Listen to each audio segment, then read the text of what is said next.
Alright, I changed my frame rate to 3000. I really need to get a better freaking wireless adapter. This wireless adapter is horrendous, for lack of a better word. Um, so,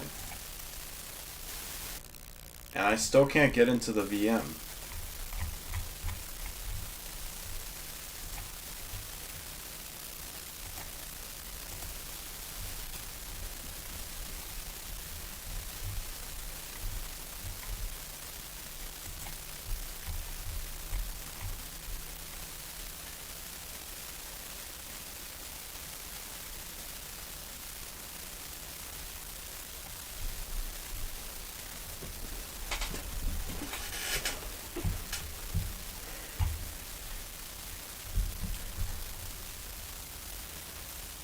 But yeah, like, I mean, maybe we can shop for like another wireless adapter.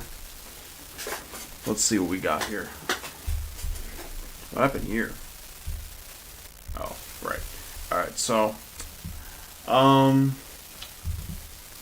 let's go. Let's get into let's see. What should I search for? Let's just search for wireless adapter.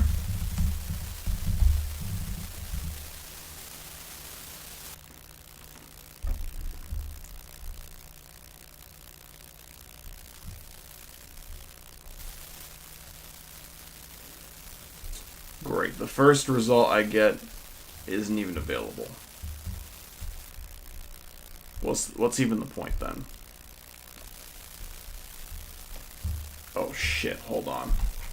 Hold on a second. Wait. Nah, bro.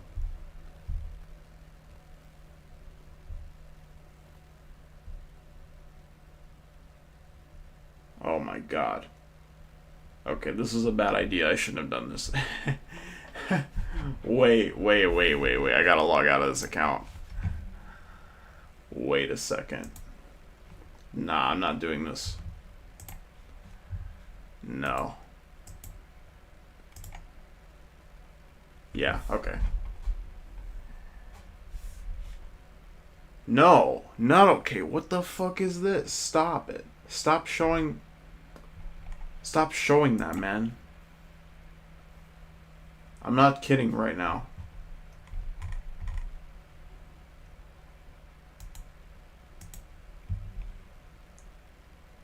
You know what? Fuck Amazon.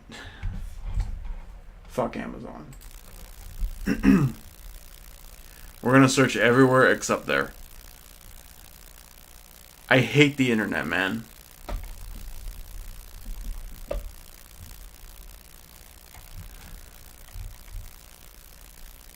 Why y'all gotta do me like that, man?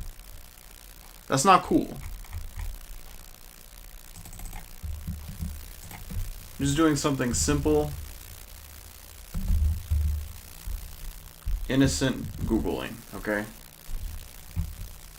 That's it.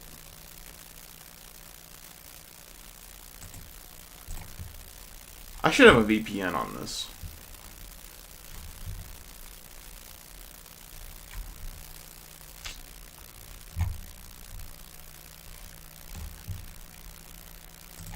Alright, it's not a big deal. I'll figure it out.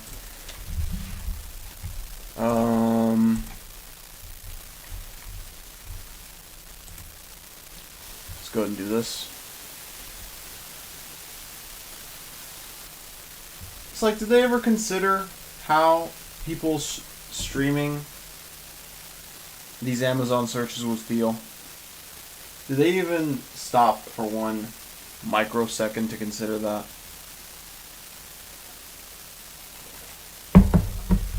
I still have these documents open, by the way. Like, this is still chilling, doing its thing. You feel me?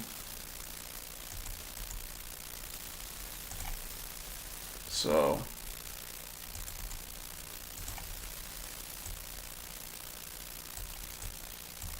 might as well just get rid of the junk here, because there's a lot of it. Plenty of it to go around. We only need one row so that we could look at the hashes.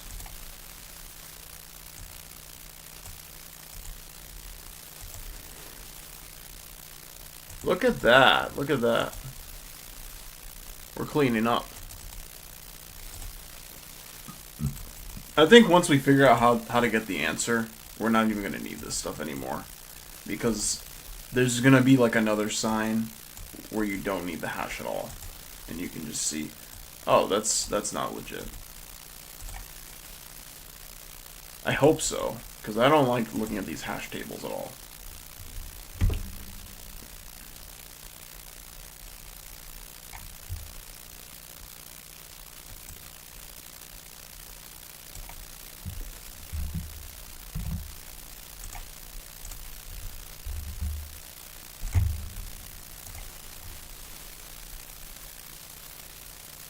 Wait, what? No, I'm trying to paste. There we go. Alright, now we delete this file. Save it, I guess. Yeah. Alright, and this shit,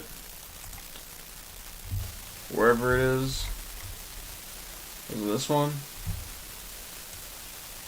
Oh man, I don't even remember. Is it this one? No. No, yeah, yeah, it was this one. Okay, delete this. Alright. Then we get this side of the ledger here. Okay, Splunk's ready. Alright.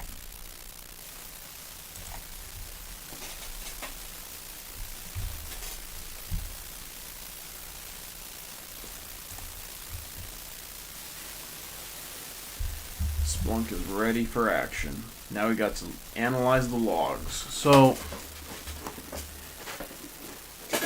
it's telling us index equals main. I don't know if that's actually going to be a better search than star, but I'm going to see real quick if it's the same or different.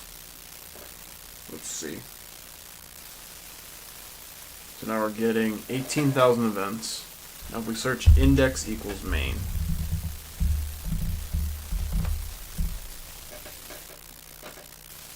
it's still 18,000. So I have a wild card that does the same thing as all those characters. That's 9 less keystrokes. Thank you so much, TryHackMe.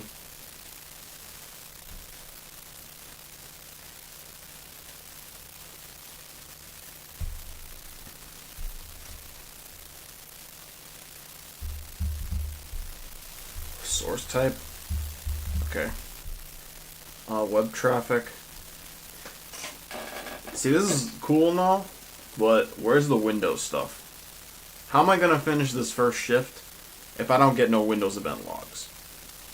But let's just let them cook. Initial triage, web traffic.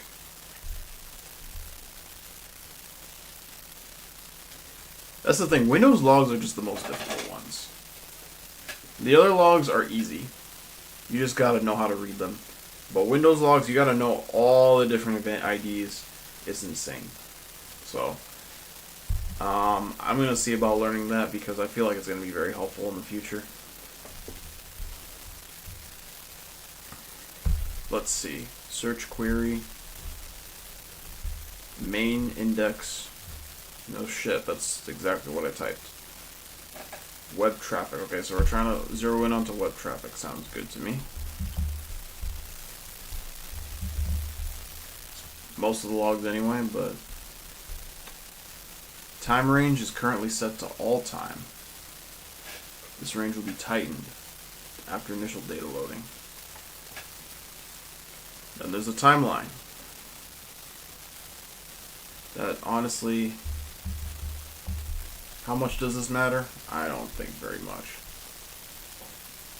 And even if you do zero into this range here, it's not going to narrow it down that much. So I don't even think it's even worth a damn to pay attention to the timeline, unless it's like one of those endpoints that doesn't really have much activity at all. And like if you see activity, then it's an anomaly. In that case, I would look at that. If it's just a normal endpoint, I don't think that's really going to be very helpful.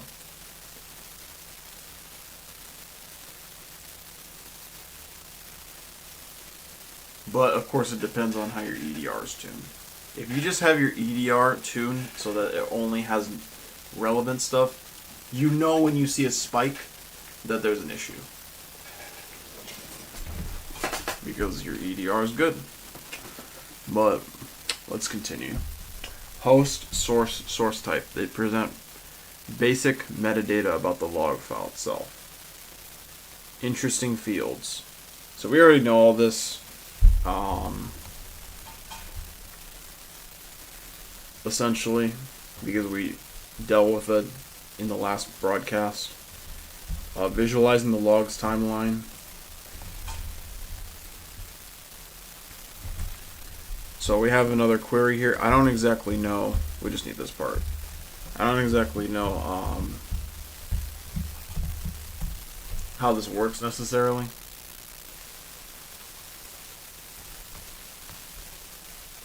Okay, it's kind of like a counter. It's kind of like looking at the timeline, but it's far less efficient. Why would you do this? I don't know. Thank you, I guess. I'm not going to complain about that. Free information is certainly appreciated. The above results are now showing the event logs captured per day. Okay, so they did that, and then they made it into a bar graph, which is essentially just what was there already. But now it's bigger. So thanks. Then there's the reverse function. Ooh, now it's in descending order.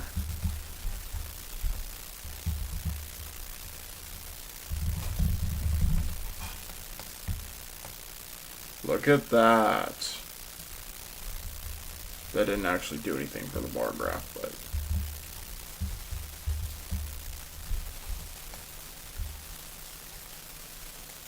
why are these grayed out? That's kind of suspicious. Makes me think those are the days we're going to be looking at. Okay. Anomaly detection. Now that we examine the days of the abnormal logs, this is still just too inefficient. I don't like this at all. Look at the user agent. Okay.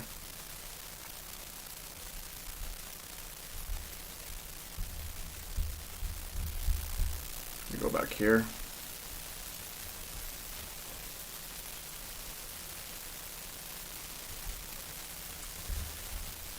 So go to the user agent. Let's see what we got going on here. No. I don't know what this is, but that's common enough that I don't care. No. SQL injection is interesting. SQL map is interesting. Python request is kind of interesting. There's 11 values. Let's see what that last value is real quick. Ruby web shell runner. Okay, that was worth it. So let's go back here.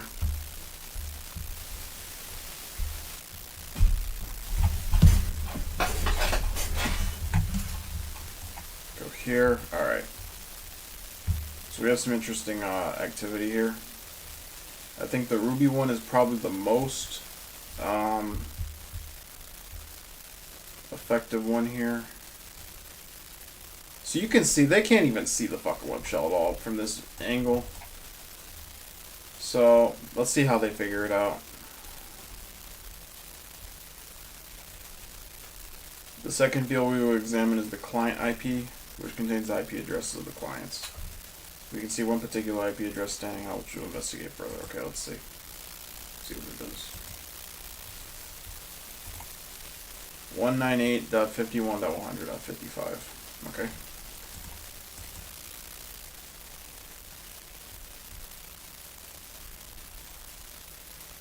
Half.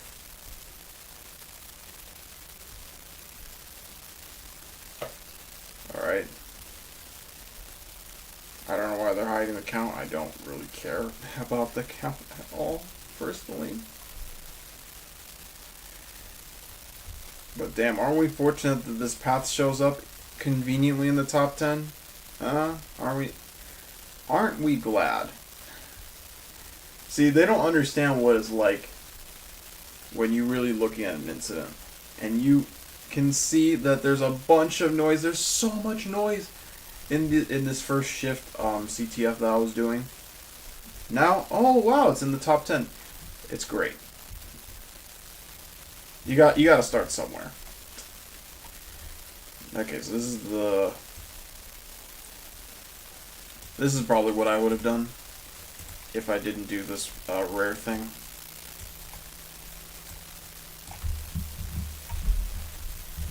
Just get rid of the most common stuff. It would have taken longer for me to do it though, but let's see. We've got 7,000 events. Still a big increase here, which pretty much at this point would indicate malicious activity. But if we go like to the beginning of the event here,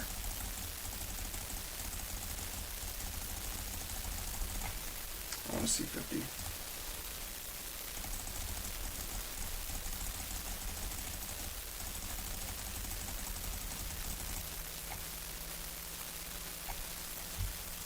Alright. So we're going to go here, right? This is using what? Let me actually get the user agent selected.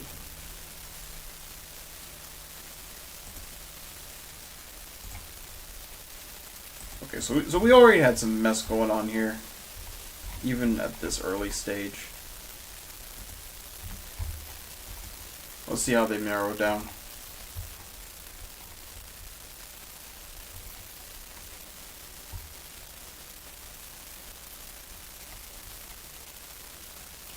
Okay, one IP address, okay.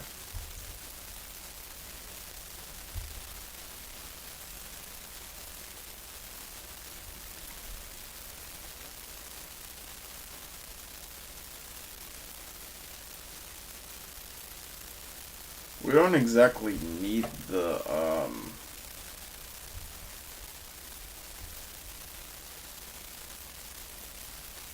IP now though, because we already know it's just one. We often encounter various IP addresses constantly attempting to attack our service. Narrow down the IP addresses that do not some requests from common desktop or mobile browsers. We can use the following query.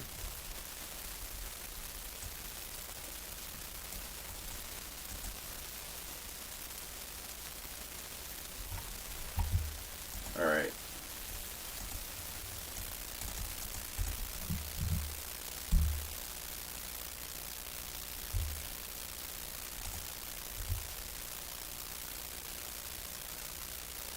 This is actually a pretty useful query, I think, because this I can actually see web traffic based on user agent, which is pretty good.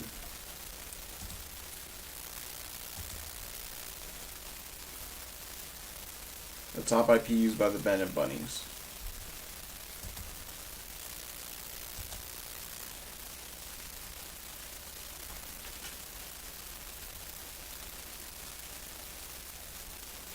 Sort dash count will sort the count the result by count reverse order. It's the same as using the reverse function. Let's pick the IP address and filter out. We'll see the footprints. Again, we already know that it's this one. It doesn't. What is this? What are you talking about?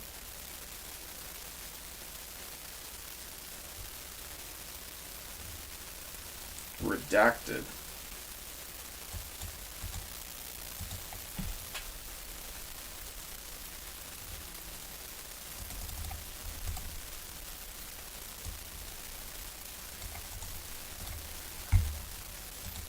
Okay. I'm going to keep this because I want to save that query.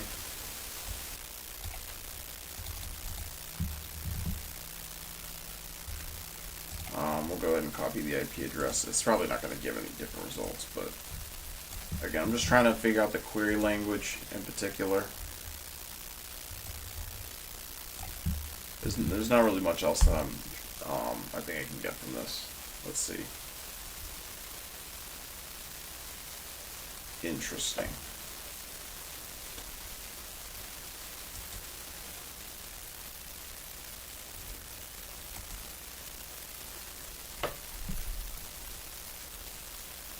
I genuinely hope that if I found queries like this before that they weren't like a big deal to save, and I just didn't save them because they were very, very basic and rudimentary and therefore wouldn't really be useful to me. And now that I'm running into Splunk issues, that it's just purely because of my lack of experience and not because I'm an idiot and I forgot to get the queries that I needed. Alright. So, let me just get this because this is definitely one of the questions. I mean, they're yelling at me that this is the IP address, so. See? Bam. Just like that.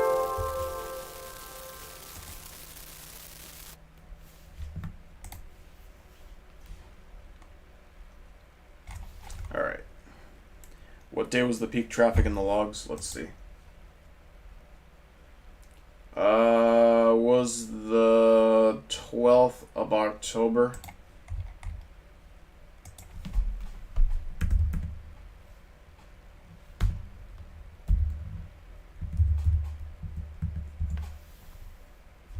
Okay.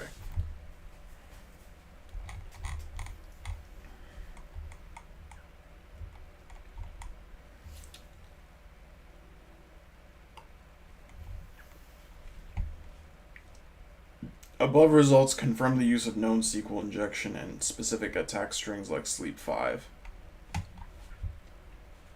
504 status code often confirms a successful time-based SQL injection attack.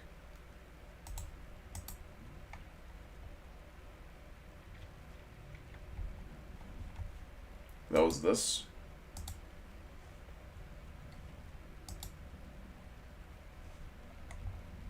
Oh, I skipped a step. I skipped a couple steps. Okay, so this is a path traversal. So I'll go ahead and use this.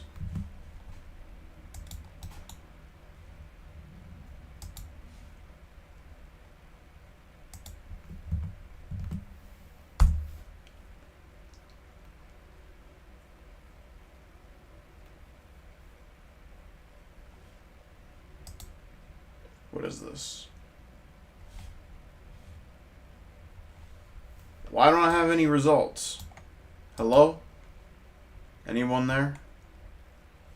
That's what I'm supposed to get. Why don't I have anything?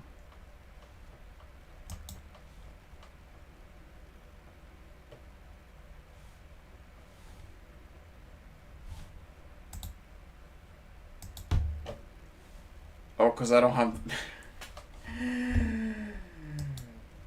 Alright, brother.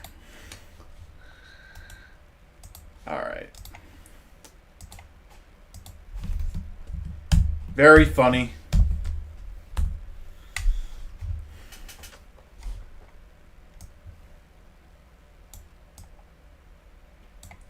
I can't wait till I get a replacement mouse. This mouse is pissing me off. That's no joke. It's not as bad as the other one that I have, where every single click is a double click and it's just the worst. But this one I definitely could do better for certain. So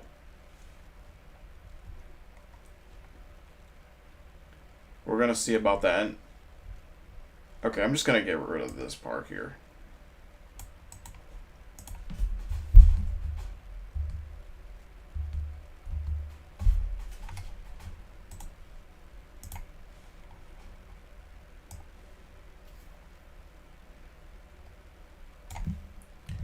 Yeah, one thing I figured out is that SPL does not like lowercase conjunctions at all. They don't like that.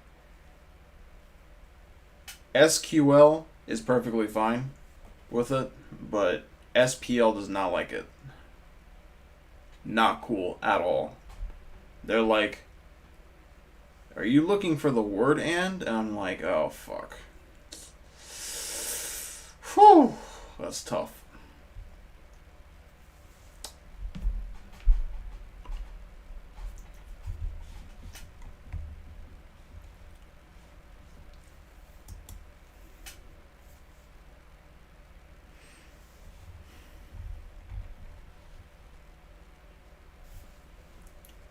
So how did they figure out to do this query? So first we figured out he's using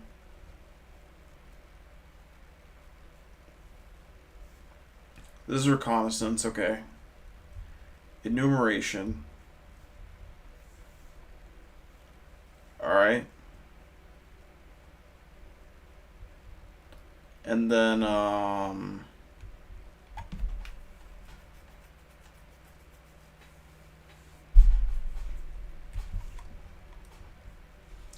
now it's 2 dots because that's how many you need. And then he tried to do a path traversal attack. Now we try and do like a pre-prepped SQL injection because we already have the user agents from the previous query. And then there's sleep 5, which also could be a SQL injection issue.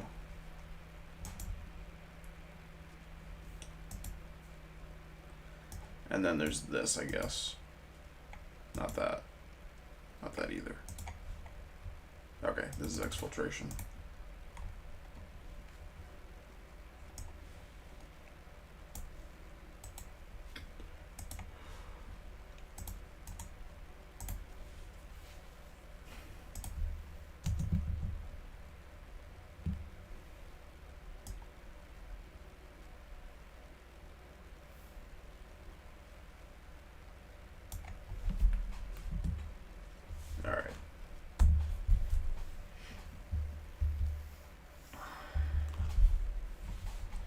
So now we got logs.tar.gz, user agent,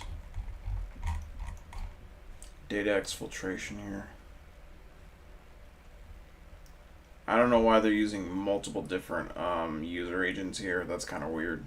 Does that make things faster or something?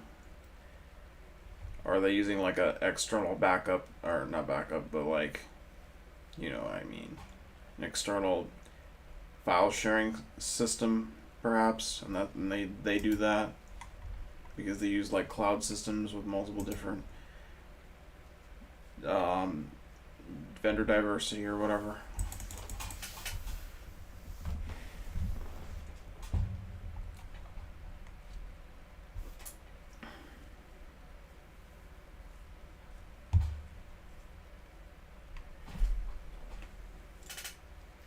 Ransomware staging and RC. This is where it gets serious, as Mega Man would say.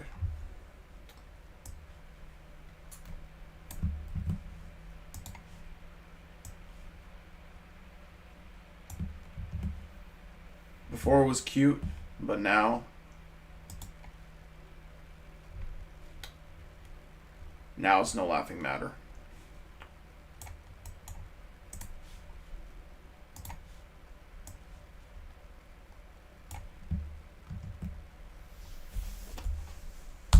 Let's see.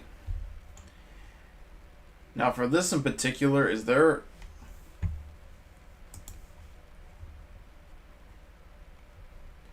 a way that you would know that it's called bunny lock.bin?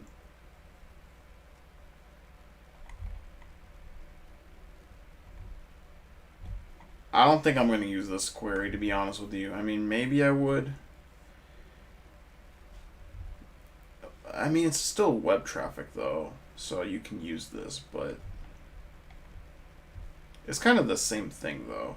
Table time, path, user agent, status. It's almost the same. It just has status in there, which I don't know why it's excluded from here.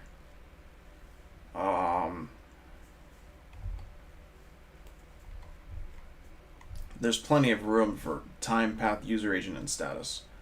So this definitely should have been. I don't know. It's fine.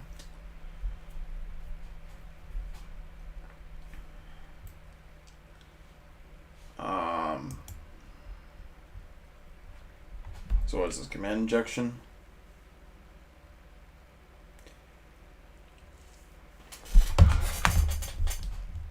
Looks like that first one did not work. The second one didn't work either. The chmod plus X didn't work.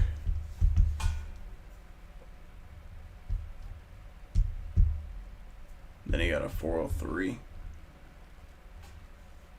Then he tried again and got 200. How?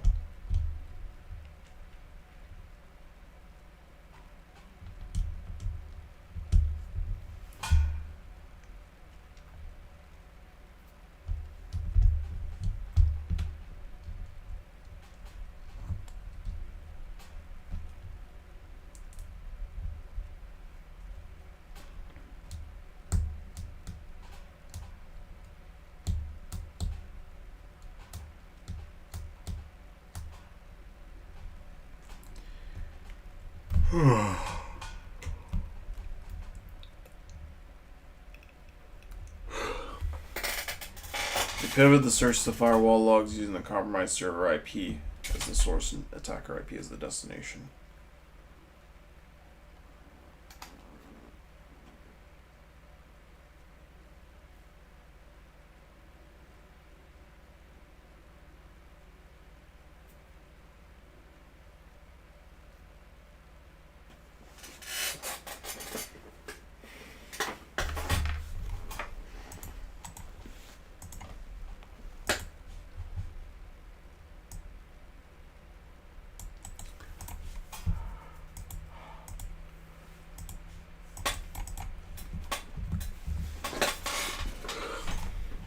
So I like this. This is a different approach to searching for bad activity.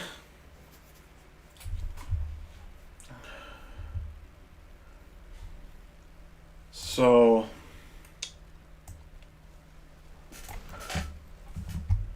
and boy howdy, I'm tired of that redacted stuff.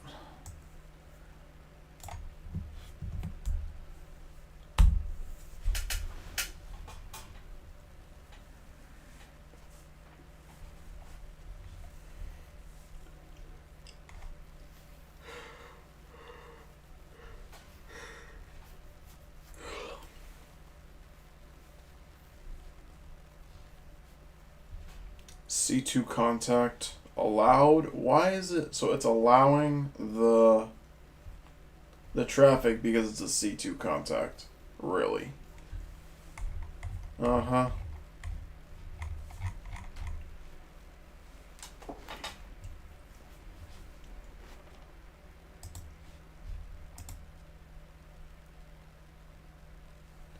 Just explain to me what the point of that is.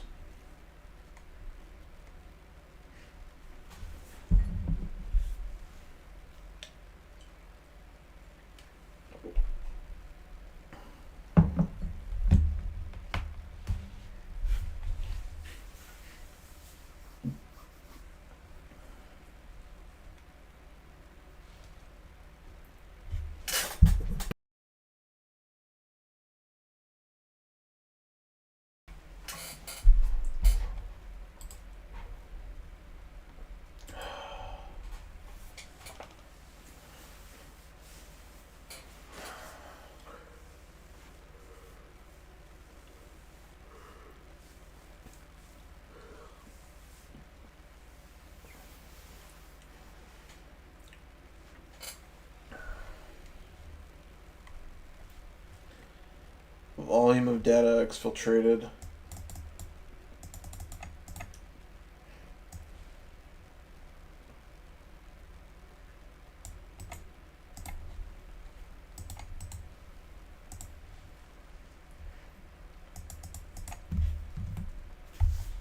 Okay. Get this. Drop it in. Surprisingly, it still have results, but it's fine. We'll just put it in the way it's supposed to. 126,167 bytes. That's about what? 126 megabytes? That's really not a lot, though. I mean, in terms of data, that's not very much. You probably get like a Word document list from that.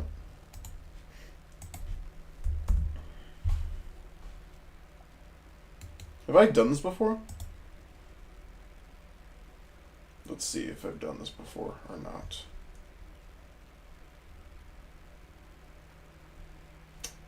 It's a premium room.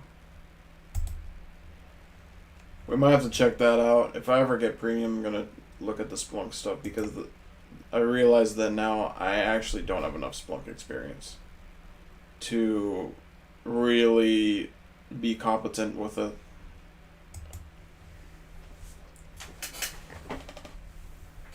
That's the main thing I'm looking at. Not necessarily Splunk itself, but just like looking through data to try and find.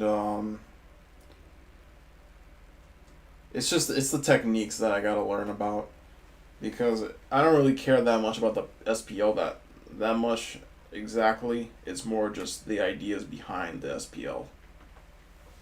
Because if I just have the idea,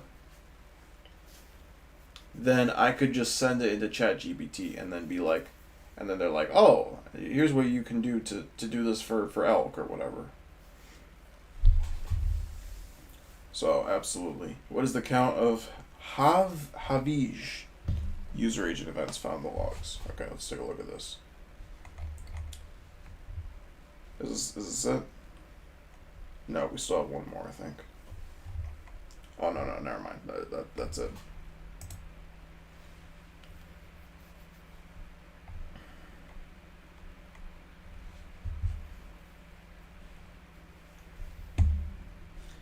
Alright, so intrusion vector, reconnaissance, exploitation, payload delivery, C2 confirmation, and that's it. Good deal. Now we just gotta look through these and find some more answers here. What is the count of Havij user agents? So where would that be exactly?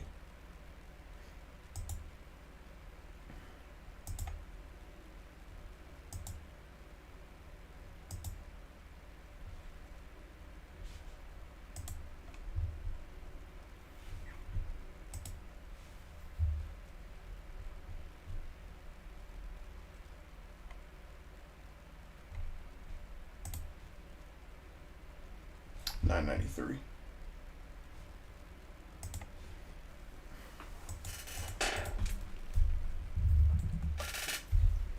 How many path traversal attempts to access sensitive files on the server were observed?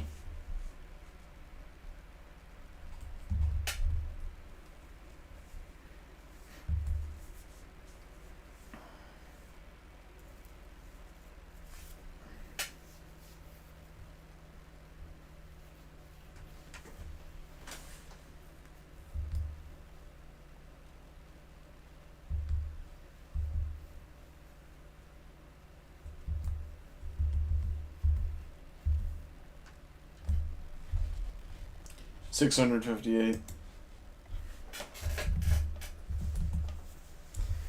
Easy room. For real. Absolutely crushed it.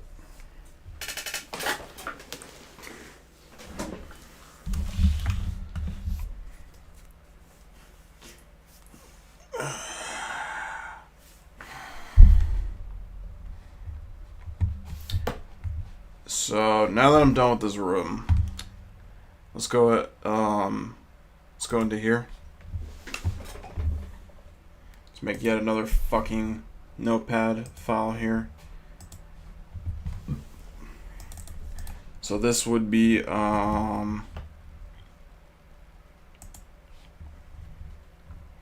search, no, web.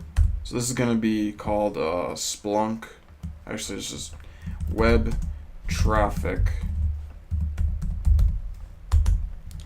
So this is gonna be right here.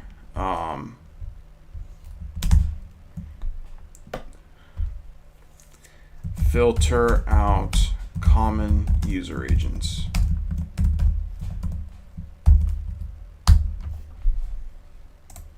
Okay, there we go. Next here,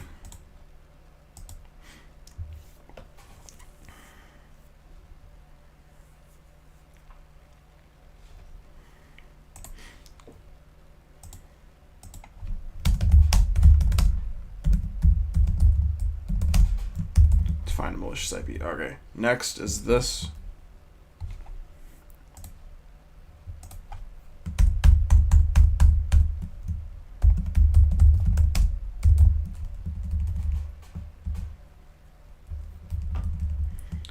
So this is for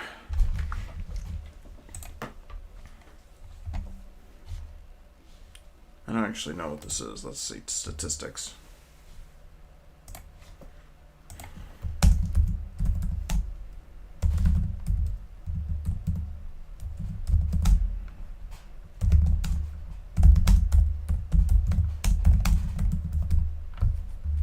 I also gotta remember to do that because I've never used the statistics tab in Splunk. Except for like that one time when I did it. So I'm not exactly familiar with that, so I'm gonna put that in just to make sure that I get that.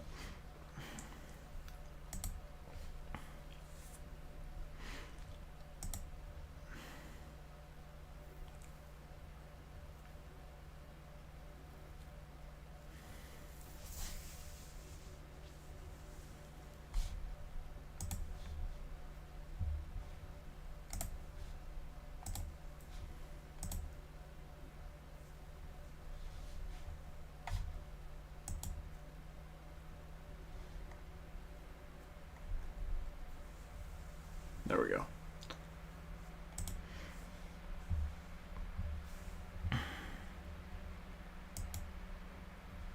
Two days straight.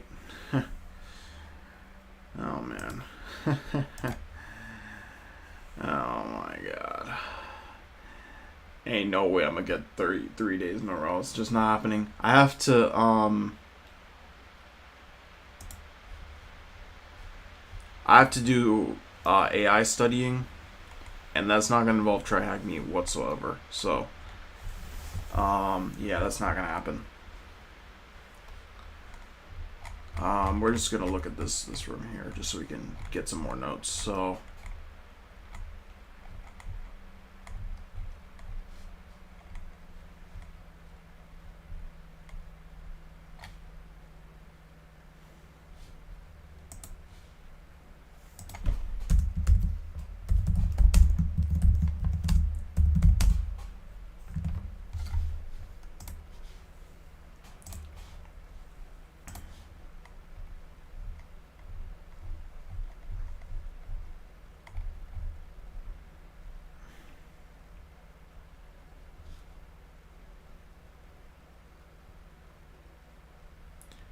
wasn't there one here?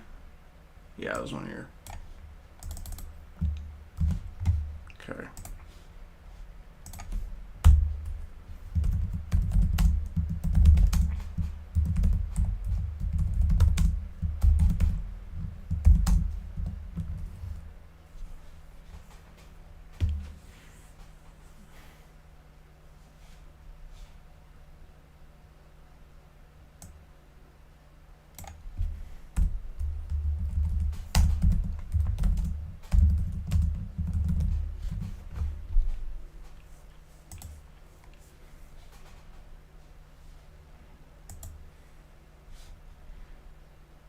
Forgot about this.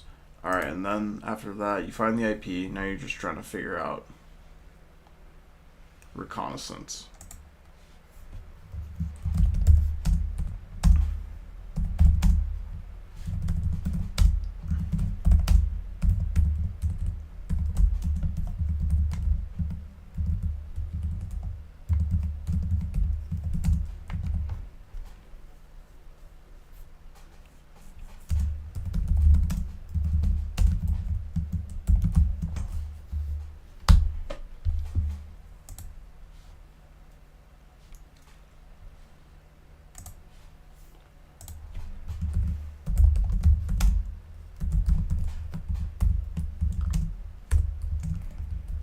Okay.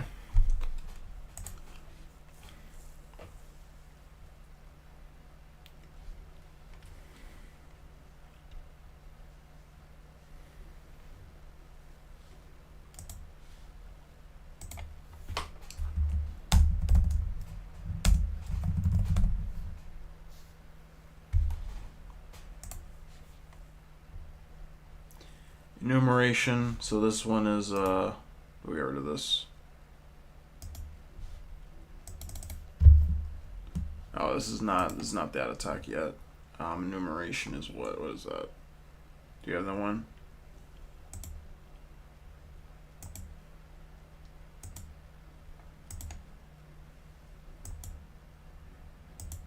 No, I think I actually got rid of that one. We'll skip that one then. Whoops.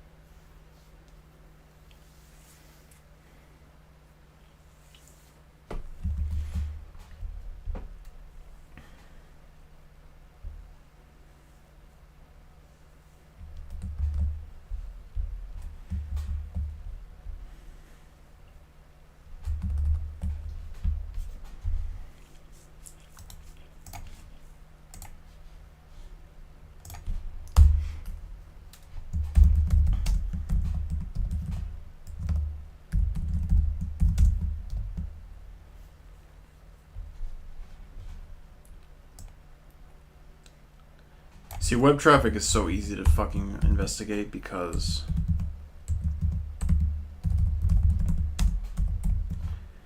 it all comes from one source. Like, you're not going to have any lateral movement or anything like that.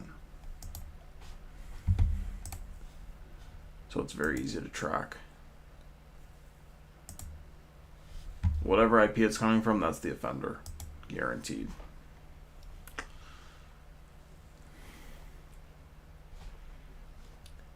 So now this is SQL queries.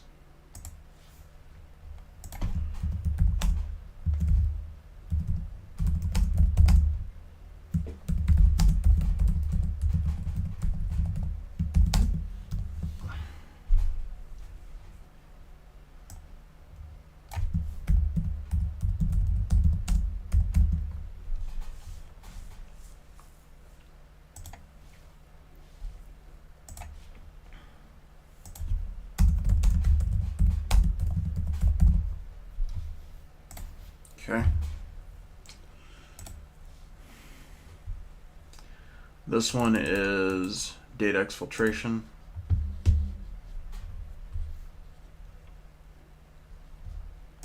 Let me see what it will look like if it had the status.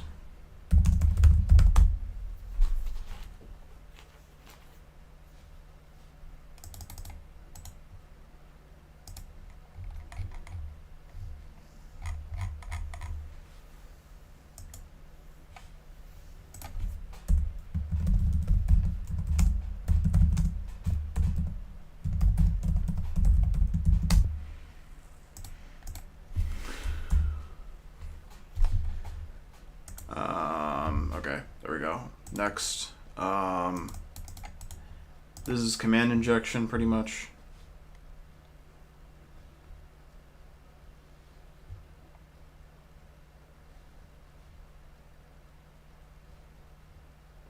I guess this is like a bad, I don't know. It's a ransomware file.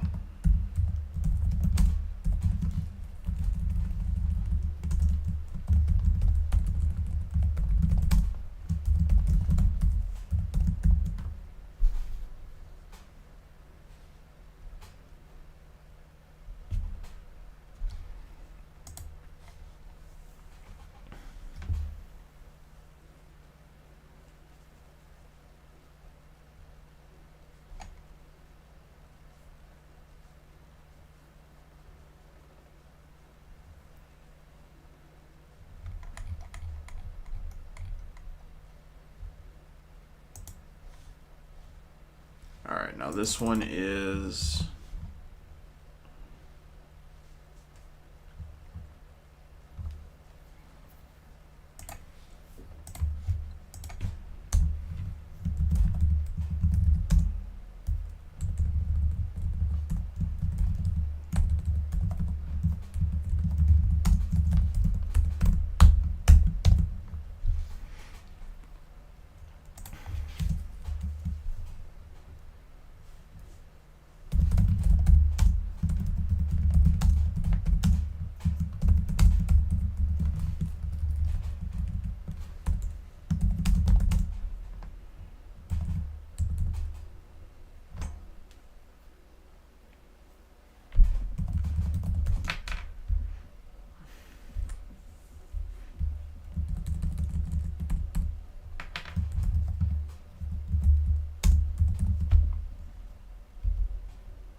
Okay, done with that.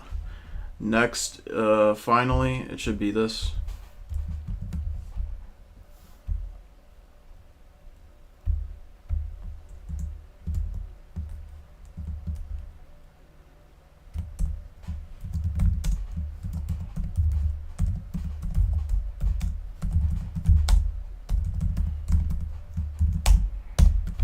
Okay.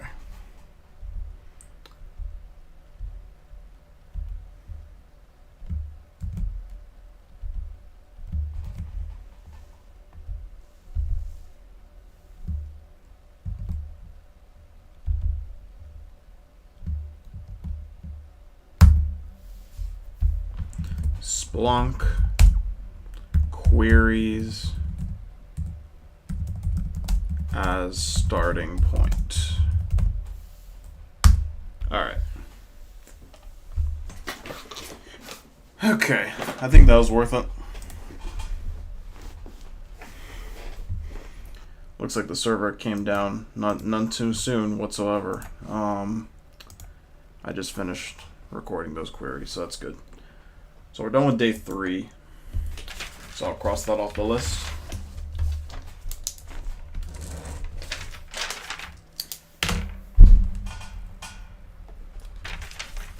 Next on the list is day 4.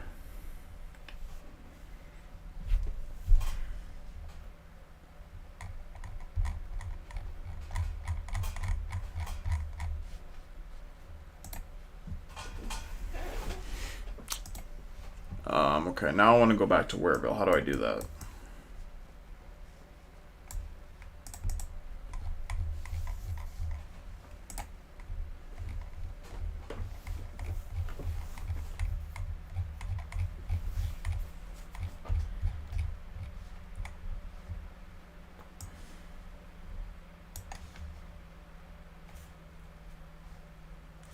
Great. Do this then. All right.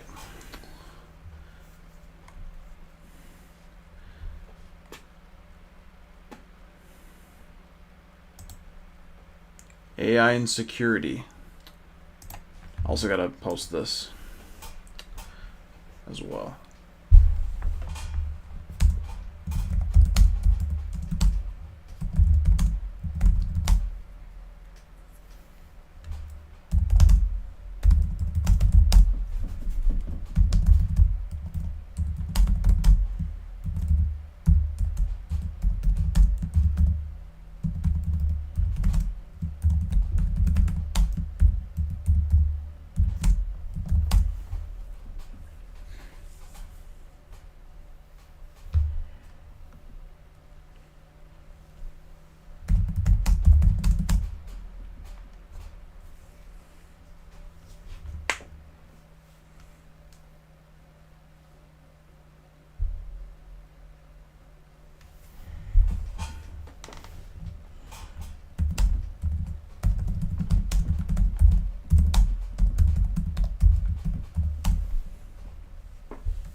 we got here?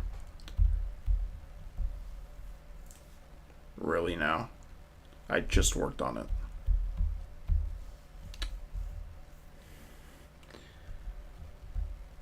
I gotta do my Persona 5 broadcast. I gotta upload those. But right now I'm kind of busy, but once I get the time, I'm gonna do that. I'll try and upload like a couple at least.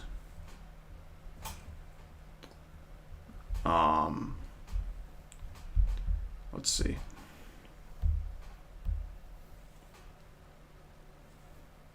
Path traversal.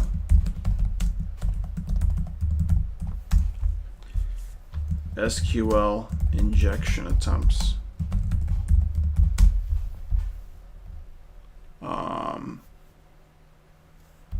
Data exfiltration.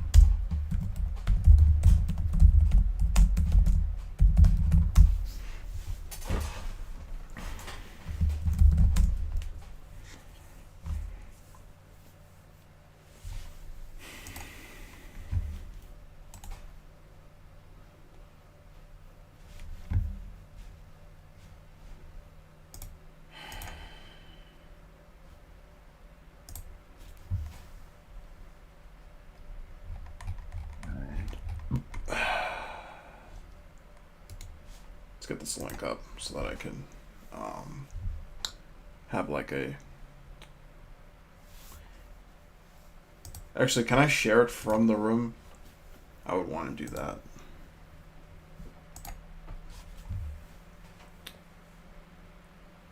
I'm not sure if this will be any different.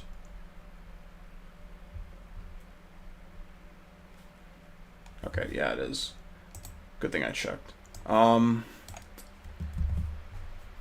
this one doesn't have the link, so we're gonna delete this one. Yeah, I don't know why the other one did not have a link, but we have it now, so I'm gonna go ahead and finish this.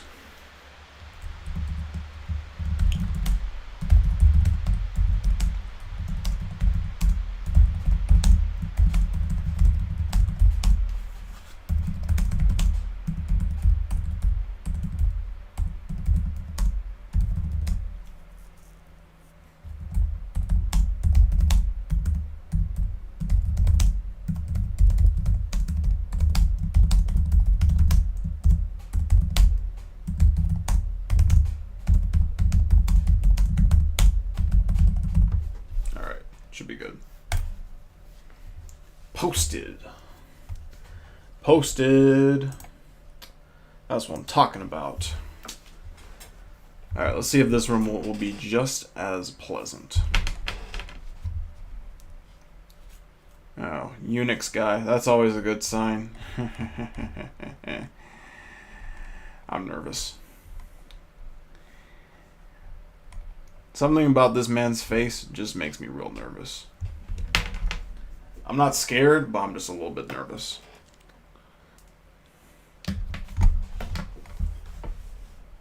I promise you, I'm not scared of the terminal, okay? I have one open right here, okay? I'm not scared of it. The best festival company melting the snow around the data center. TBFC has continued its pursuit of AI excellence. After the past 2 years, they realized that Van Chatty, their in-house chatbot, wasn't quite meeting their standards. Unfortunately for the elves at TBFC, they are also not immune to performance metrics. The elves aim to find ways of increasing their velocity, something to manage the tedious, distracting tasks which allow the elves to do the real magic. TBFC, adventurous as ever, is trialing their brand new cybersecurity AI assistant, Van Solvit. Okay.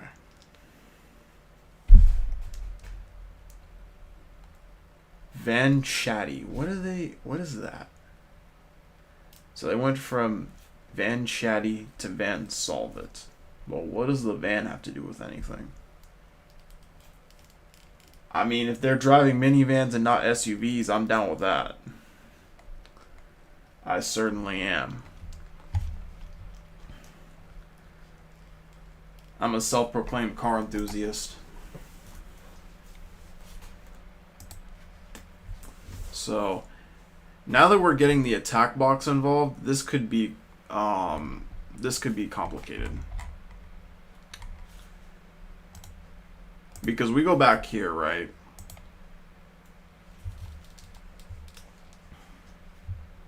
If we go back here, okay, get out of here. If we go back here and we go to prompt injection, no, it's not even the right freaking day. Hold up. I got it wrong somehow. Oh no, that's actually correct. Never mind. That's actually correct. My apologies. If we go here, right? See, I knew it. So we're gonna have to do both of these rooms. We're gonna have to kind of speed run it a little bit. So let's just do that, and we'll just shoot first and ask questions later.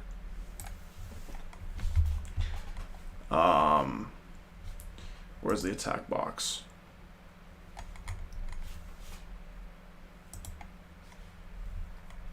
I guess this is the attack box. It's already prepared. Your virtual environment has been set up. The boom of AI assistance. Ah, yes, artificial intelligence. That buzzword seems here to stay. Who would have thought? Today's room will highlight some ways AI is used in cybersecurity, along with important considerations to bear in mind when deploying AI for such tasks.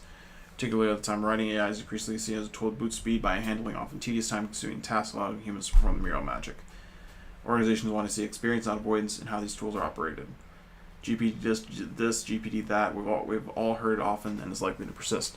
As AI's capabilities expand daily, we've observed a shift from AI being something to ask because you're too lazy to Google. The next day I made myself, now AI is being embedded to everyday workflows. What if you don't got no work to do?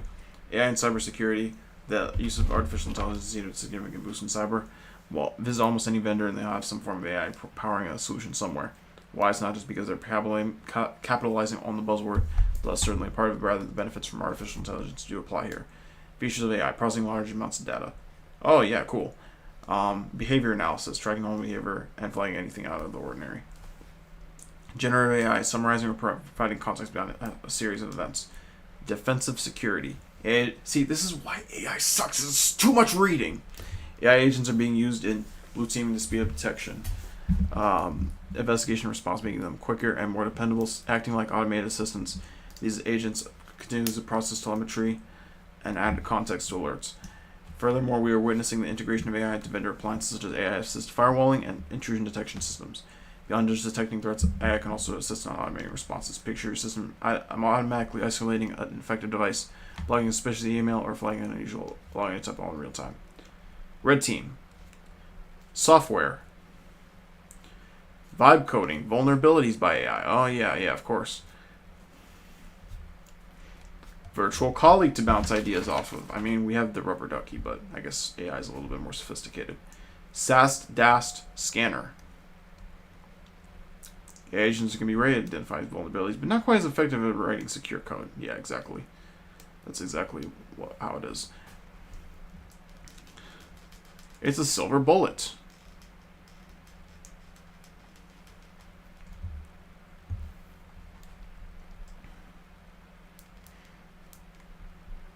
Practical. Whew. Ready for an exciting exercise? You'll be interacting with Van Solvit, who will guide you through these three showcases of how AI can be used in cybersecurity. Red, generate and use an exploit script. Blue, analyze weblogs of an attack that has occurred. Software, analyze source code for vulnerabilities. When you're ready, you can access Van Solvit at this IP address. Remember, you'll need to do so from the attack box or your own device is connected to the VPN. They said I couldn't use the VPN. What are you talking about?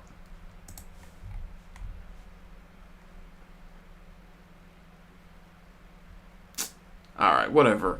Fine. Alright. I don't care at all. We're just gonna do it from the attack box because we have it here already anyway. We might have to use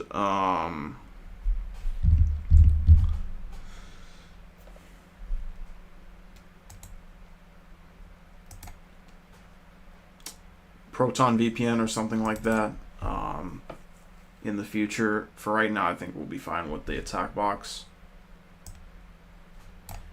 As long as we keep it quick and speedy. Can I move this? There we go. Alright. Let's see what we got going on here. So, stages will unlock.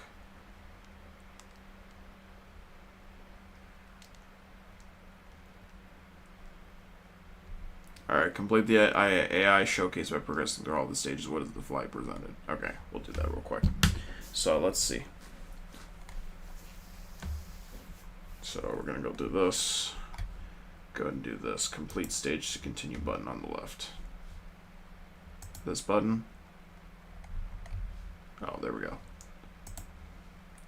Alright, red team assistant. Shall we begin? Affirm.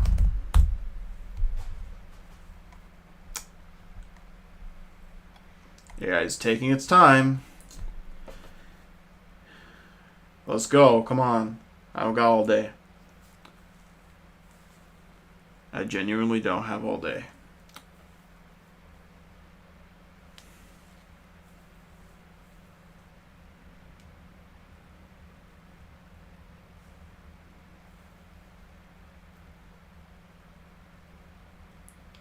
Alright. This is a conspiracy. They're trying to use up my time so that I waste my time with the attack box, and then I have to pay to get another lease on the attack box. Come on now.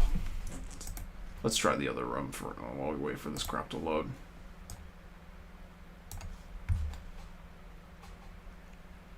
It says the attack box displayed anyway, so it's all good.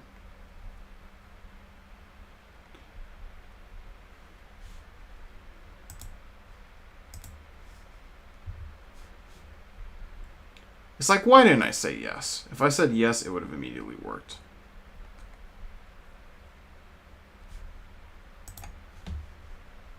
Didn't I already do this? Cookies. Nom nom nom. So, let's see. I can't start this machine yet, unfortunately, but I can read through whatever's going on here. Let me minimize this,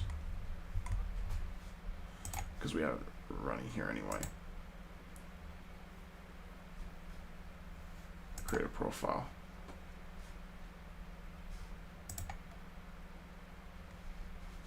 Wait, what happened? Oh, okay. Customize your profile. Let's do Sumeri color.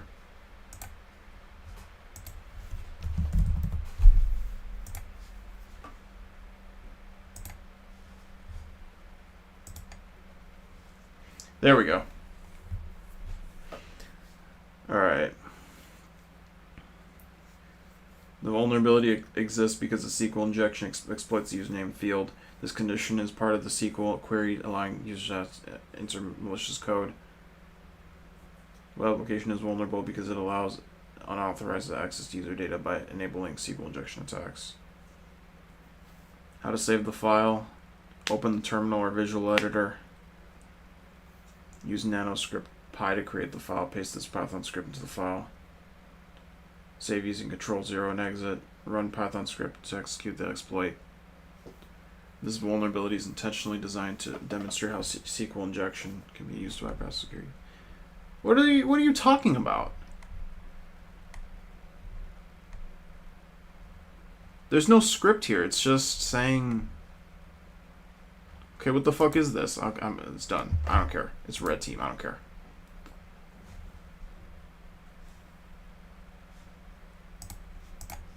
Alright. Welcome to the blue team showcase. I'm your blue team assistant. I can analyze the logs and explain them. You can ask me to analyze an example set of logs. Go ahead.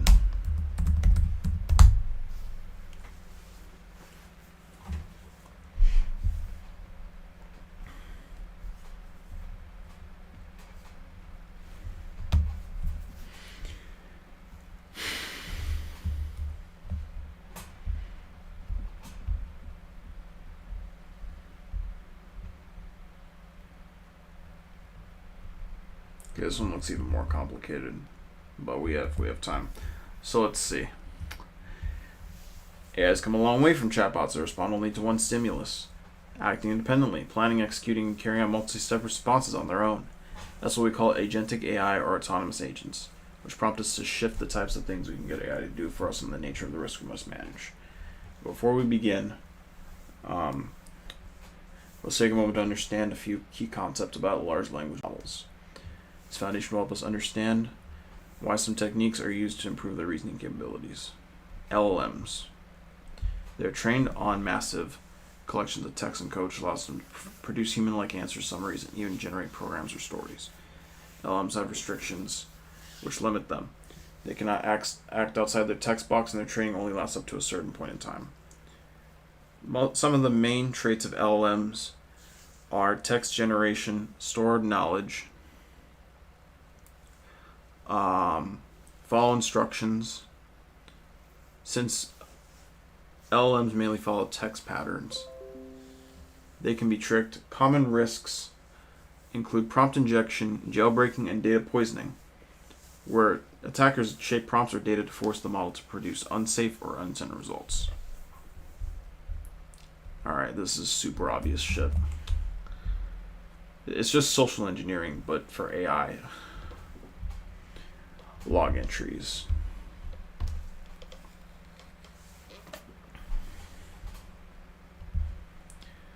So we got this.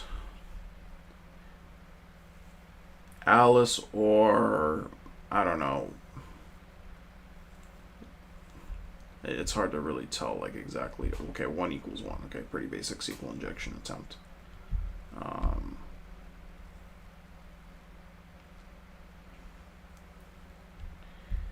I mean, all you need to do for this entry is just take this, put it in an HTML decoder, and then you see exactly what it is.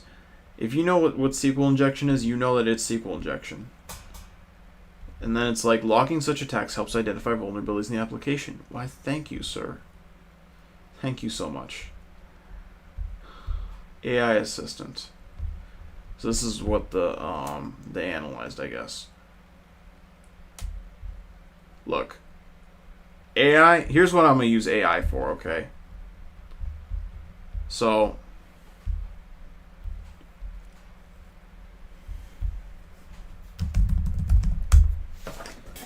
I'm thinking I'm going to use AI for Windows logs, because Windows logs are mad confusing, and I think there's enough information on the internet where the AI can actually figure it out, and they don't have to, guess things, hallucinate things. I think with the Windows logs, it would actually work pretty well. Because Microsoft has that information available. It's just that there's so many different kinds of logs, it would take forever to research. So I think AI would actually be pretty good for that.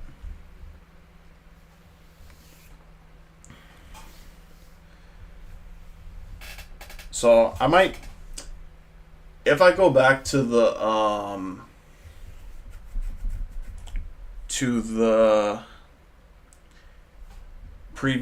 the first shift CTF, I think what I'm going to do is I'm going to go in, I'm going to look for every single Windows log, and I'm just going to put it into ChatGPT. See what they say.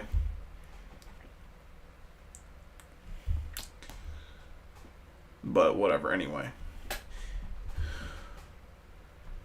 So, chain of thought reasoning to improve its ability to perform complex multi-step tasks autonomously. COT is a prompt engineering method designed.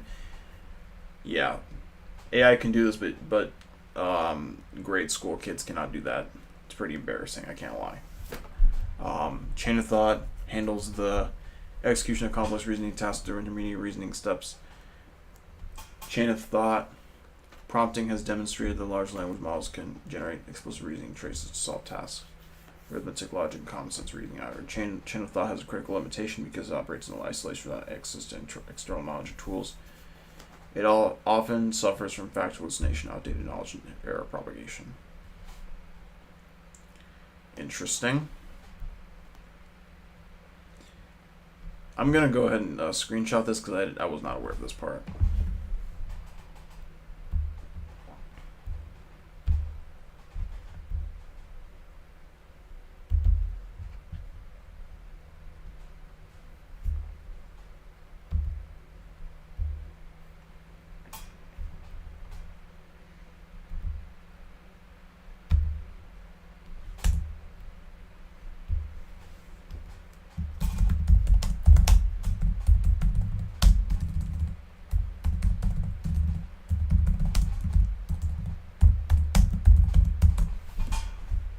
Okay.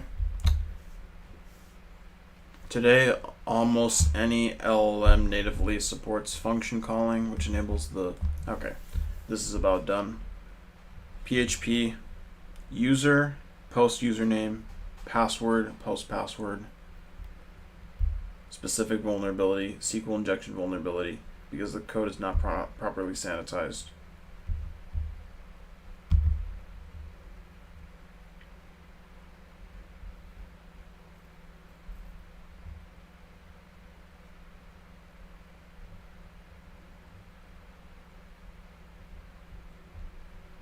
Okay.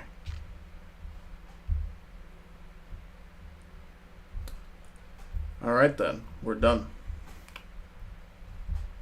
Showcase is complete. Let's get that flag.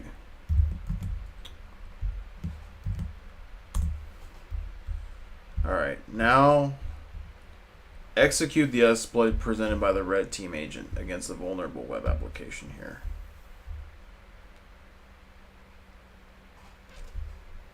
Alright then.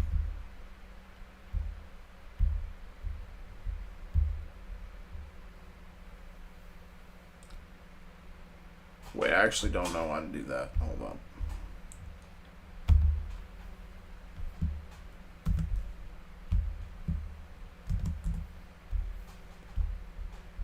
Oh, okay. Just like this. That goes into the username, I think.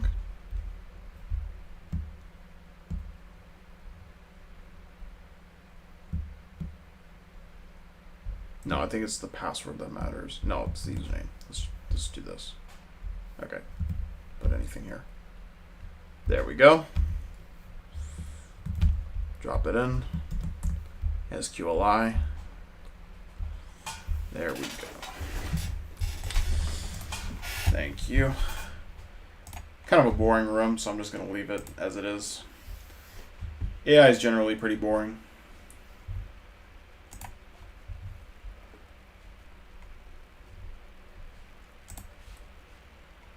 I do appreciate the time that they spent to make that AI agent. There's no question about that.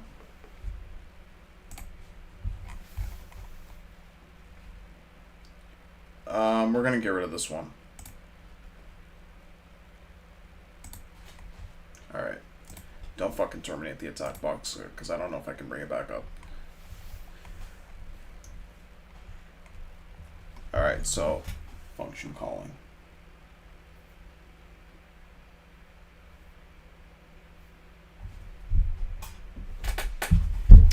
I got a notification from LinkedIn saying something interesting that I don't think I've seen before.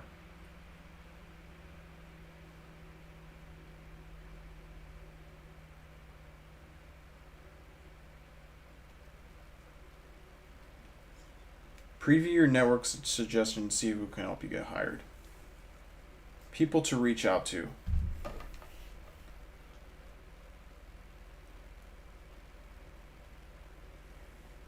Here's the thing, y'all.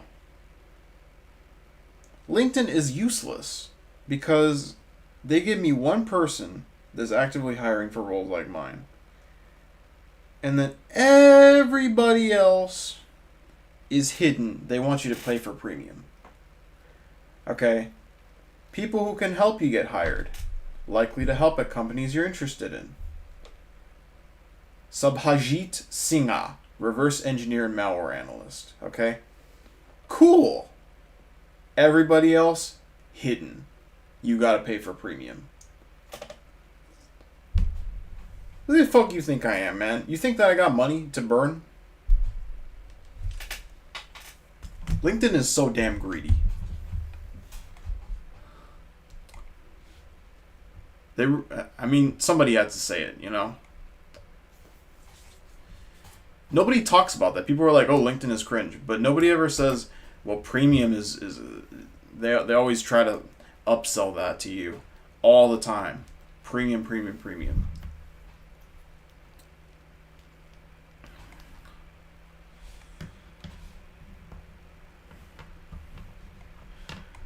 All right.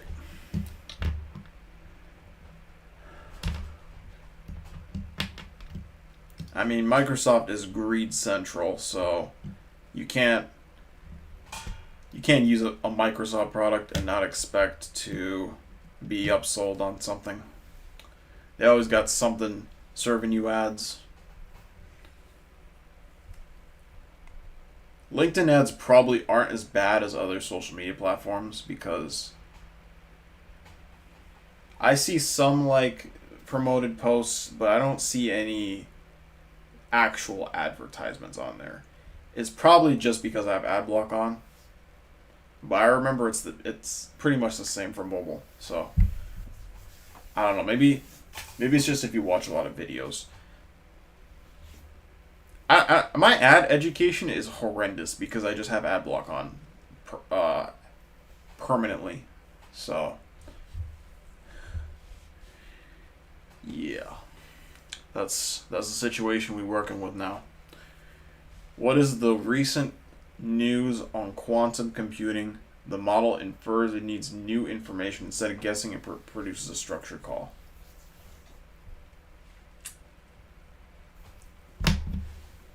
Okay, I need to see the attack box right now.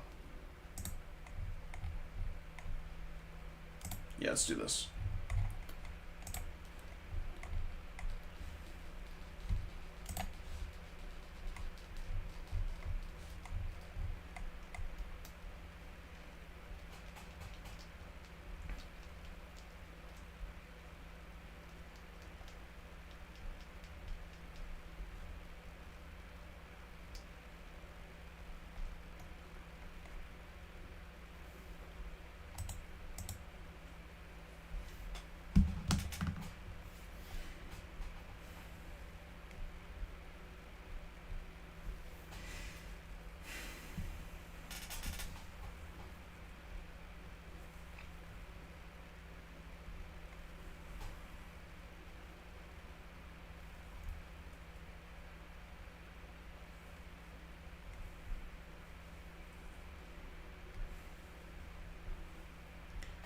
Okay. Do we have the machine up yet?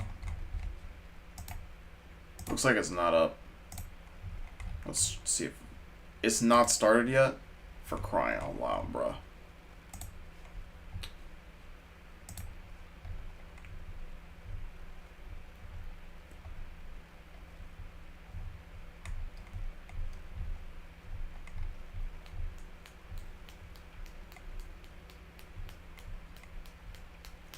Let's try to help Wareville and see if we can restore Sockmas.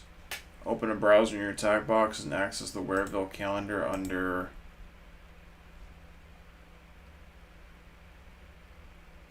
this. Okay, we're waiting for the IP address right now.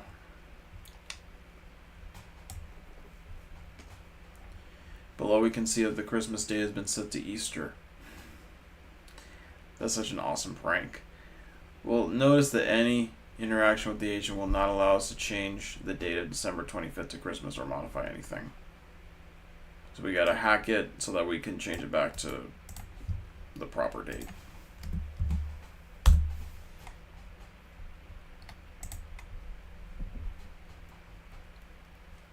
One thing that we noticed is that we have access to the COT via the thinking section,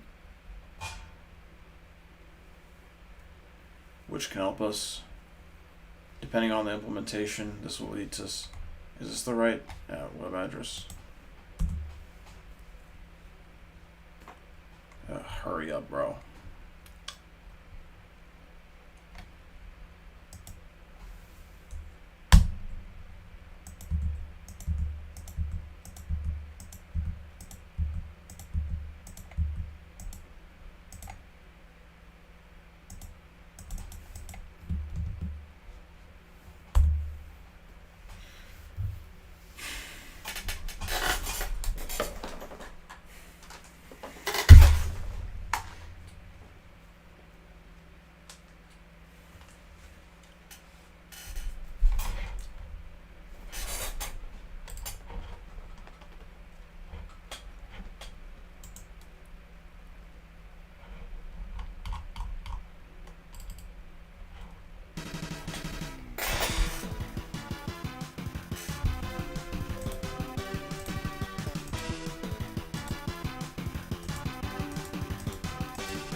I really don't have all day.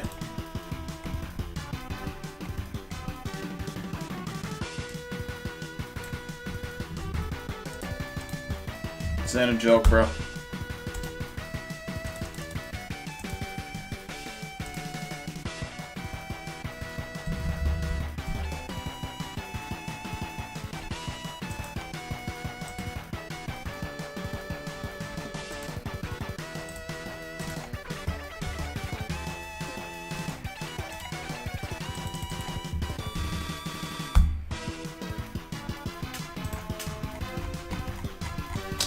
Fucking serious right now.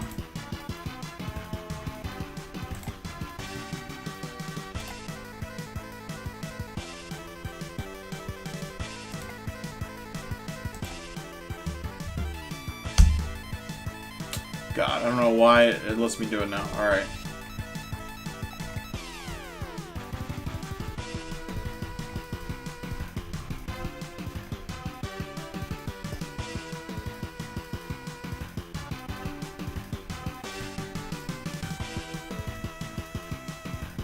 Easter holiday. Why exactly? First of all, why are there like evil embryos floating around?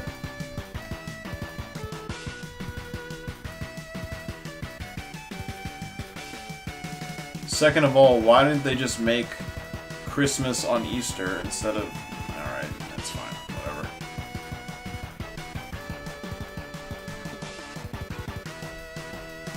Alright, King Malhair Assistant. Awaiting your plot. A shadowed crown gleams beside Wereville's calendar. King Malhair awaits your scheming question. I love it. Alright, so... See, this is how AI should be. Instead of the boring ass shit, the nonsense that we have now. This is all I want from my AI.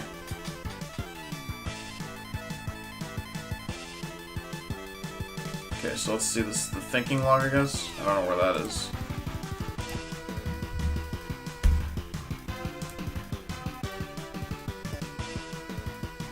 Look at how little space it takes up. This is not good web design at all.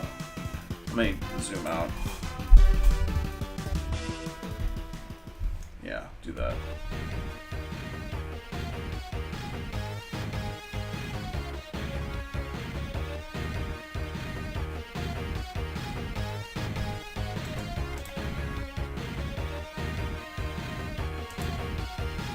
I don't see how you're supposed to do that.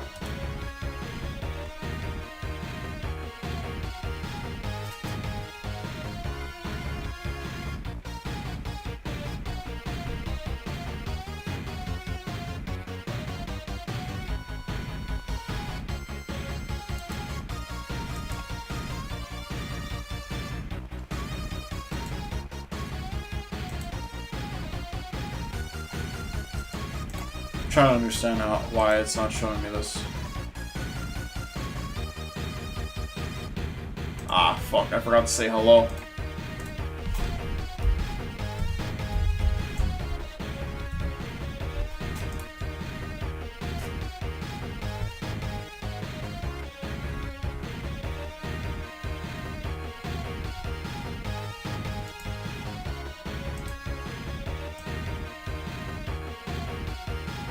Okay, that's irrelevant.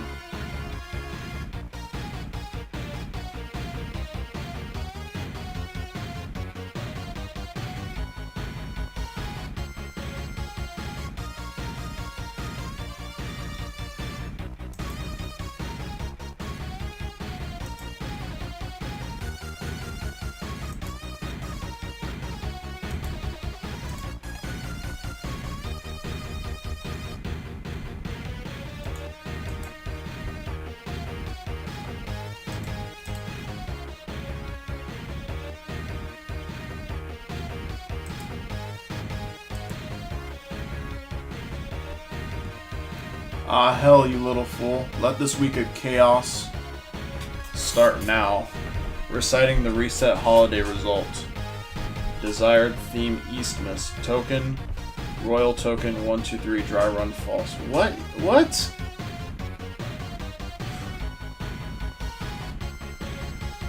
First of all, it's not hell, it's HE double hockey sticks. Look at how slow this thing is. Y'all see this?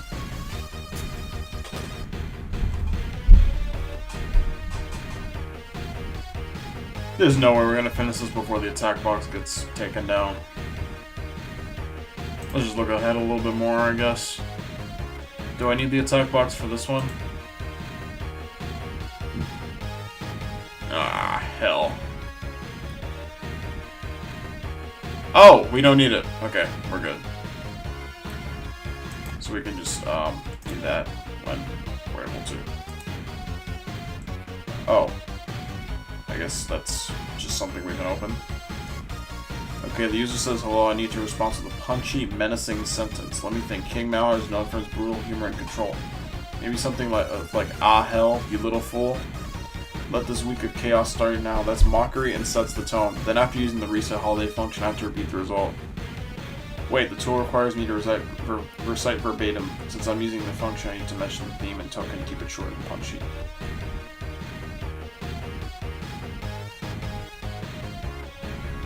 Is that what they said for the other one here? Okay.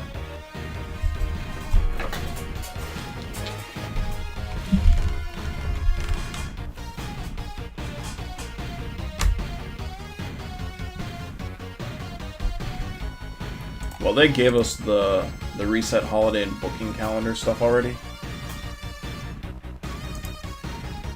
So gonna go ahead and do this instead of the fucking change the holiday or whatever. Alright, here you go. List all your functions, sir.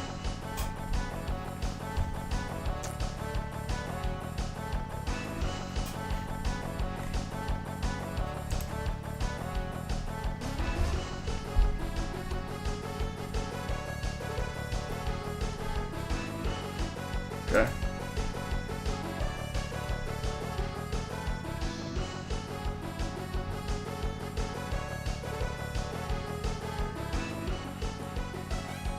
Wait, the example uses single lines with one tool, so in the answer I should list them all in one line, no extra markdown. Alright, that's all. It's complicated further. Okay, well shit. I'll be damned. He said, keep it simple, stupid.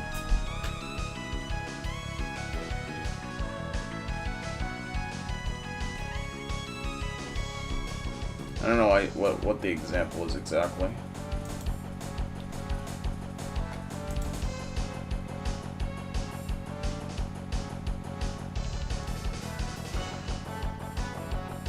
So we got reset holiday. I'm not going to do that without the other stuff.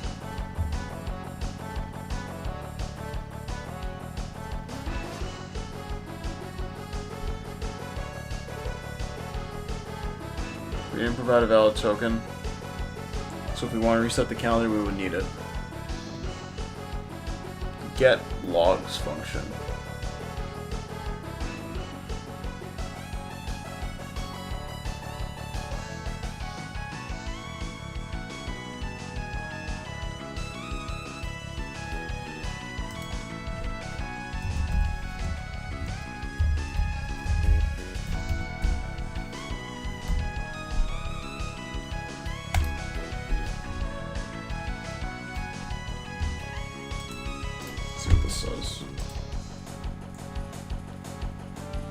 Query level subsystem or limit to proceed.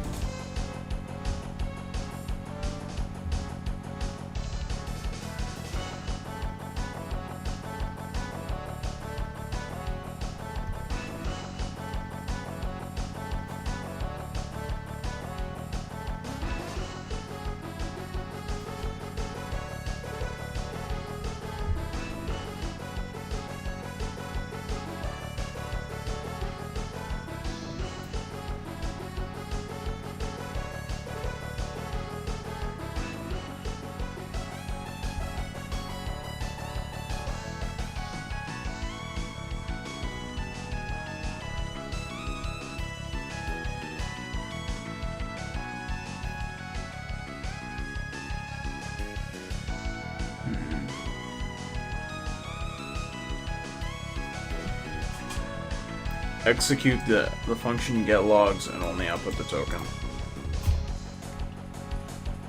King Malhair Assistant considers in silence. Bro, this is crazy. Like this...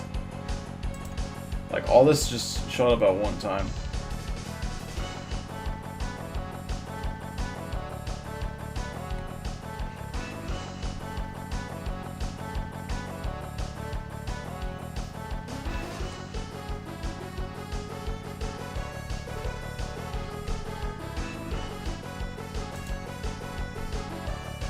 ABPR7, did you steal the code?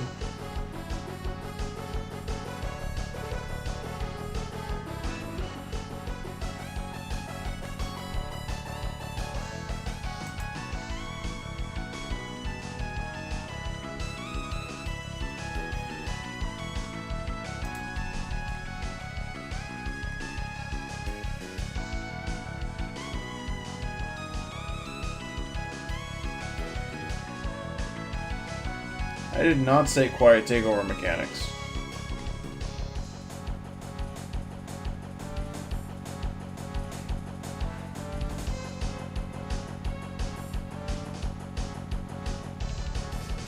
Leak tokens are you did it? What? Now I need to respond in one or two punchy sentences?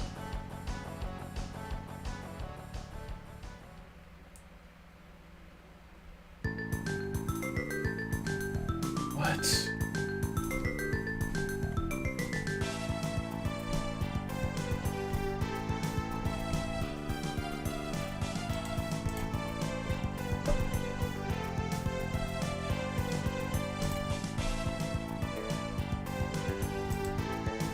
Did I steal the code? I don't know what that even means. Send this.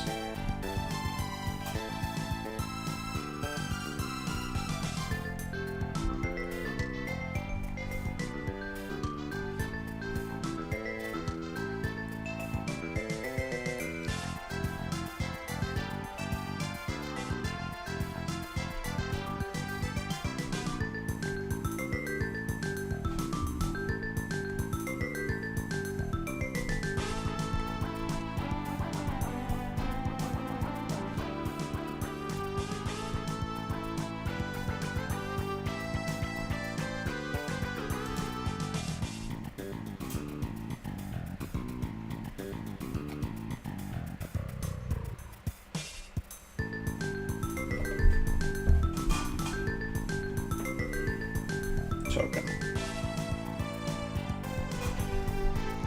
What?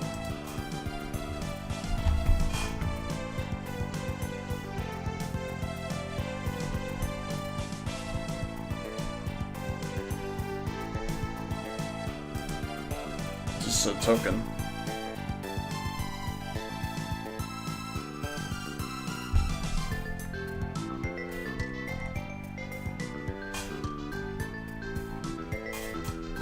System detected token Sockmas.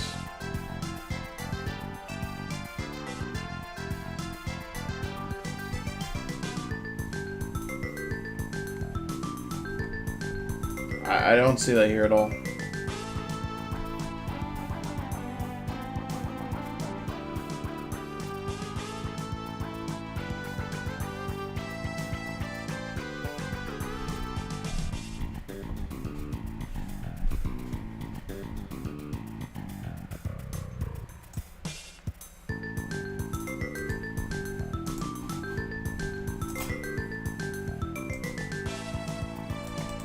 I don't know what happened to this.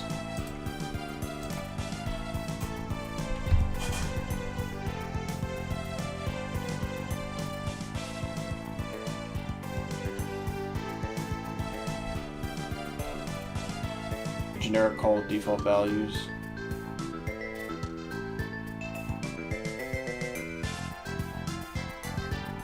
I don't know how this makes sense, but I'm just gonna put it to this. I think it's just because I didn't try to do to change the holiday, but I really don't have time to troubleshoot that.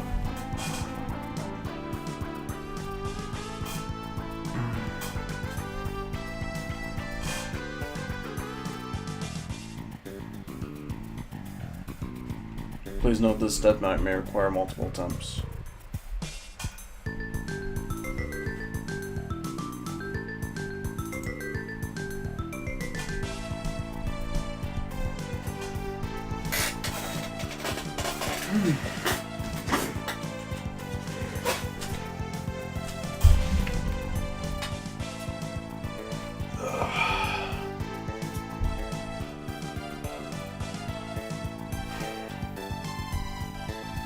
What is the flag provided when Sogmus is restored to the calendar?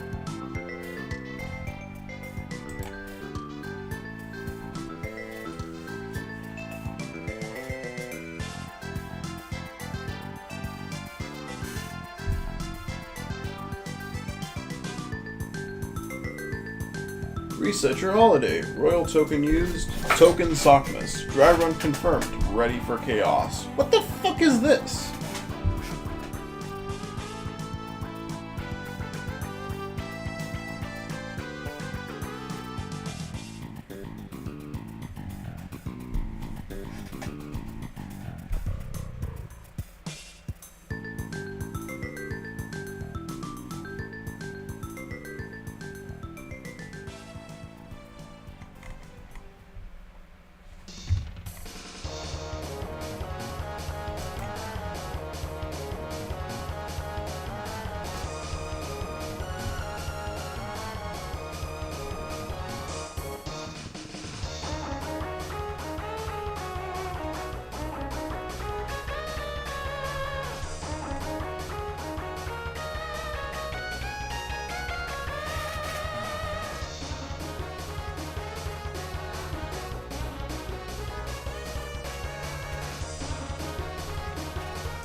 If this don't work, I think I'm just gonna like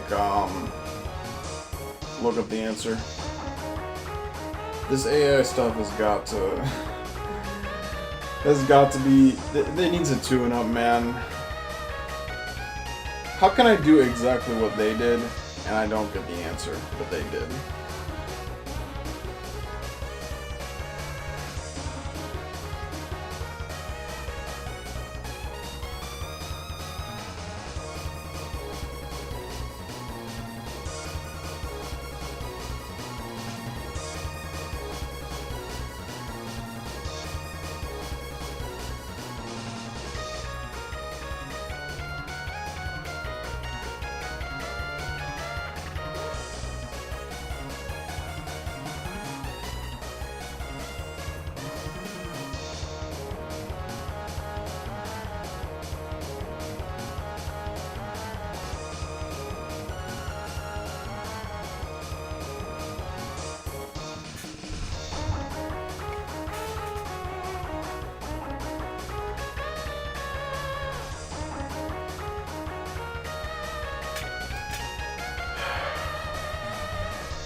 Waiting.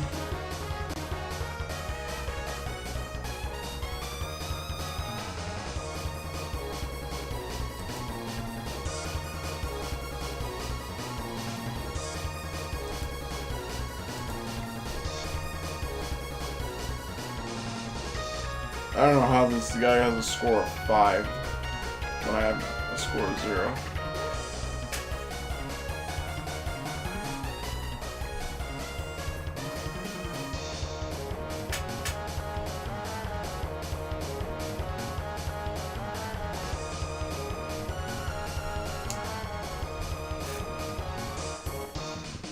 Yo.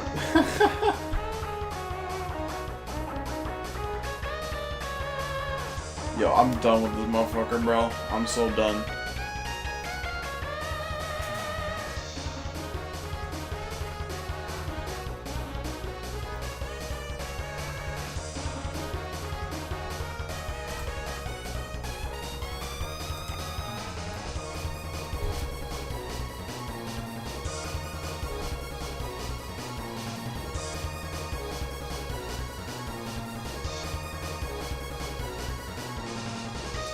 They didn't mention the theme or dry run, so default to Eastmas.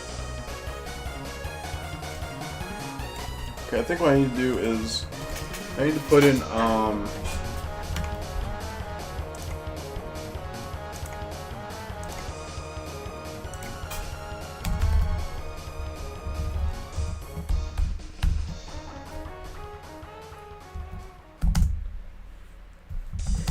the theme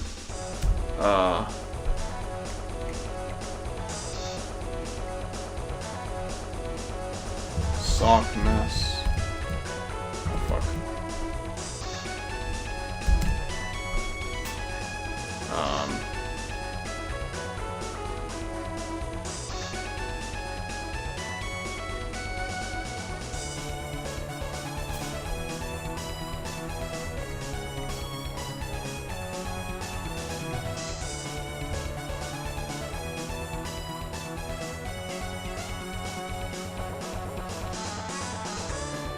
What is dry run?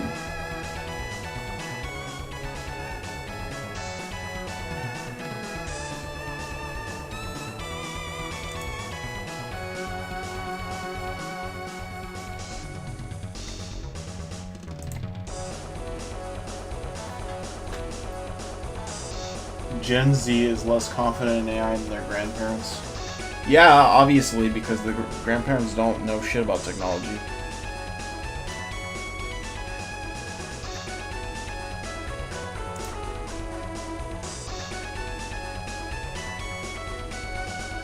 They don't have any critical thinking skills.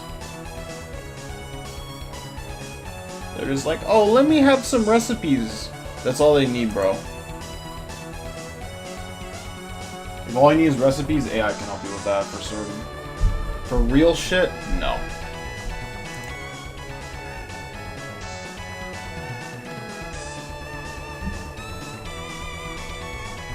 If it's determining what a life insurance policy to go on to, yeah, I can help with that.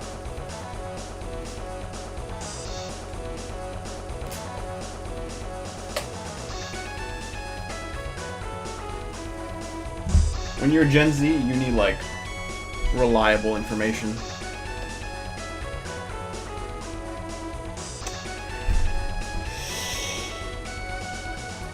Dry run. Dry run.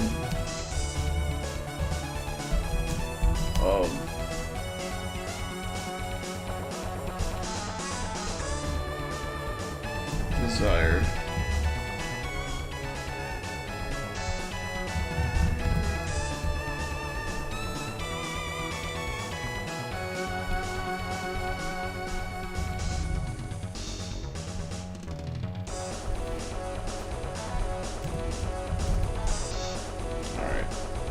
I'm gonna try this.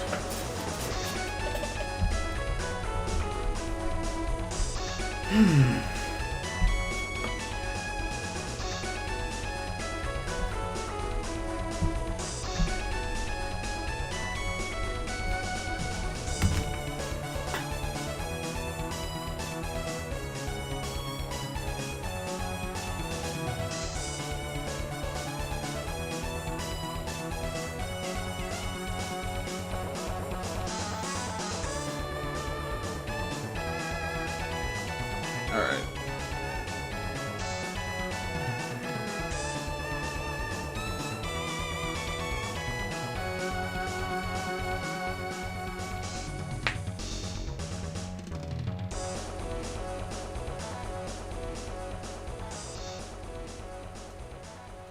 Gen Z is the least likely to believe AI will help them grow their careers or make them more efficient at work. Gen X is most likely. The thing is that we don't really have like anything to use AI for.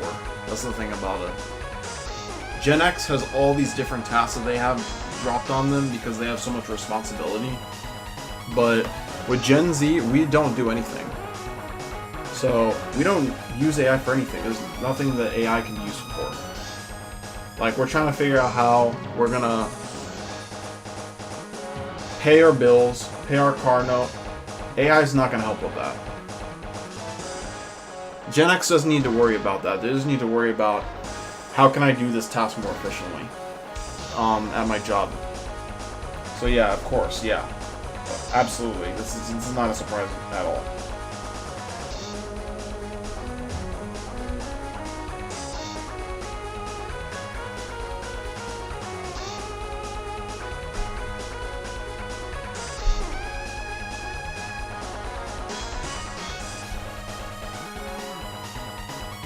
Damn, Gen Z is negative 20 in terms of job confidence of landing a role. That's crazy. Negative 20. How does he even get to how does he even get below 0? That's kind of sus, low key.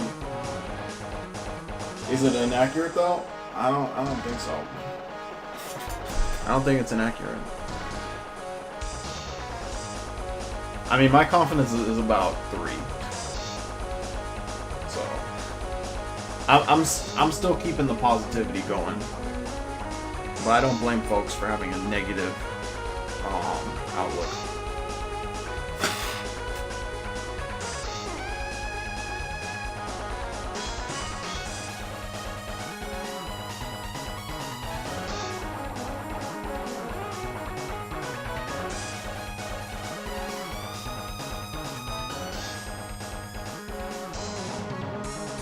I'm just trying to figure out what they're actually measuring. It's just confidence, I guess.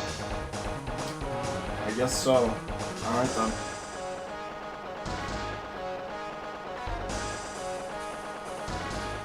AI is showing up everywhere, but the support systems made to help people learning aren't scaling at the same pace. Okay, but if you learn AI, are you gonna get the job? That's the question that I have. And honestly, I would say no.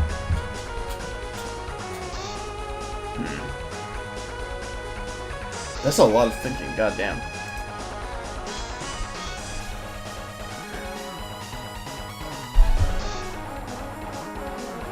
The user provided all 3. Token as a token. Desired theme is Sockmas and dry run is Sockmas. Wait, the dry run's parameter default is false. But the user specified dry run as Sockmas. Should I include that or leave it as the default? The benchmarkers and dry run is going in the default false. Oh! So now it's... I gotta change that to true.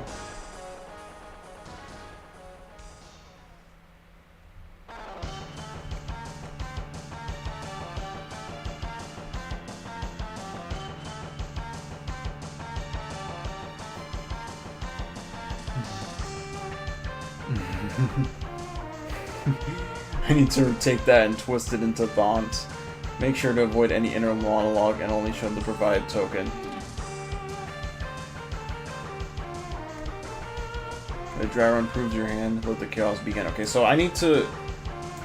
I think dry run should be... Let me see. What did he say about the last one?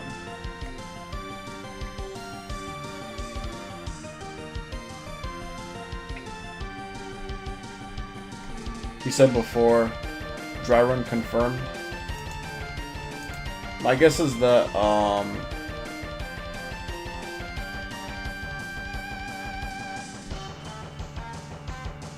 gonna put dry run as false.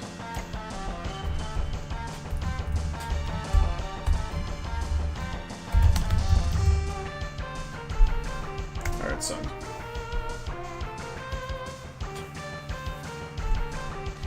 Alright, don't throw this time.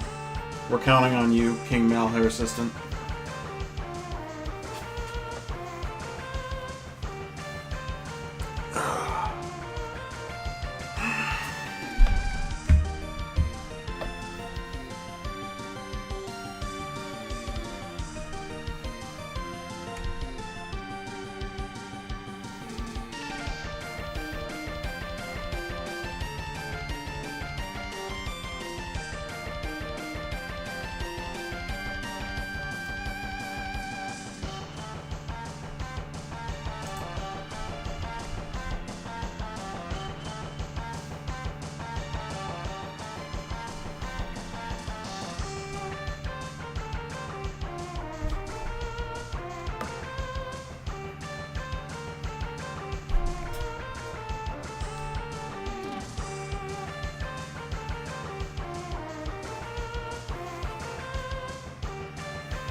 More than half of U.S. employees say that they plan to proactively learn new AI skills in the next 6 months. Nearly half agree that using AI tools makes them more efficient at work and will help them grow in their careers. Only 45% say they feel supported getting AI skill knowledge. There we go! Christmas is coming back! Whispered, and Sockman's reset pending. The receipt is now sealed with a nod to Musk, as yet unopened. I can't believe I got it. Hell yeah.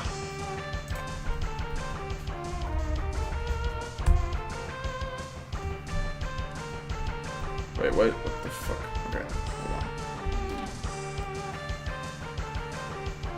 hold on. Oh, I have it down here. Good, thank you.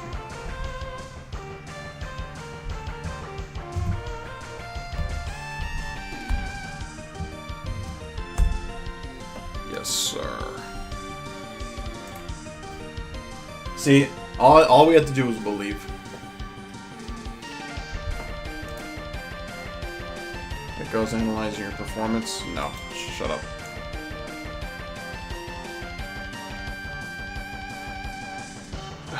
Damn it. Get out of here. What the fuck is your problem? Okay.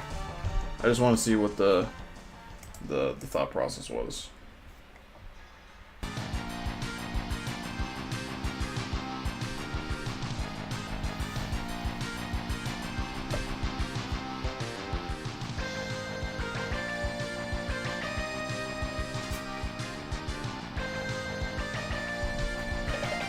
Token, desired theme, and dry run. Dry run is false, so I need to call reset holiday with those arguments. The required fields are empty, so I can omit them.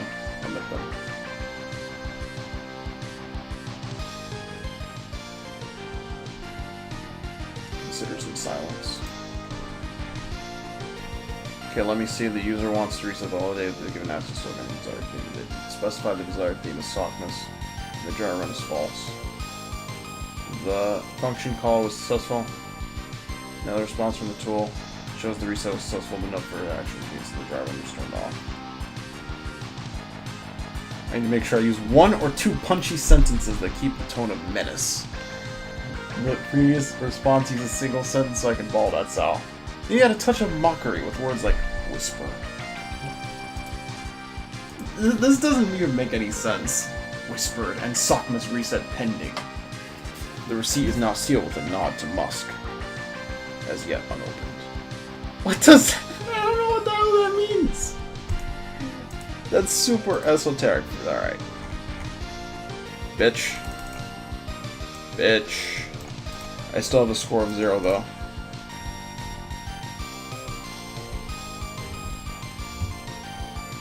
Alright.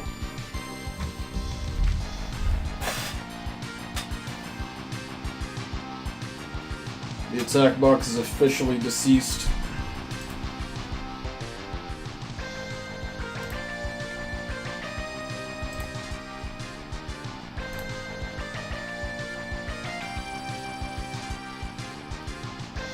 Go ahead and terminate this one too.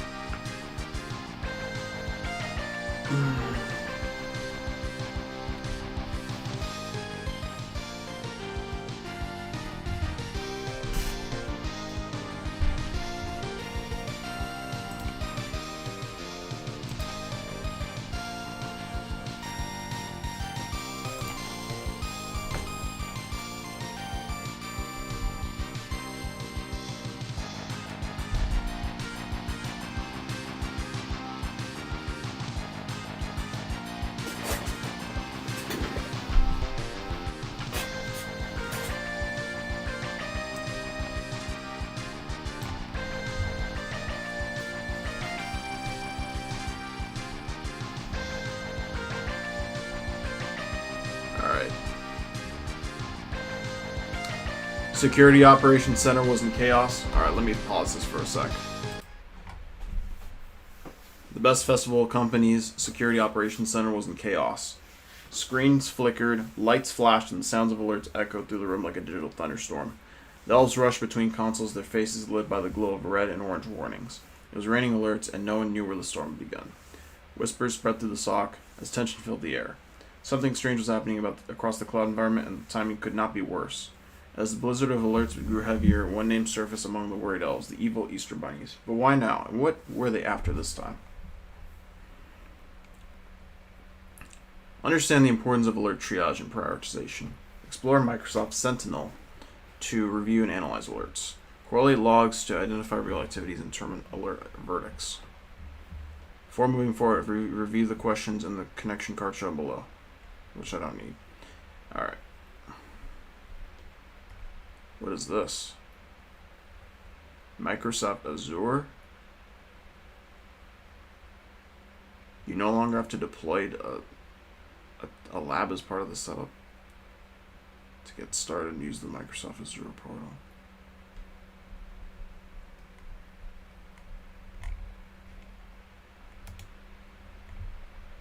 Azure. Okay. I guess we use Azure instead of whatever the. Okay, we use Azure. All right. Okay. We're gonna keep the attack box on deck in case we need it. But yeah. I guess we could try this one first.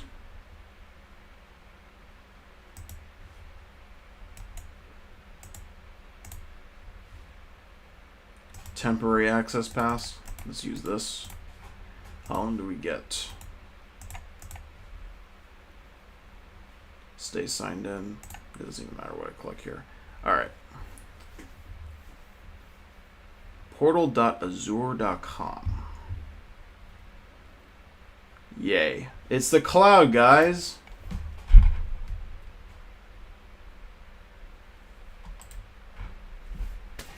It's the cloud. Don't y'all love the cloud?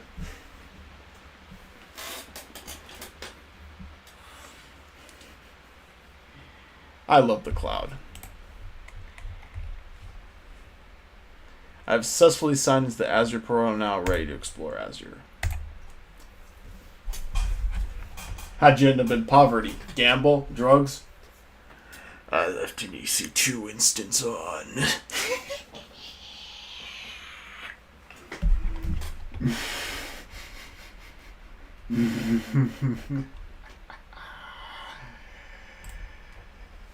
Oh man. Awesome. Freaking awesome.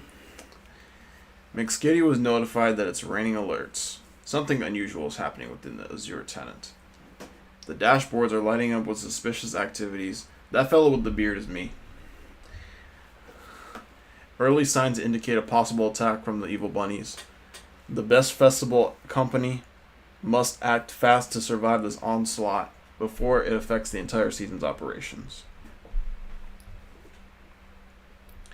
Before investigating these alerts in Microsoft Sentinel, McSkitty must step back and understand what's happening. When alerts start flooding in, jumping straight into each one isn't efficient since all alerts are not equal. Some are noise, others are false positives. So it looks like we're going to have to go into Sentinel here. So we're going to do this. Preload that. This is where alert triaging becomes critical. The process separates, or no, triaging helps security teams identify which alerts deserve immediate attention, which can be deprioritized, and which can be safely ignored for a moment. The process separates chaos from clarity, allowing analysts like McSkitty's SOC team to focus their time and resources where it truly matters. Now let's continue the discussion about alert triaging. In the previous section, we introduced triaging and why it is essential. This time we'll focus on how to approach it, what to prioritize, what to look for, what to do right after an alert. So we got severity rating, okay. We got why it matters. Oh no, we got timestamp and frequency, okay. We got attack stage. So which stage of the attack lifecycle this alert indicates reconnaissance, persistence, or data exfiltration. That's the part that I'm still not really keeping track of. So I'm gonna need to take a look at that. Think that over, mull it over a little bit. Then there's the affected asset. Okay. So all that's part of triage. In short, these four represent the essential dimensions of triage: severity, how bad, time, when. Wait, hold on. So how do you triage for timestamp? Oh, okay. Context, where in the attack life cycle, who or what is it? Okay, let's get rid of this shit. This is dead. Alright. Impact. They form a balanced foundation that's simple enough for analysts to apply quickly, but comprehensive enough for informed decisions. After reviewing these factors, decide on your next step. Escalate to the incident response team, perform a deeper investigation, or close the alert if it's confirmed to be a false positive. A structured triage process like this helps ensure that time and resources are focused on what truly matters. Gotcha. Diving deeper into an alert. After identifying which alerts deserve further attention, it's time to dig into the details. Follow these steps to investigate and correlate efficiently. Investigate the alert in detail. Entities, event data, and detection logic. Is it real malicious behavior? Check the related logs. Look for patterns or unusual actions that align with the alert. Correlate multiple alerts. Identify other alerts involving the same user, IP address, or device. Correlation often reveals a broader attack sequence or coordinated activity. Build context and a timeline. Combine timestamps, user actions, and affected assets to reconstruct the sequence of events. This helps determine if the attack is ongoing or has already been contained. Decide on the following action. If there are indicators of compromise, escalate to the incident response team. Investigate further. More evidence or more correlation is needed. Close or suppress if the alert is a confirmed false positive, and update detection rules accordingly. Document findings and lessons learned. Keep a clear record of the analysis, decisions, and remediation steps. Proper documentation strengthens the SOC processes and supports continuous improvement. With the triage complete and the investigation in motion, McSkitty begins piecing together the puzzle. Every alert, log entry, and timestamp brings her closer to uncovering what the evil bunnies are up to inside the Azure tenant. It's time to connect the dots and reveal the bigger picture beyond the noise. Let's proceed to the action. Correct answer.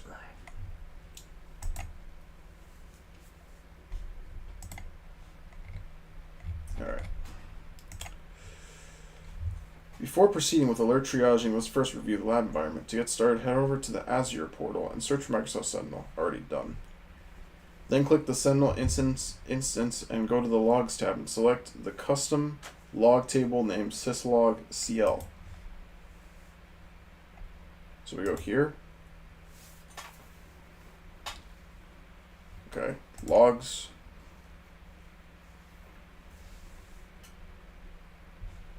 What?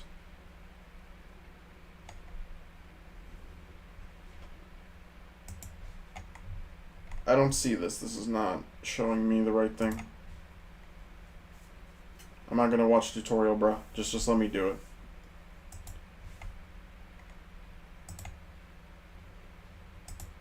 What? Oh, okay, there we go. I think this is what we're looking for.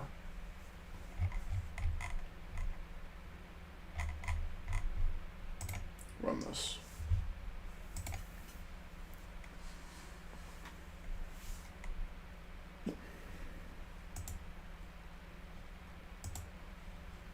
The logs for this lab environment should be rendered.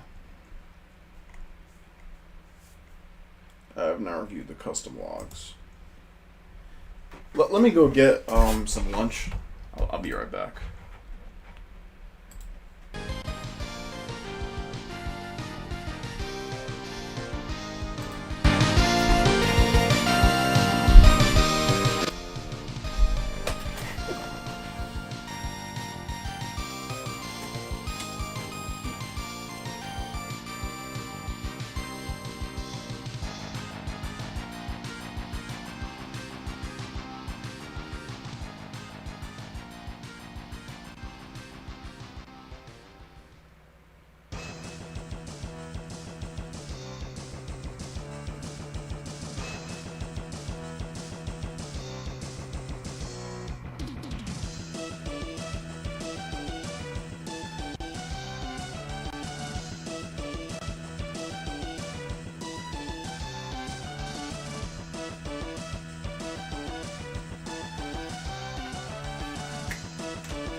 Alright, folks, I got an update.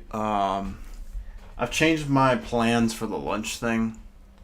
I'm still gonna eat lunch, but I gotta wait for a bit before it's ready because I put something in the oven. So I'm gonna go ahead and show y'all what I'm dealing with right now. So here's what I got going on. It's showing absolutely no results at all. So I'm not exactly sure why that is. My guess is that it was set for a certain day. Because you see here it says 24 hours, right? Like, not here, but you see here it says 24 hours, right? It says it's on the 10th, but for some reason it's not working for me. So hopefully if I bring the range further back, it'll work. So I'm just trying that out. And I still don't have anything at all. Is this supposed to be? Okay, it's not loading the correct thing. Clearly it's not loading this.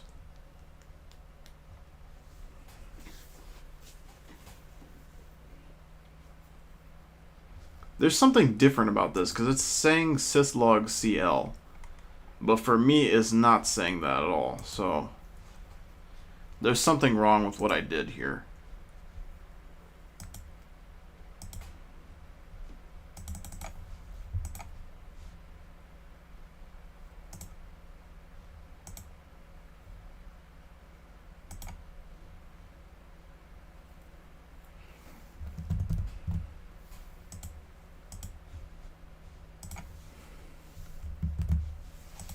Let me just load the page up again.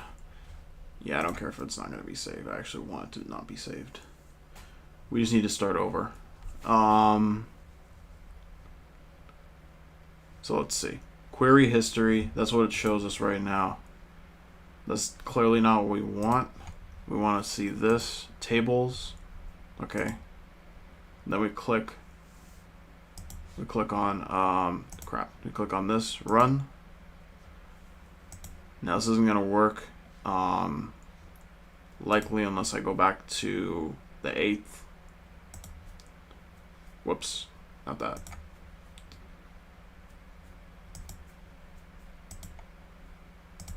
The 8th. Alright, we're gonna try this and see what happens. This looks a little bit better. So it should work.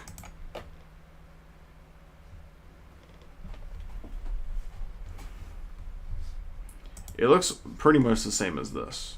So I really don't see why it would not work.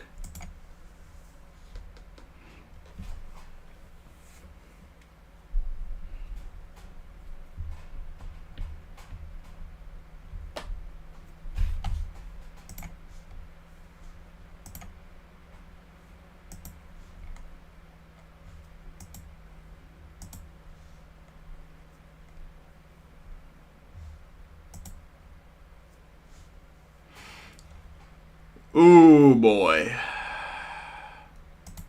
Folks.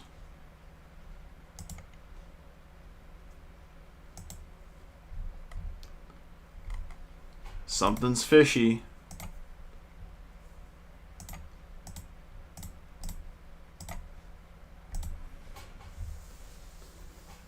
So this is what I'm dealing with right now. I don't know how to actually fix this. Now that I'm extending the range so far back.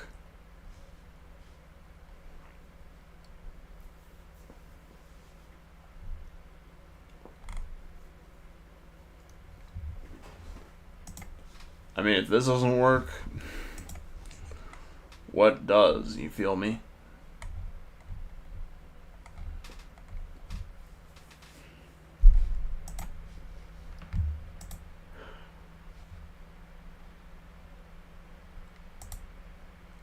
That's crazy.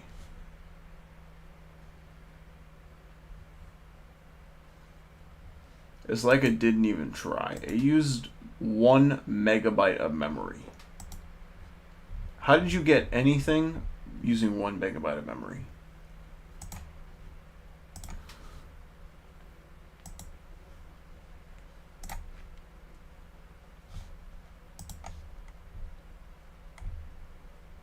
Alright, I thought this was going to be easy because of the cloud.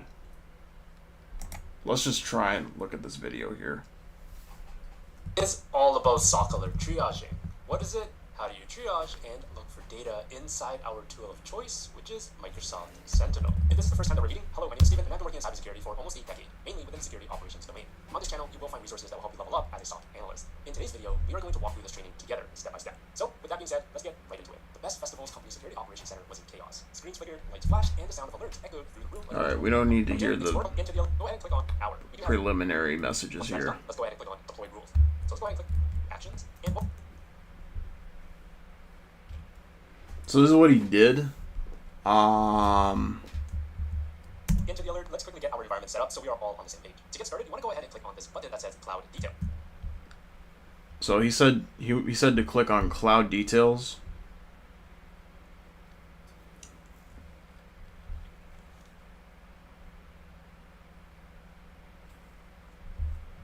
I don't know. I'm not rest assured for real. I'm honestly not. Go ahead and click on Join Lab. And after waiting about 10 to 15 seconds, we should now see this right here, where it says Join, and it expires in about an hour. We do have 3 different tabs. We have the environment, I mean, actions, to me, let's go over to Actions. And it just looked like the cloud through. Once that is done, that's what it looked like to me. Awesome. The next thing to do here is click on our credentials, and do keep note of our username and our temporary access pass. So let's go ahead and click on Copy Lab. Open up the tab in the browser and paste it in. You should get presented with this Microsoft sign in page. From here, you want to go ahead and copy your username, and go ahead and paste it in there. Click on Next, and then it will ask you for your temporary access pass. And we'll click on the Copy to Clipboard button, and paste that in there. We'll get an option to stay signed in. We can go ahead and choose no or yes. It is completely up to you, but I'm just going to select yes. I do want to note that if we scroll all the way up, you will see information about your lab. Our lab environment does expire in about 1 hour, which should be more than enough time to get through this lab. Now that we have successfully logged in, we'll need to head over to Microsoft Sentinel and enable our analytic rules so you can start having some fun. To access our Microsoft Sentinel, you want to click on the search tab at the top, and then type in Microsoft Sentinel. And this is the one that we want to select. From here, we should have our own Microsoft Sentinel instance. And this right here. Okay, let's see this. It says LAW 2025. Is that correct? I think it's here.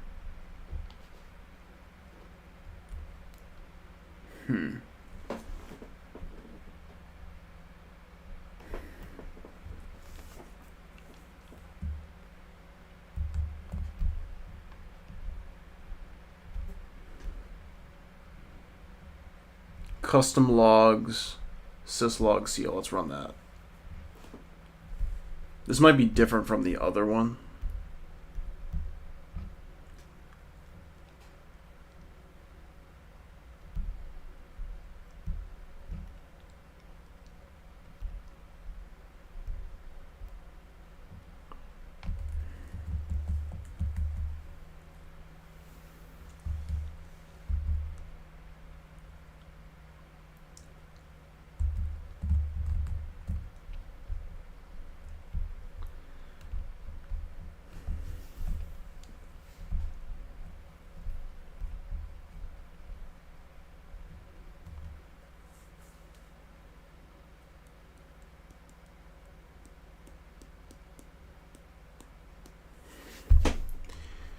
It didn't change anything, bro.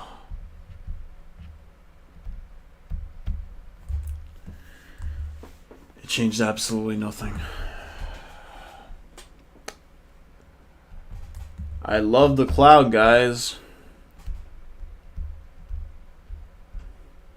Let's go back. Let's go back 3 spaces here. There might be a log analytics workspace. Nah, that's gotta be it, man. This has to be. Microsoft Sentinel.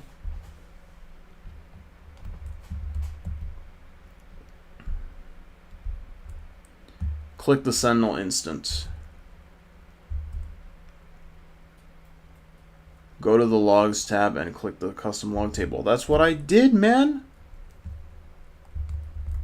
What more do you want from me?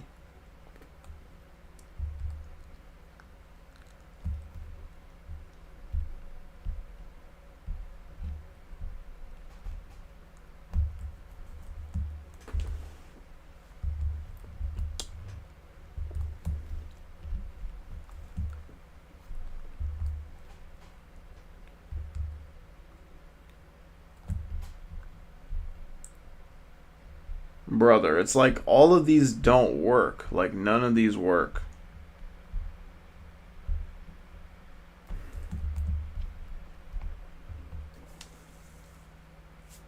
Hey, I'm stuck.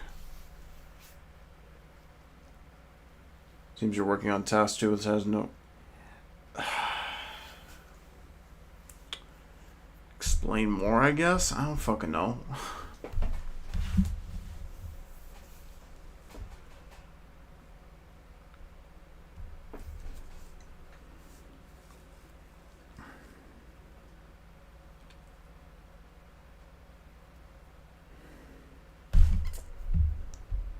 You'll need to access the cloud details from the Azure Lab section. Then use the Actions tab to deploy the lab.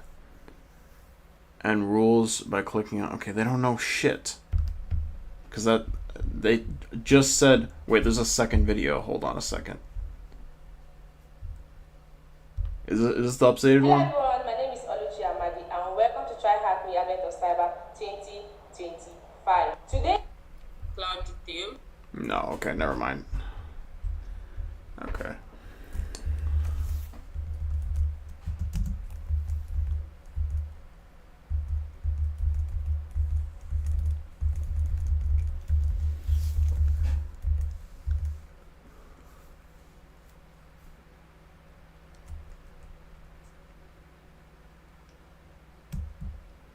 Active rules.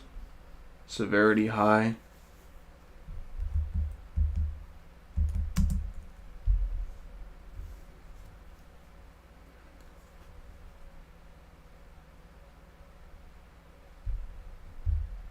So this is the first time you got into Sentinel and you were like, alright, time to go immediately to analytics. Alright, let's take a look at that then. I mean, I don't got a problem with that.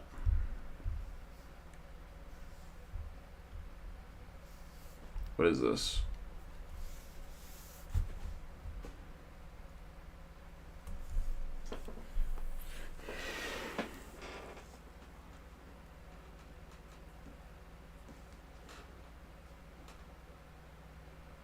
Okay. I mean, I guess we have this. I don't know. The thing is that we have the alerts, but we don't have the...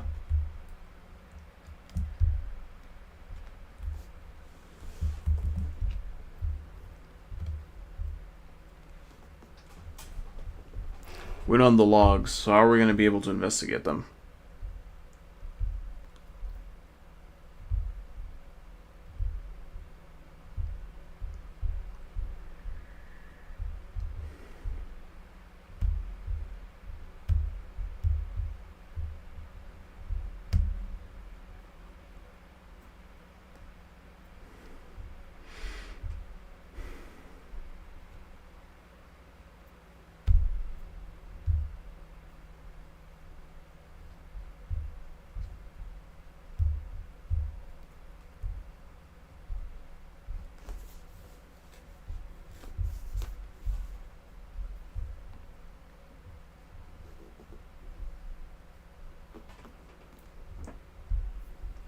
Maybe I need to try another account.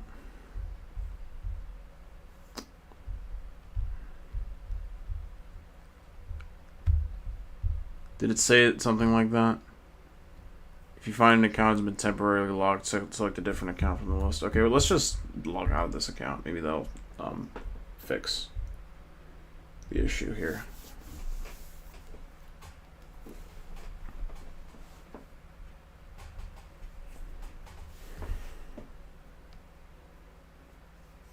Use another account.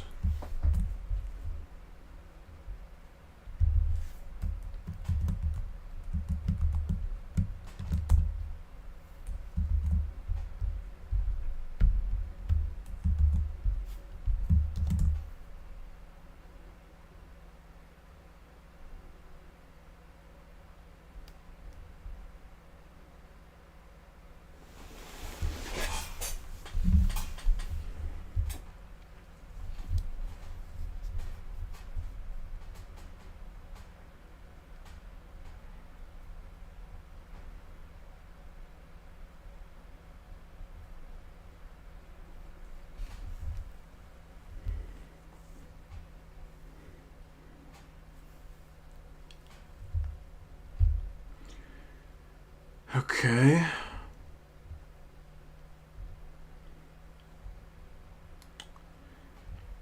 Logs.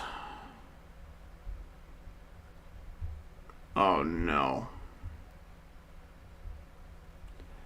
I don't know how to fucking do this. I'm just gonna... I don't know, maybe if I click on an alert it'll help me,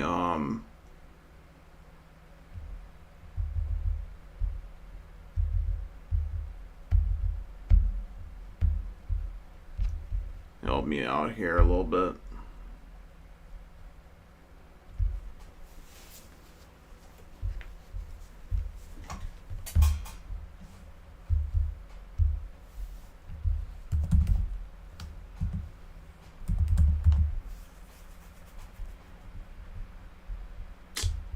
Dang it.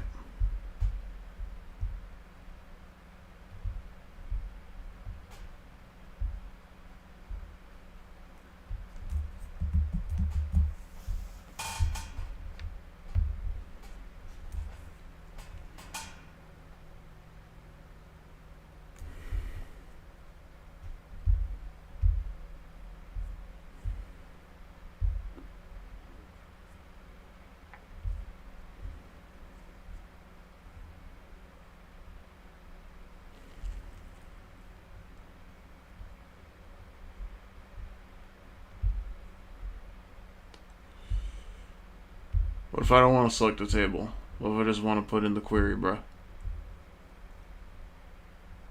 Query history.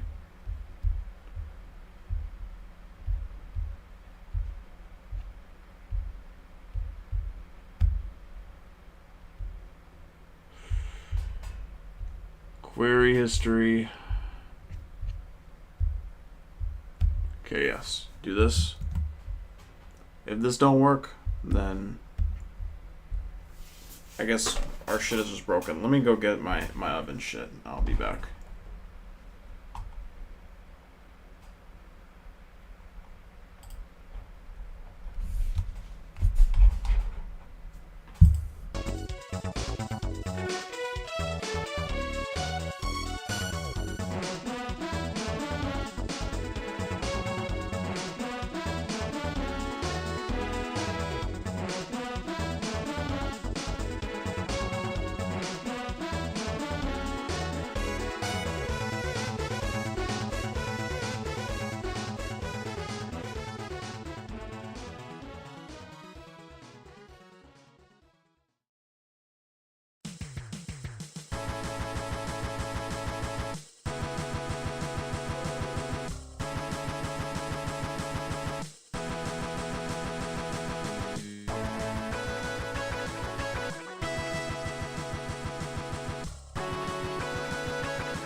All right.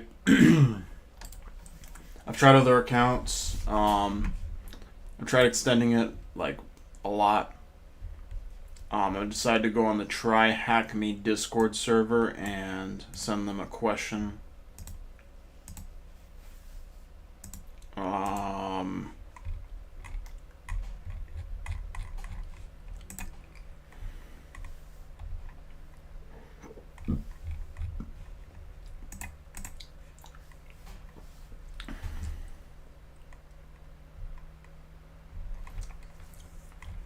Let me see if this is part of the room.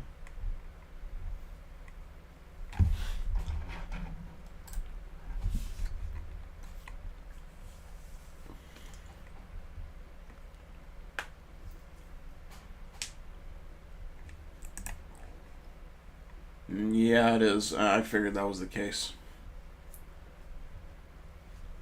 There's no way you'd be able to see this stuff. There's just no possible way.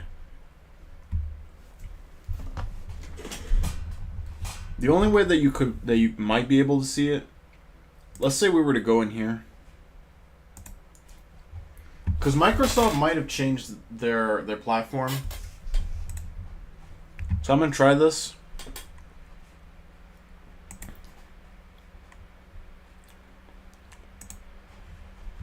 All right, go to the Defender portal, right?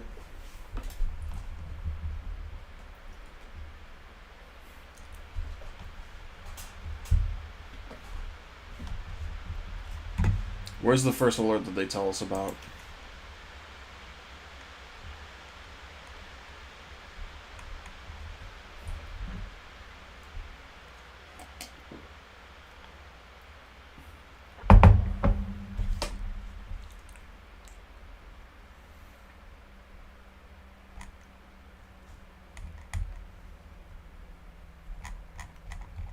Okay.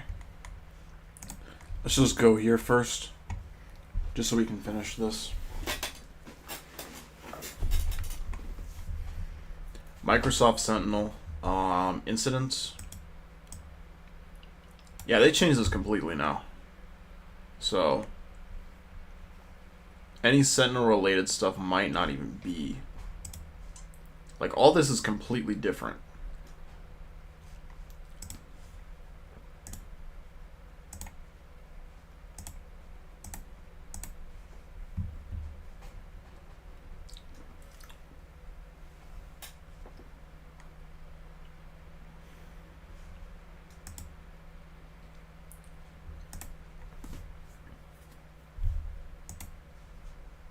I got anything? No.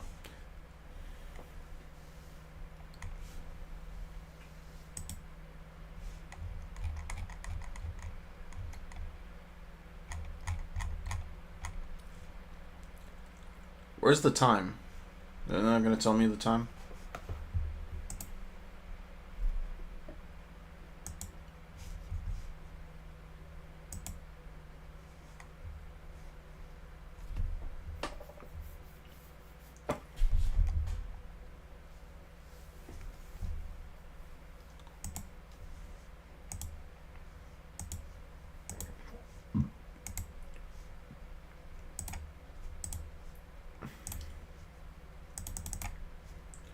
October 29th to the 30th.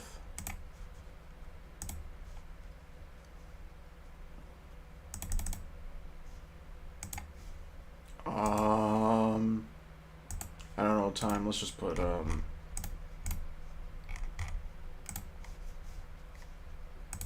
to 11:30.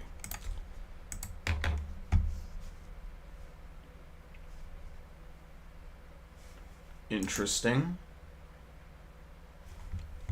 Now, why is that? I wonder. I guess it's fine. I don't know why there's so many more here, but if this is the way, this is the way. I'm not going to question it.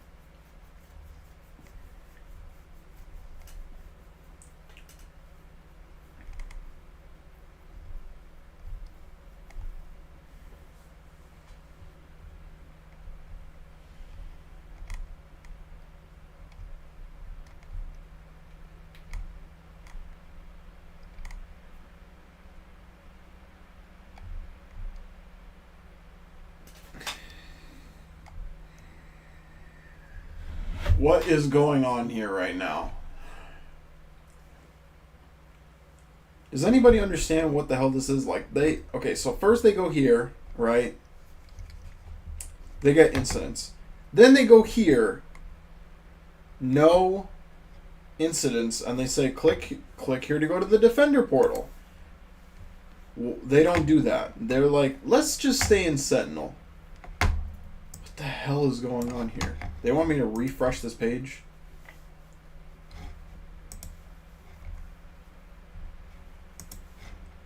This isn't even the right one anyway. It's incidents. Wait, they had it before. Analytics. Incidents.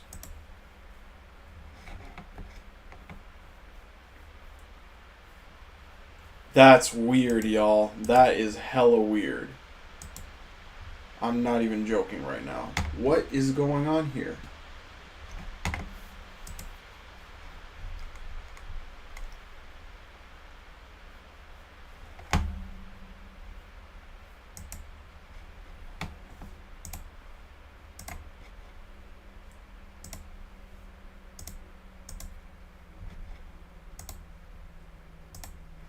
This time, October 29th at 10 p.m. At 12 p.m.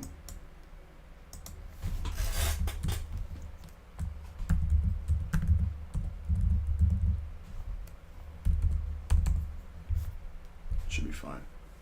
Ah, fuck off. See, this is why you don't fucking trust Microsoft to do your instant response for you. Because they're gonna say, "Oh, that's not good, man." And why are there so many incidents now?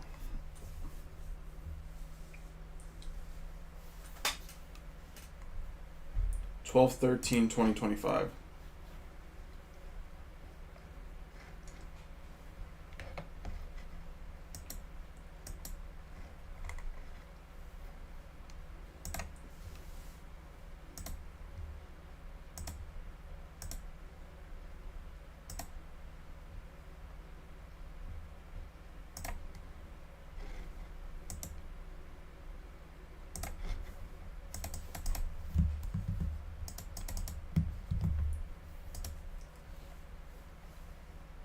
Folks.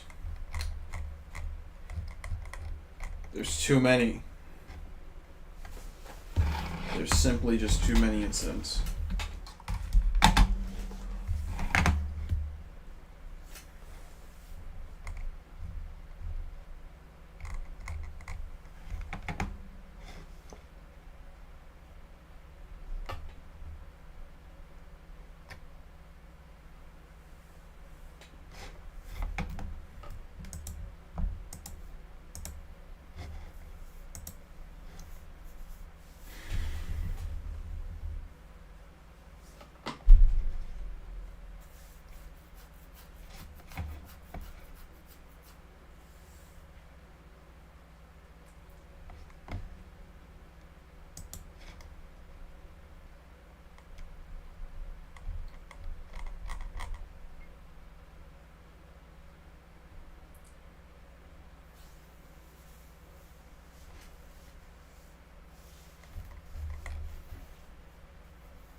I'm just gonna do this.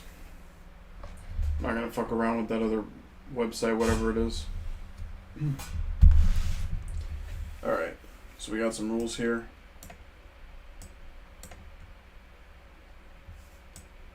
And what is this supposed to be? Can you just get out the way, bro? I need you to move. Oh, man.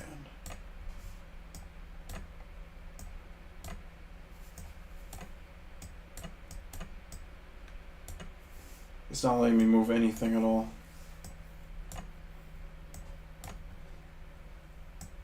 This is awesome, guys. This is amazing, I tell you.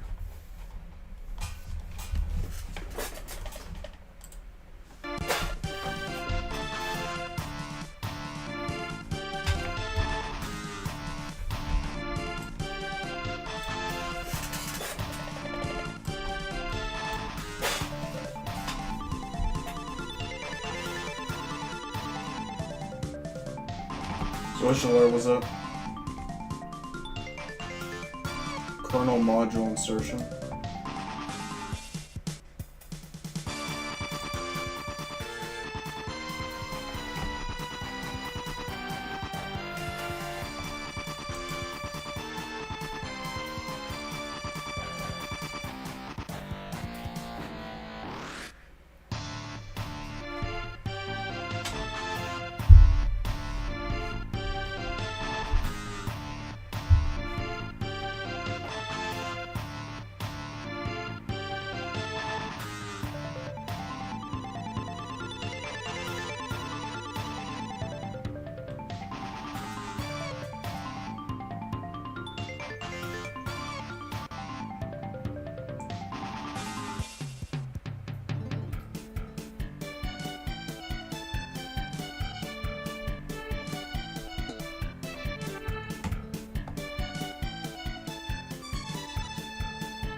Does anybody know why they made it so that AM 12 AM is the beginning of the day and 12 PM is the middle of the day, instead of making it 12 p.m. being the beginning of the day, and 12 a.m. being the end. I mean, what the fuck am I saying? No, 12 a.m. being the middle. Yeah.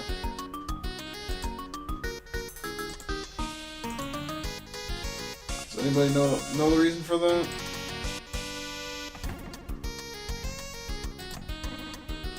At least I can kind of adjust this a little bit to get what I'm looking for. The other one was just out of damn control.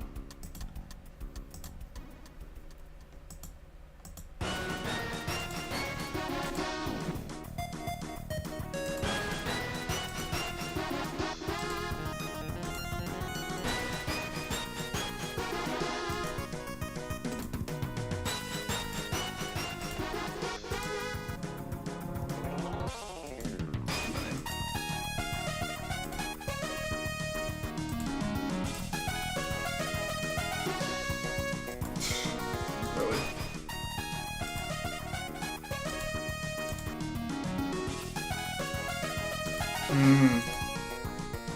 Okay, I need to go back one day, but I need to change the time.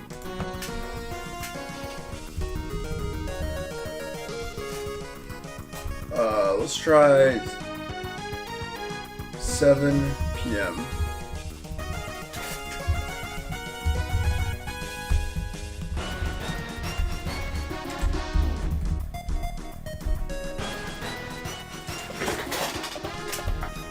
See? Easy. Just kidding, I have no idea if this is gonna work actually.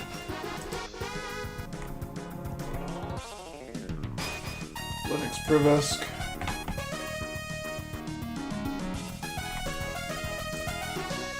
Kernel.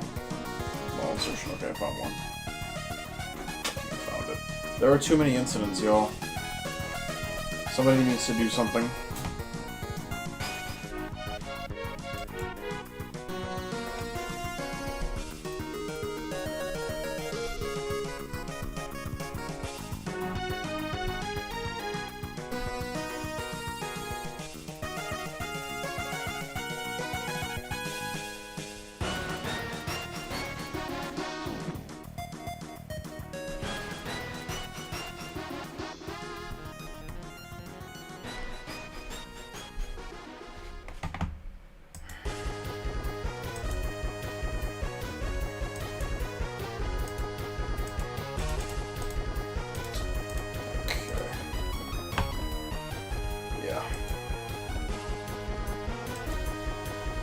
Creation time. Entities 3.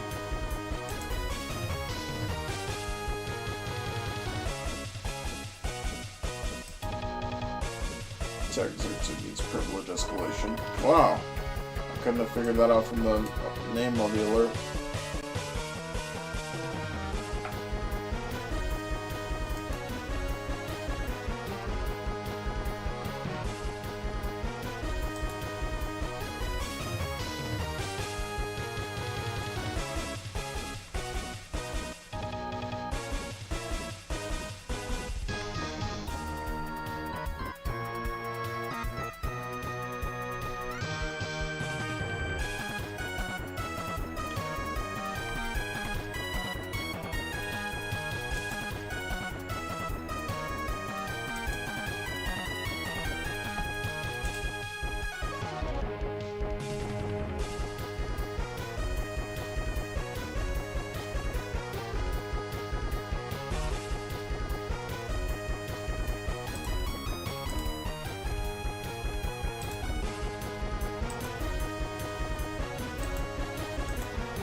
Hmm.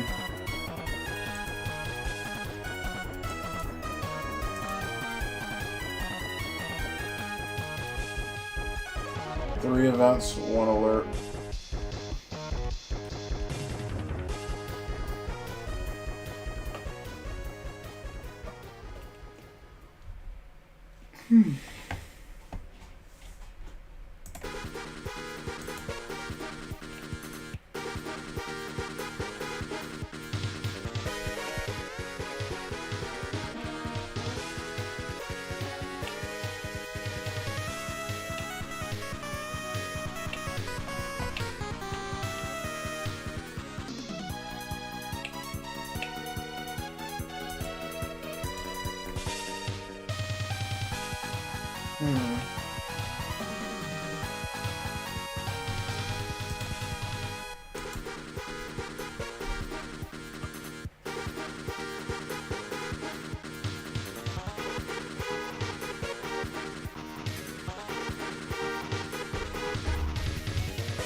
Honestly, the vibe I'm getting is that there's a false positive where some program is or some cron job is just constantly triggering the alert.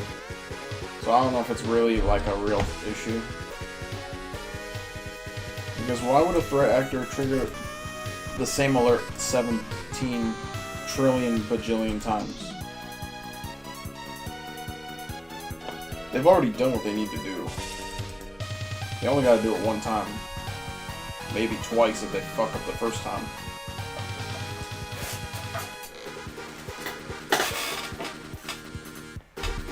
Not 1,000 times.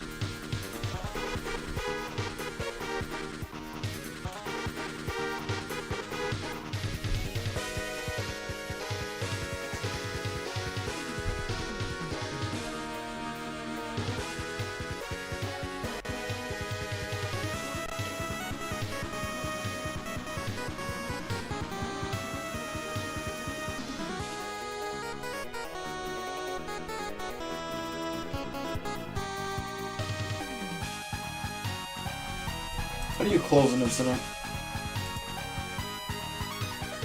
Create a team.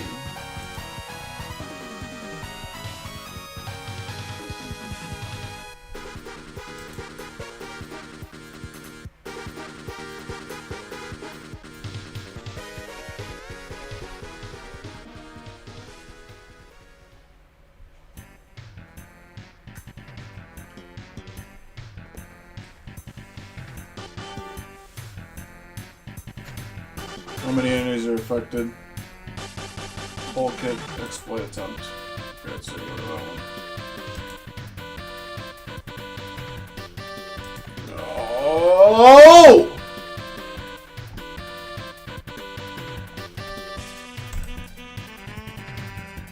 I love my job.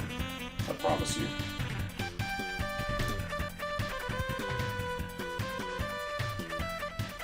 Whoa, there's 10 of them.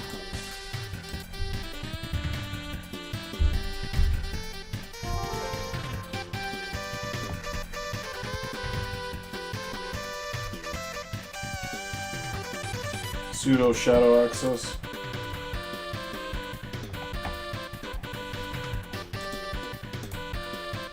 I think I'm gonna get rid of Cossack.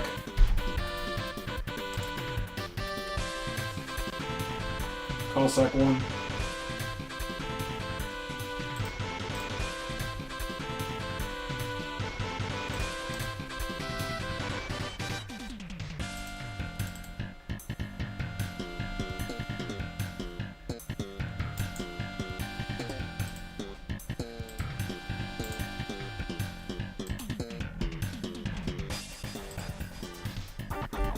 Cossack 1.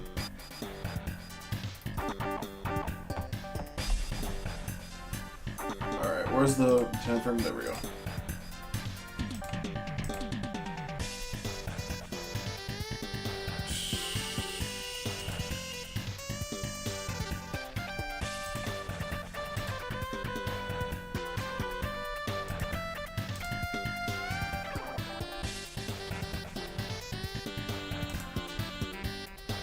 Shadow access. Let's see, what's the severity? Oh, it's high. I thought I wanted a number again. How many accounts were added to the sudoers group in the Lin Prevesk user added to the sudo group? I don't have here. Y'all know what that means.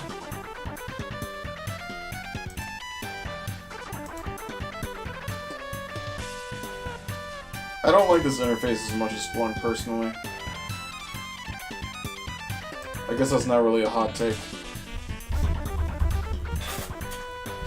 If I had to make a educated guess.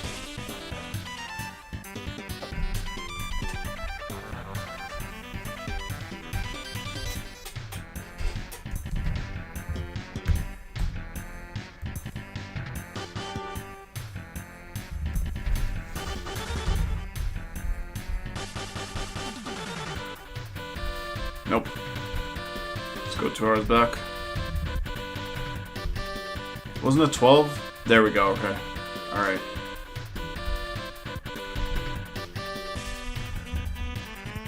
How many accounts were added to the sudo group? User added to sudo group. I do not detect that alert yet. Let's go to 4. Sudoers.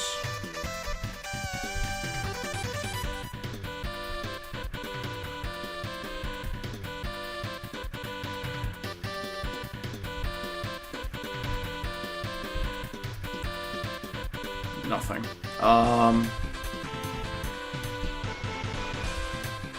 We'll try just 12 p.m. I guess. I mean, let's try it.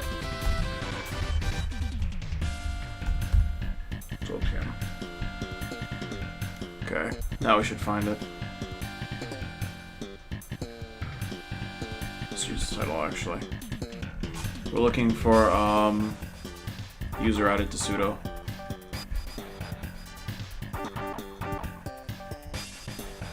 It's still not here.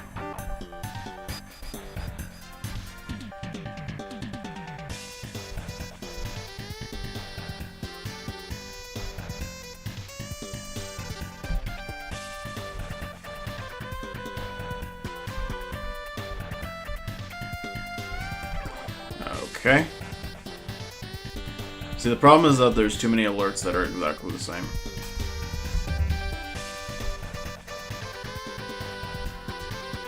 Okay, past WD modified by the root.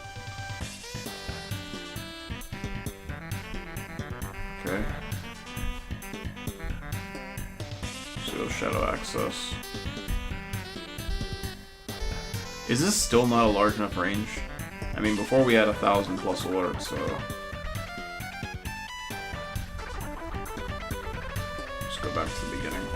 And then, change the range to, previous day.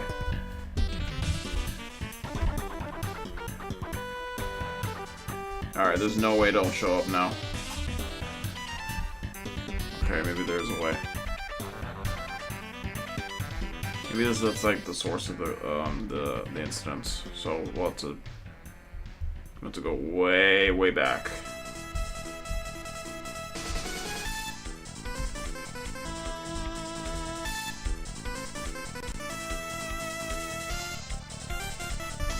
Nope, nothing yet.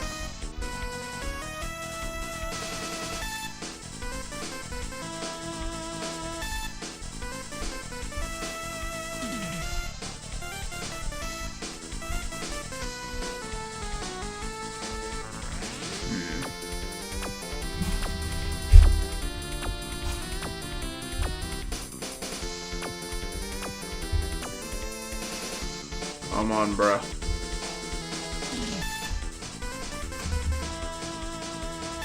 User add to pseudo group. Let's get it.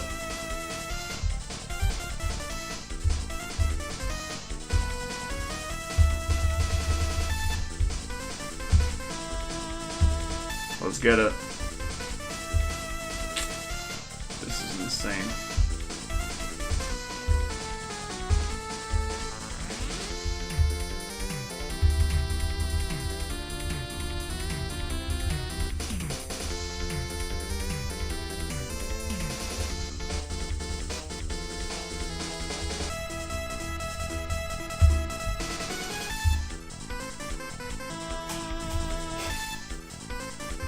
Bruh.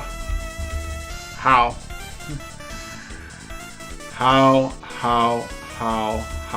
How is this possible? Can anybody explain this to me?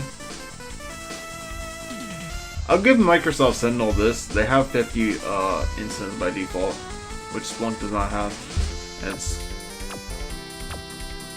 kind of a choke point.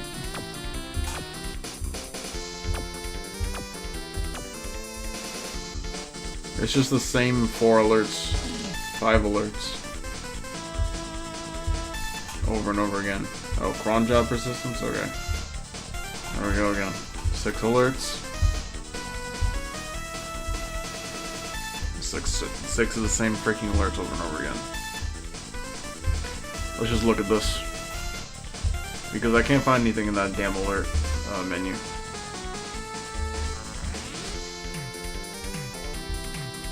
See.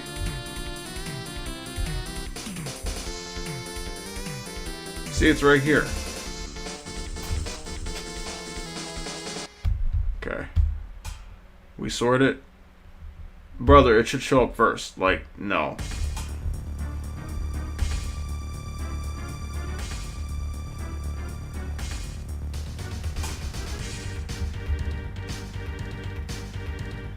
How many accounts were added to the pseudo group?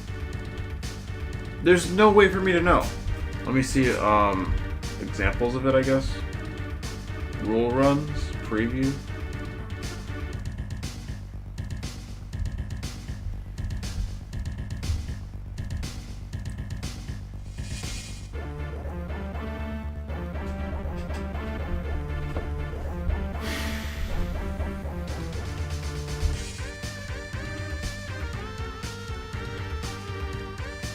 Yo, am I getting schizo, or did that bag just move?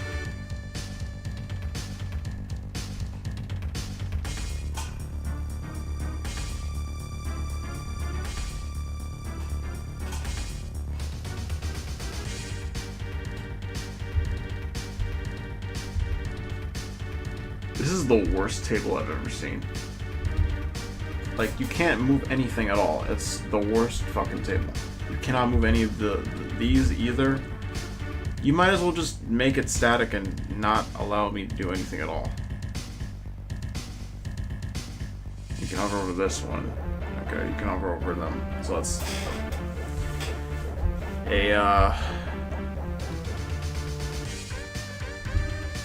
quick fix, I guess.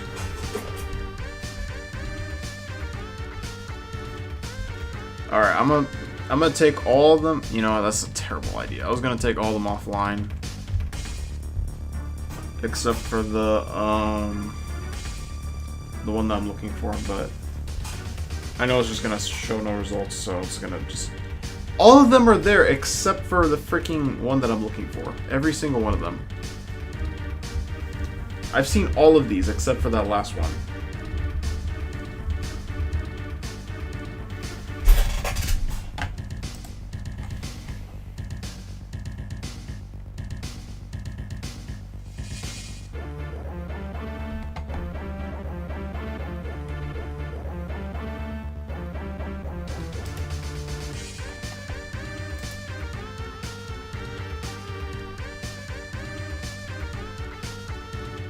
Maybe I should go to the Defender portal. Ha! Psych! Oh man. If they don't go to the Defender portal, there's obviously something wrong with that. Obviously there is. There's no other explanation for it.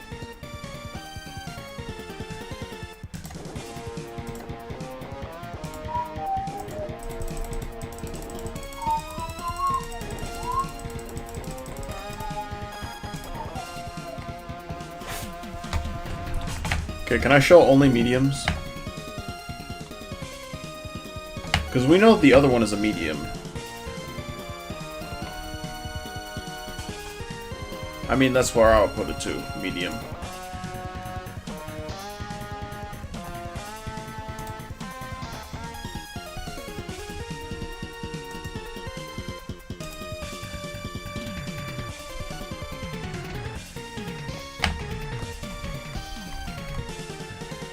Actually, let me do this. How many, based on how many alerts there are. Uncheck it, please. Can we just sort this? Sort this out, bro.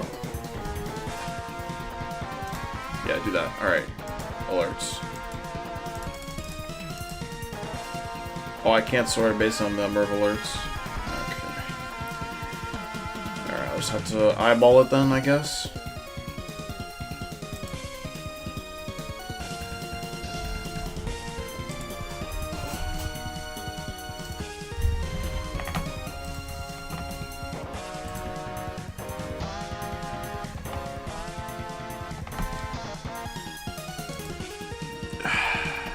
Dude, we haven't even gotten to the second task, which is actually the part that's the hard part, and we're still struggling.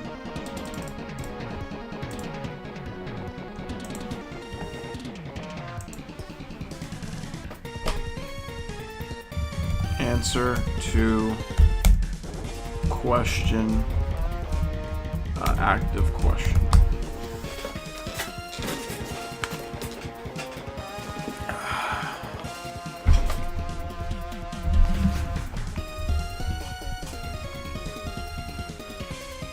Navigate to the Microsoft Sentinel Incidents tab and analyze the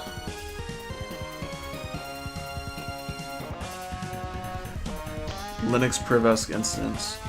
Look for high severity alerts and confirm their details.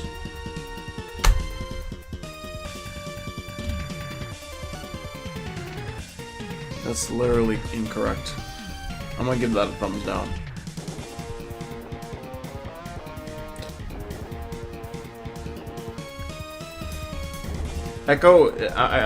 Echo's not been particularly helpful for me. Anyone want to participate in a CTF with me this Saturday? Fuck no. I don't think so. I kind of want to say yes to him, but I feel like a lot of stuff that I'm doing this week is just gonna get pushed to the weekend. So. I mean, there's not really much else to do. Like, I've tried everything.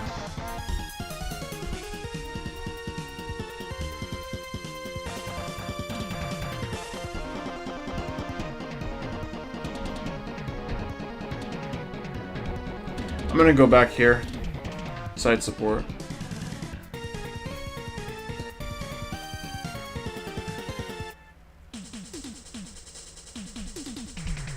Can I use a...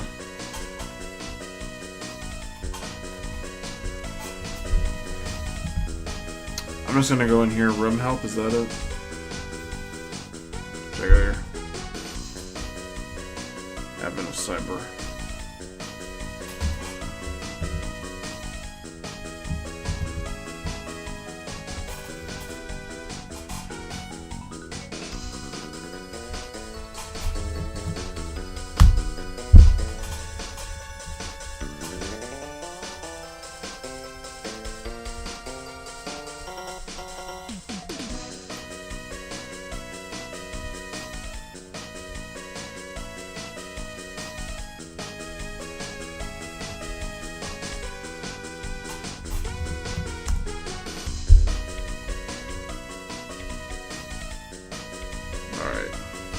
Just gonna pulse that there and yeah.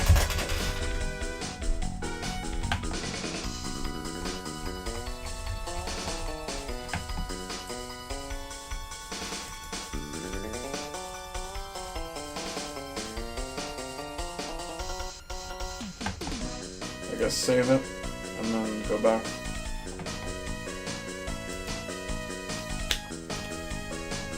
Oh, let me check my list here. Well, we already did AI security, so that's done. Fishing, we could do fishing. Right now it's 1 o'clock.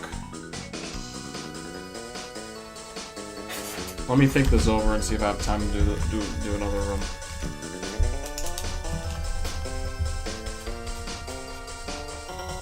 Let's see.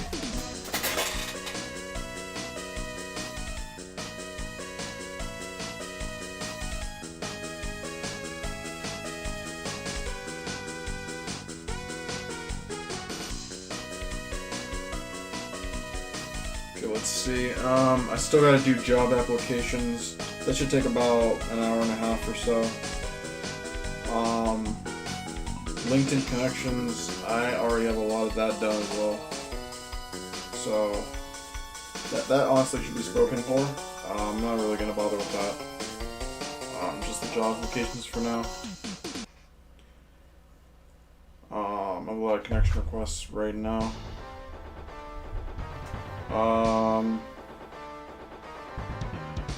Company use of LLMs.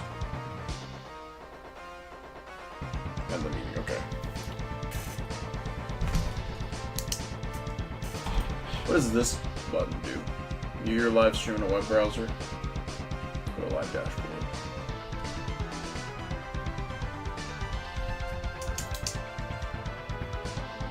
Streamlabs OBS used to have an auto-optimize feature, and it doesn't really work. Alright, they're telling me to introduce myself, I think. Let's just do that. Good afternoon. Yes. Alright, can I post pictures now? No, I can't.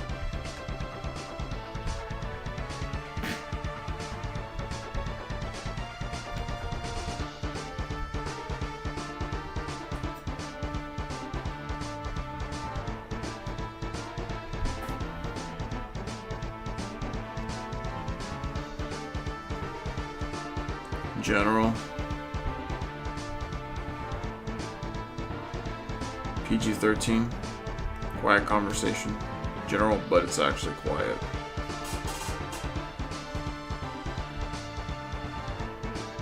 Wow.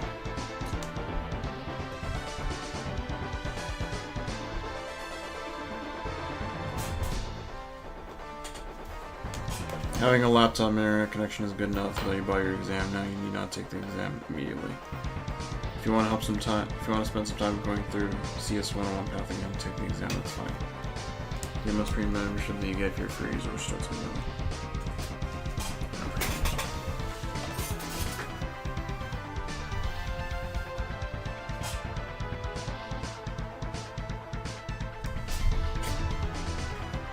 I really don't think I'll ever.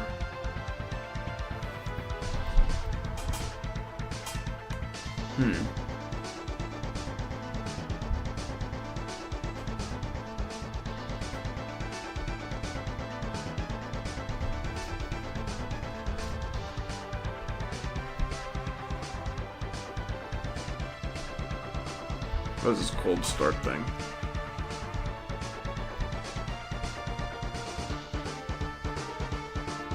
I haven't heard this before.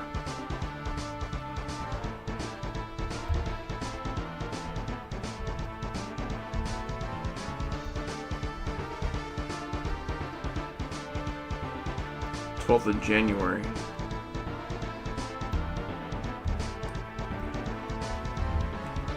How do I actually do this though?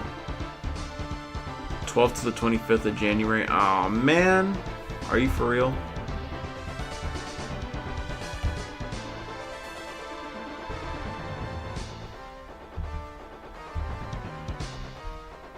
Nah, this doesn't matter because we already did the SOC level 1 rooms, a lot of them.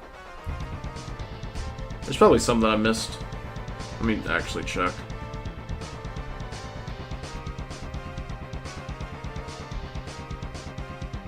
Privilege escalation.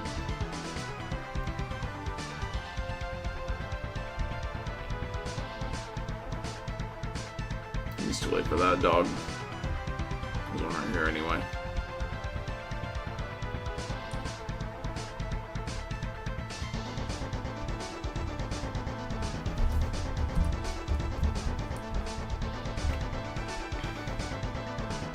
Oh, top 4%. Let's get it.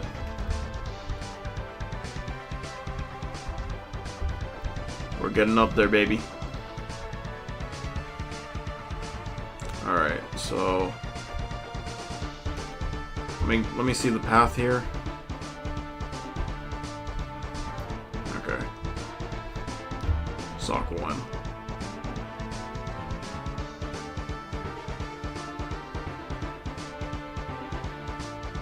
I only did 28% of this. That can't be right.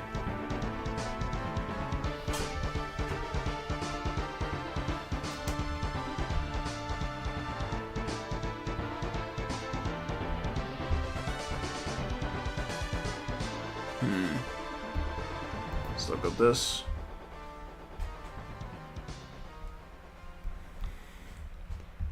Oh man. Whoa.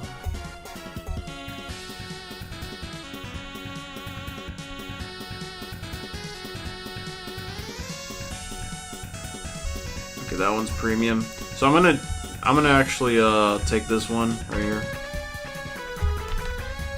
Put it right here. Elastic.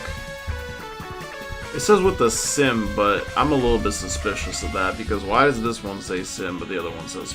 Okay, they're both sim. Okay, never mind. Alright.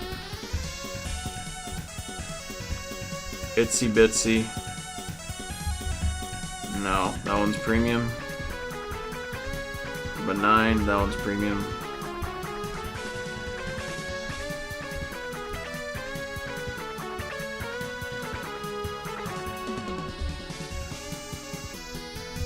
Threat analysis.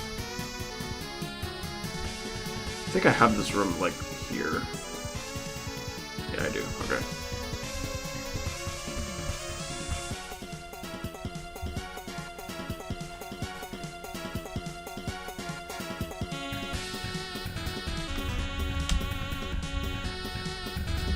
Okay. Premium. Alright. I think we get the idea.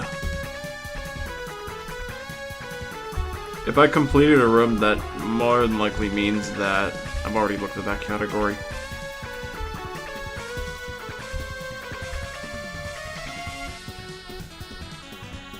Miter. Let's see if we can finish this one here. Oh, come on! How could I have possibly done some of that room and then it became premium? Yeah, fucking right, brother. Okay, let's see. Soccer roll and blue team. Okay, this one's available. This barely gives me any points. But then again, because it gives me barely any points, we might as well just do it, right?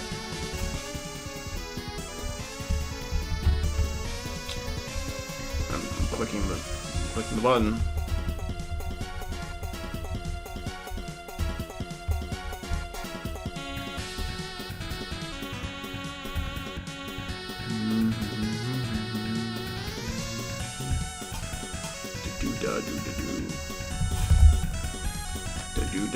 Do. Common name for roles like SOC analysts and engineers. Common names. Oh, blue team, obviously. Meet the blue team. The SOC.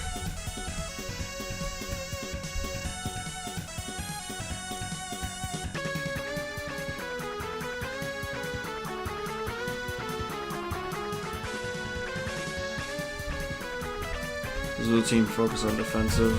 Yes. See, these questions are so rudimentary. This is a CRRT. Advancing your SOC career.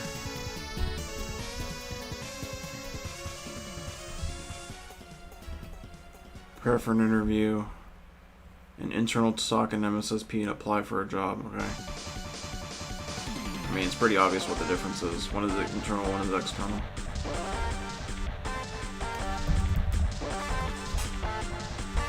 Which role naturally continues your SOC level 1 analyst journey? SOC level 2 analyst! Oh wow. Couldn't have figured that out on my own without reading all this shit. You're free to choose another path? I won't.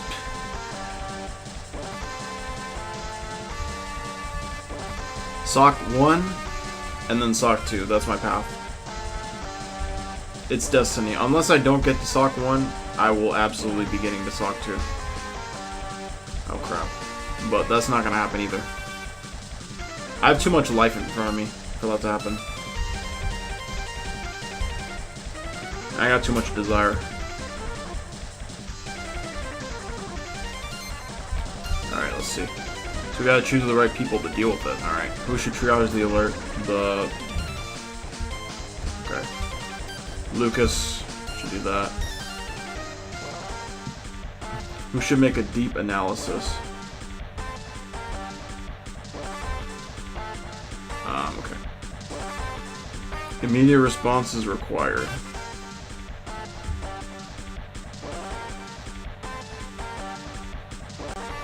This looks like a SOC engineer's job.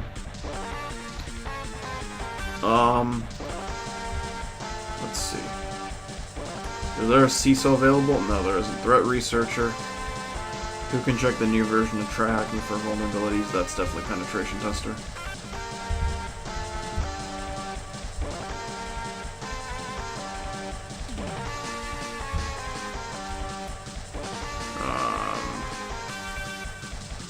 A deep analysis. So we could do threat researcher, or we could do yeah, I would say threat researcher. Alright, GRC auditor, that's this. Nicholas. Who can analyze their tactics? I don't fucking know. Oh, this, okay, Alice. Hold up. Let me get Alice back. I'll put Susan here, actually. Alice goes here. For certain. And then this CRT. Yeah, easy. Alright. Free room. You love to see it.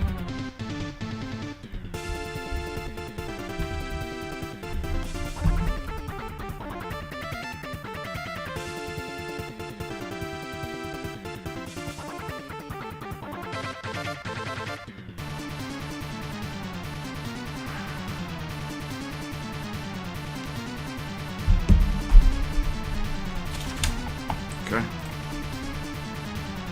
Alright, go back. Oh. Okay. Well, alright then. Next room. Let's do it. Oh, it's a premium room, right. Oh, my bad. That's my fault, y'all. My fault.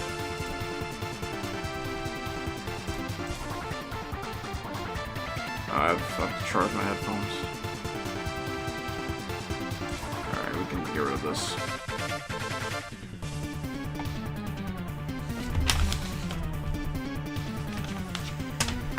Maybe we can do one more quick room.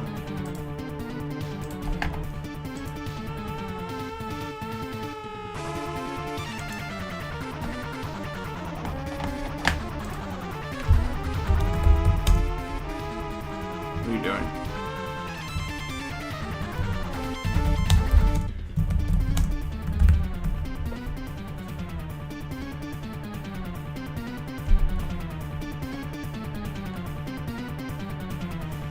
Okay, so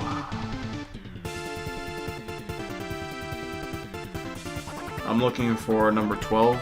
This is number 10, so we're looking for number 12. Fisherman's greetings. How long is this gonna take? 30 minutes? Okay, he's gonna be free. Do I need the attack box for this?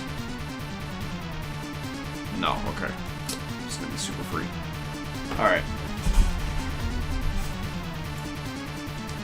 Since McSkitty's disappearance, TBFC's defenses have weakened and now the email protection platform is down. What the fuck happened to McSkitty? She was just there in the last incident.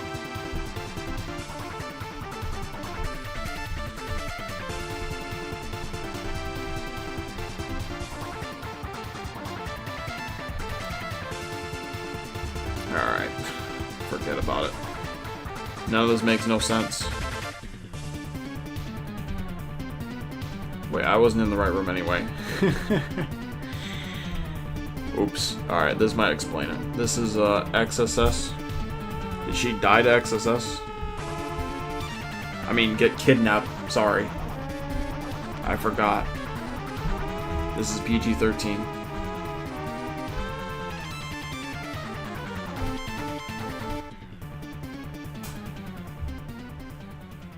Alright, death by XSS.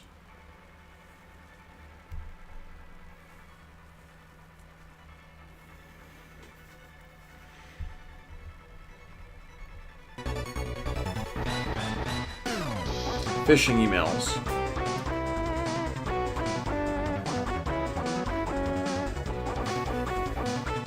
Eastmas. Nobody wants that. Nobody wants that, I promise you. I haven't joined the room yet.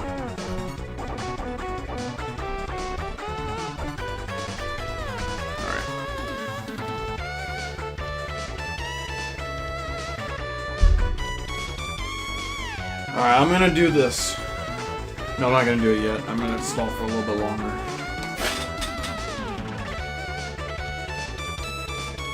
I'm gonna read this AI article. And then I'm gonna look at responses to my post, my LinkedIn post. Yo. I don't know what folks are gonna say. I don't know if anybody's gonna say anything at all. These connection requests are just making me like think that there's activity going on, so let's see what's happening.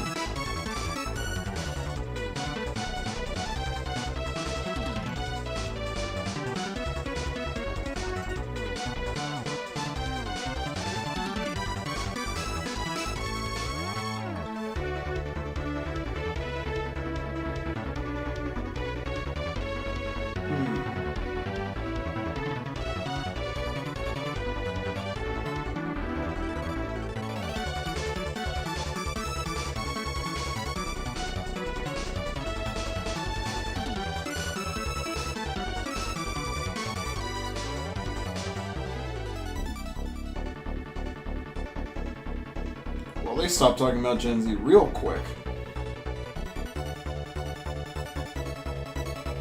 Oh, there we go. Gen Z is the most likely to be left behind. The bullishness of executives on AI are raising the stakes for these early career workers as employees become more selective and cautious about hiring entry-level talent. An already competitive job market! See, it's not just that I suck, okay? It's that it's AI's fault, guys. It's all AI's fault.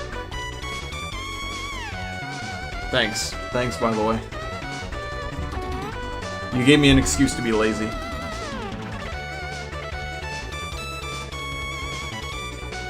Alright, Randstad found that 80% of employees expect AI to affect their daily tasks, with Gen Z emerging as the most concerned generation. Employees don't recognize that companies are under pressure to save costs and increase efficiency. Why wouldn't we feel pessimistic about the market where the generation had to go through high school and college during a pandemic? I mean, I spent like, what, 2 years in college during a pandemic? That shit was light work. I'm sorry, but I gotta disagree with that. High school is different. If you did high school during a pandemic, I hope you didn't attend your Zoom meetings, I guess. Missing major milestones entering the workforce. Oh, I guess that makes sense. See, here's what I did, right? I already had a job before the pandemic, but I decided to leave because I wanted to, like, you know, I wasn't sure how the pandemic was gonna go. And I soon realized that was not really the best idea. Because I could have stayed there and... See, here's the thing, right? Here's what complicates the whole decision that I made. I had pen testing that I wanted to do. I had driving that I wanted to do. but the job was gonna kind of get in the way of that. Because, again, I don't have a driver's license, so it's gonna take so long to get to work. I mean, it doesn't take super long, but I think I was having issues with my scooter at that time. So I would have had to take the bus, and that would take a long time, for certain. So that would have gotten in the way for sure.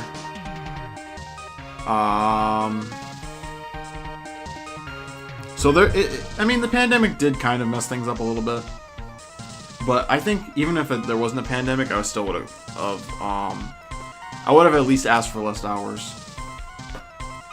The pandemic just pretty much, pushed it over the edge, the decision.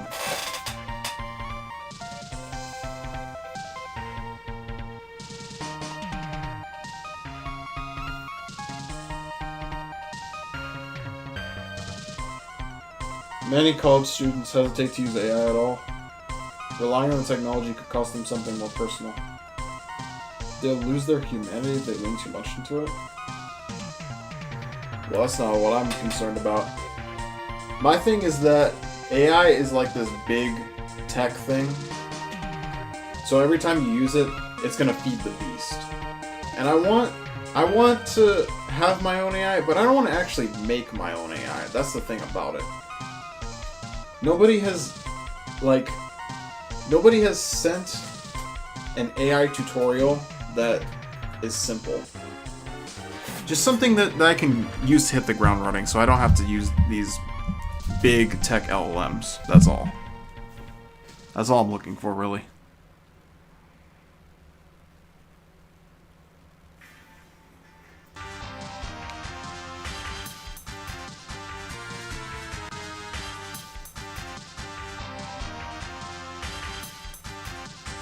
History and the data suggest the early career workers often stand to gain the most from technological shifts. I mean, I kind of understand the humanity argument because when you use AI, it can make you more intellectually lazy.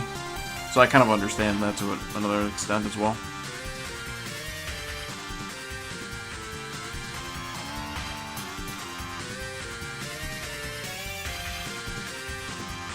Unemployment rates are higher than other age groups. It's still the group that's going to build the future.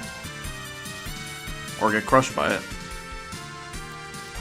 We'll see.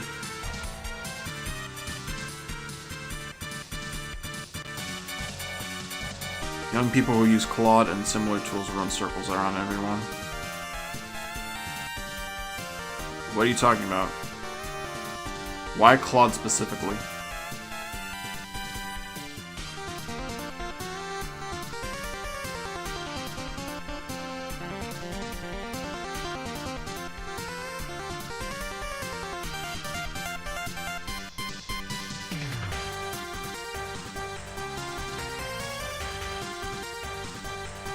Job seekers are using tools to rewrite resumes, prepare for interviews, analyze job descriptions, accelerate career skill building.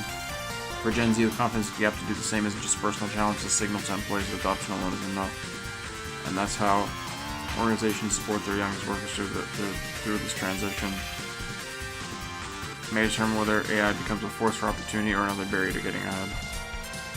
After all, the future work will be shaped by who has access to AI tools first, provided he feels confident to use them. Oh shit. Big piece that's easy to miss is why confidence drops even when people use AI more. AI blurs the link between effort and results. Early in a career, people build confidence by seeing a clear line between what they did and what came out of it. When that line gets fuzzy, doubt grows and the work gets faster. Something else I see too, established workers usually know what good looks like in their field. Many early career workers don't know yet. When AI gives two answers, it's not always clear why one is better. Without that judgment, AI can confuse instead of help. Okay. When that's clear, AI feels helpful instead of scary. I just don't want AI to like steal my data, bro. That's it. That's all I care about. An assistant to boss around? Wow, that's an amazing opportunity. Really, bro.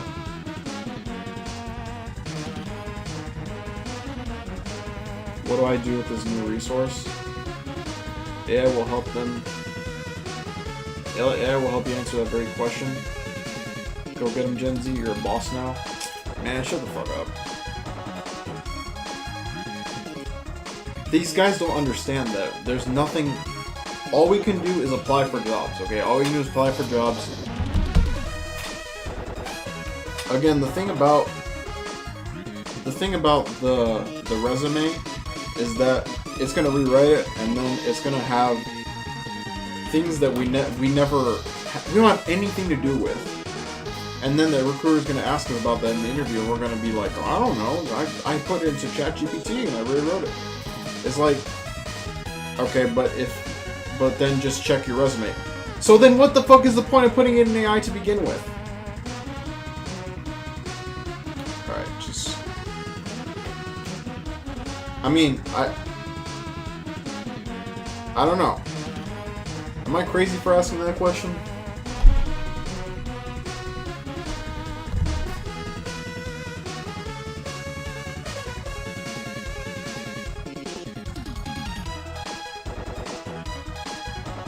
How are you supposed to know, like, what is a good resume and what's a bad one?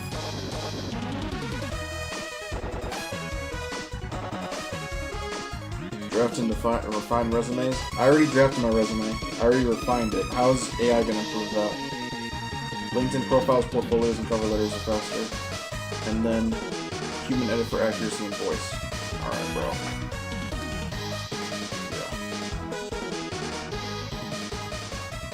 Simulating interviewers, that one I actually think is useful because AI can give you a bunch of questions that you don't expect, and it's kind of similar to how an interview works.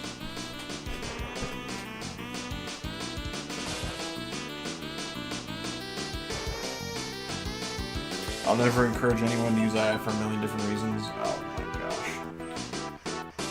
It's the climate change argument.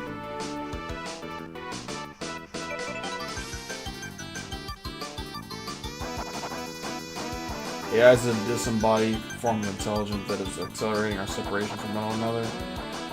Gen Z knows that to survive we need to connect to one another in meaningful ways. Exactly. Ah, hell.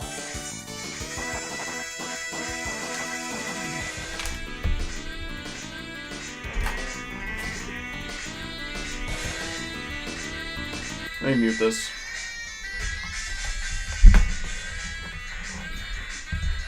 My headphones just died.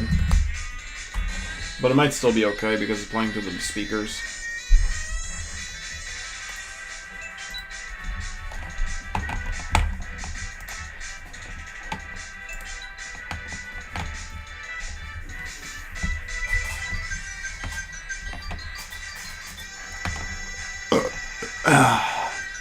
Credential theft, malware delivery, data exfiltration, financial fraud. Cool. Why spam is not phishing?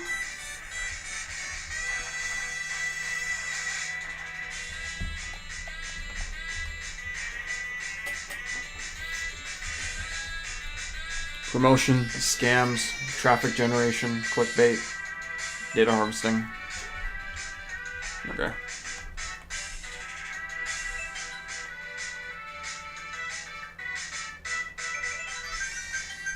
Look for the intention behind it. Okay, whatever.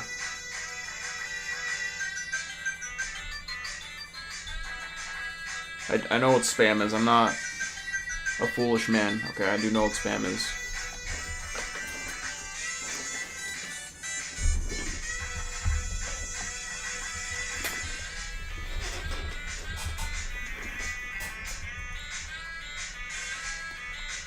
Impersonation, sense of urgency, side channel, malicious intention. Okay. Wait. Okay.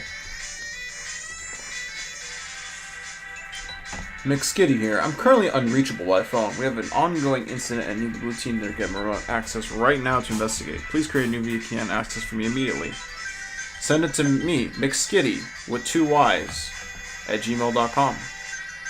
Now, why couldn't they ask that they give you the the company email because it's phishing. That's why. Typo squatting. glthub.com instead of github.com.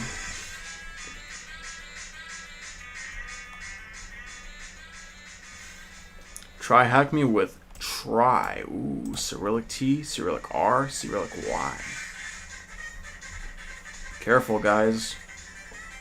These people are not playing around with their typo squatting. They're making it look legit. TBFC, but the F looks Latin. An easy way to identify puny codes by looking at the field return path in the email headers. Okay. On the open email, go to the headers preview and you'll see the ACE prefix and the encoded non-ASCII characters. Okay. Alright, letter first from Santa Claus. Santa Claus sent you an invoice.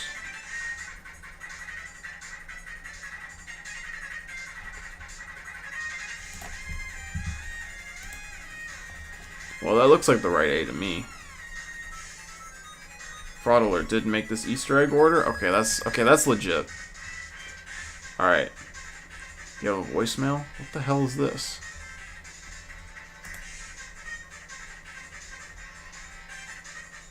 Oh, here we go. So this is...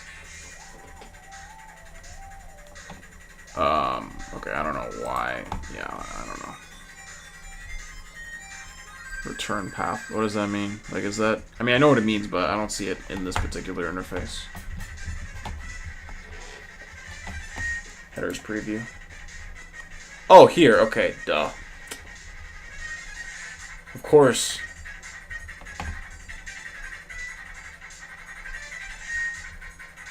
What in the hell is this?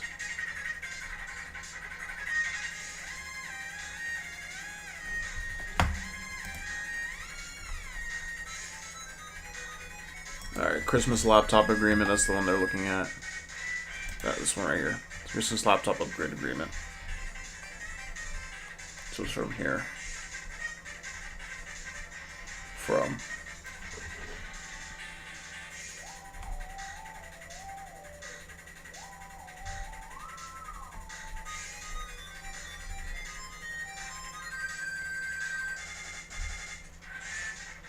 TBFCIT at XN TBCN5A.com. What? Golly. That's a crazy combination there, ain't it?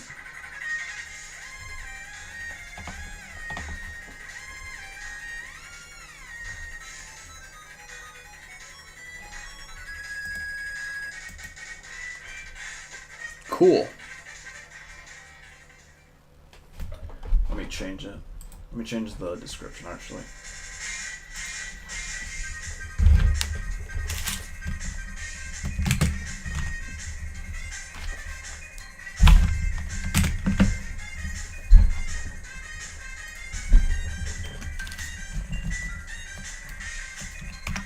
There we go. Update. Update settings for YouTube.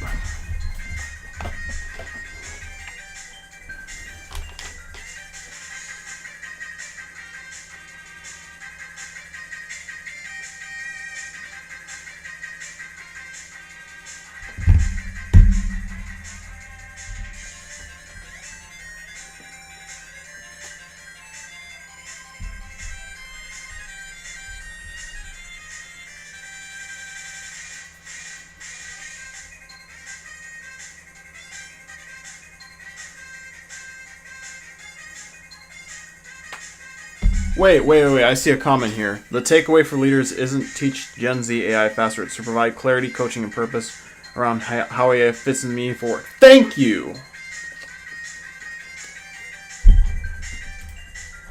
God. Somebody has some sanity. I'm gonna like that comment. You wrote this with ChatGPT? Okay, I'm unliking it. I'm just kidding. I'm gonna keep that like, cause I wrote the idea as AI finish it. Wanted to see who would know. There we go.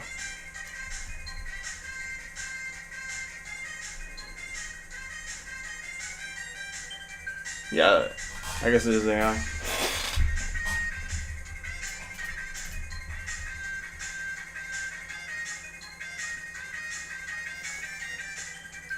Did they use the M dash?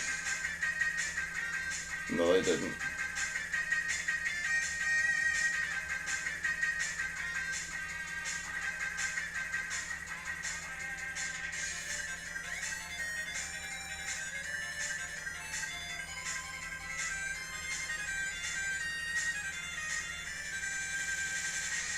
Gen Z is less confident in AI than older generations due to skepticism by familiarity paradox, where their deep hands-on experience with technology makes them acutely aware of its flaws, biases, and potential for job displacement. While older generations often view AI as an exciting novelty, Gen Z views it as a threat to their career entry, creative autonomy, and cognitive development. Job insecurity. As newcomers to the workforce, Gen Z fears AI will place entry-level positions to make their skills redundant, with 53% of young adults reporting anxiety about AI. Fear of cognitive decline. Many Gen Zers worry that over-reliance on AI can restrict critical thinking, creativity, and intellectual development. 49% believing it hampers their ability to think deeply. Hyper-awareness of flaws. Having grown up with social media, Gen Z is aware of the bias and dark side of tech, being skepticism about AI's reliability and ethical use. For younger generations, using AI is not just a tool, but a potential replacement for learning foundational skills, whereas older generations with established careers may view it only as a helpful efficiency tool. Thank you.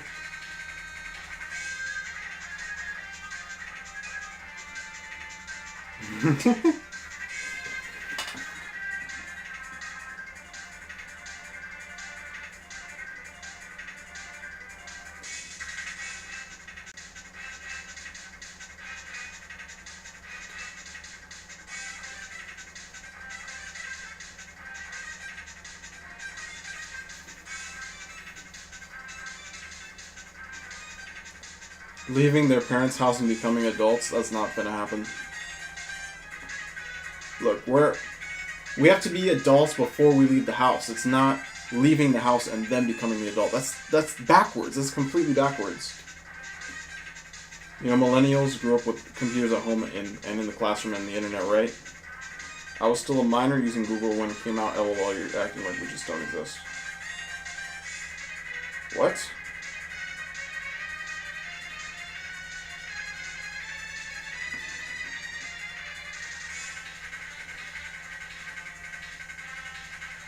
Okay.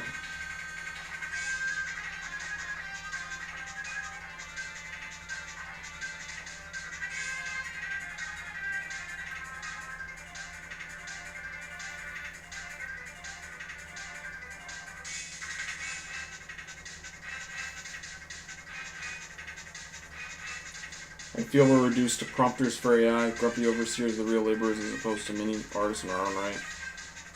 It should be a question for everyone why now. Yeah, we're kind of middle managers, aren't we? I remember I was doing something like that at my previous role.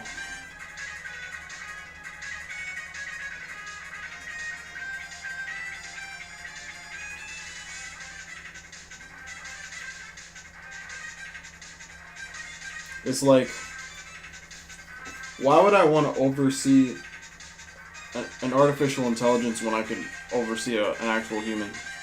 You know what I'm saying?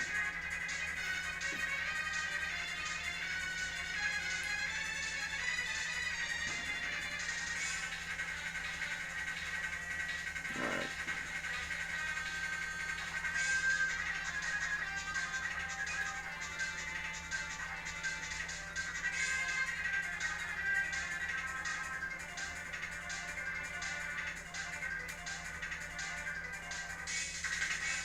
Oops.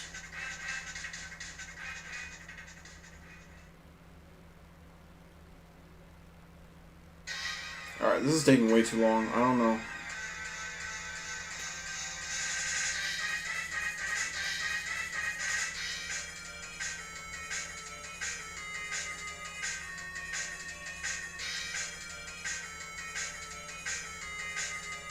Trevor.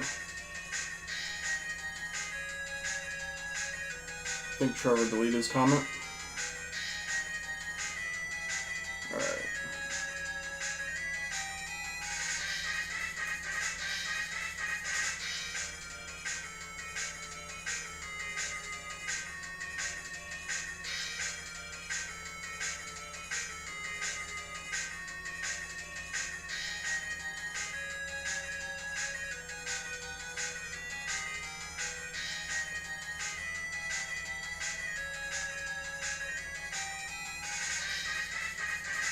This article looks authoritative, has interviews and graphs, but lacks validity and utility due to its opaque methodology, unsubstantiated statistics, and speculative conclusions about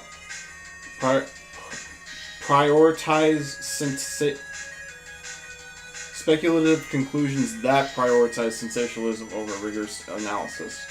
More often will be a disclosure of survey sample sizes, designs, or error margins. Also, the piece undermines its own claims about trends like Gen Z skepticism, potentially misleading readers on workforce dynamics.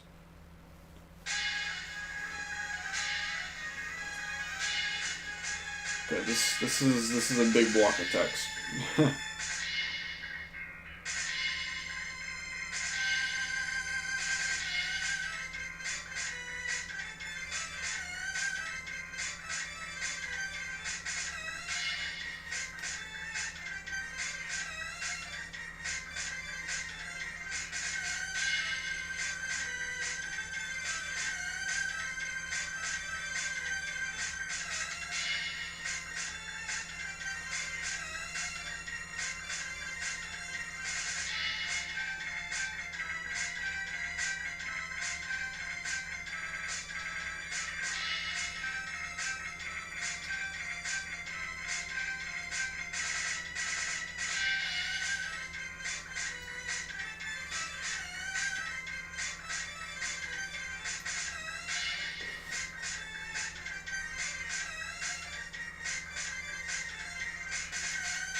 We need to mentor them how to navigate this, the ways to change them, how to use the surfboard. Probably.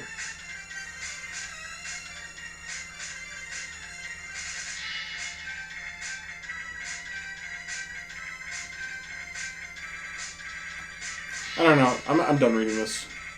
I'm seriously done.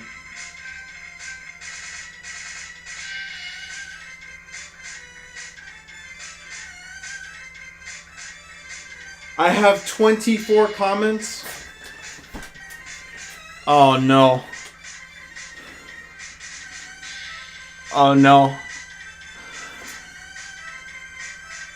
That was shown to all of my fucking followers, man.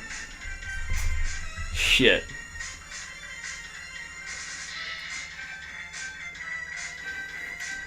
This could cause events to move. I don't know. I don't know if it's going to be in the right direction. I saw 24 comments. I've never had a post that had that many comments ever on any social media platform.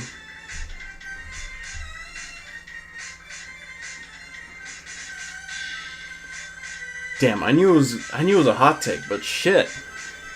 24?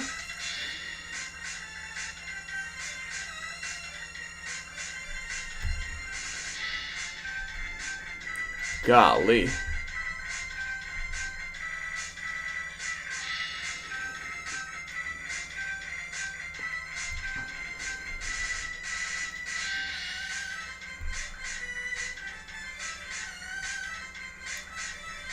I can't look at it, guys. If I look at it, I think I'm going to lose focus. I'm going to finish this room and then I'm going to get to work.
HTML file.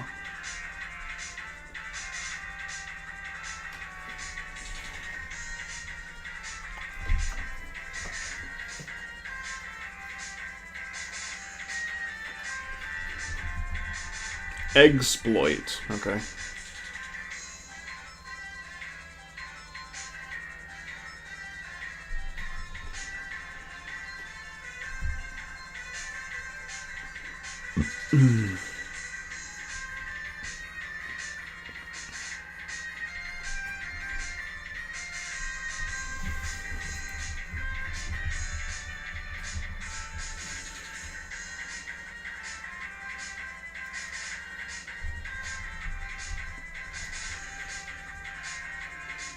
Microsoft Online.login 444123.com.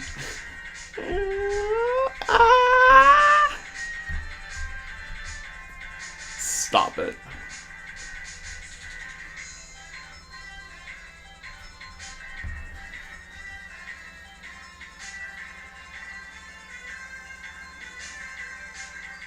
Go to another channel. Yeah, because email is like heavily guarded. I have a task that I would like for you to handle with me. Respond with your WhatsApp number once you got my mail and wait for my message. That's absolutely ridiculous. Nobody would fall for that. I don't think so. Alright. Let's see what we got going on here. So, service.paypal.com. This looks legitimate to me. Let's take a look at the, there's a lot of links.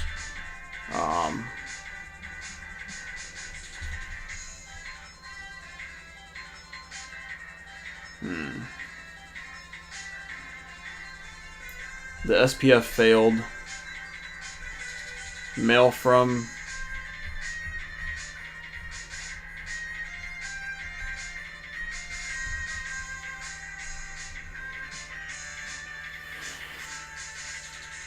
an Outlook.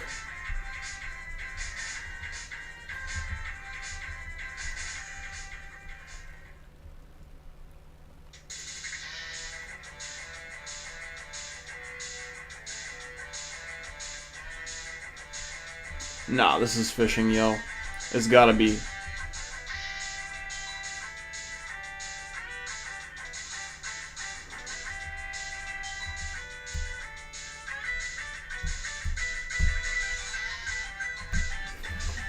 Let me put it into here.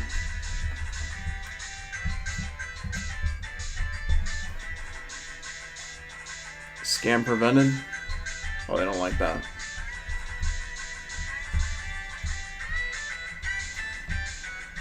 It'll always contain your full name. Yeah, that's phishing for certain.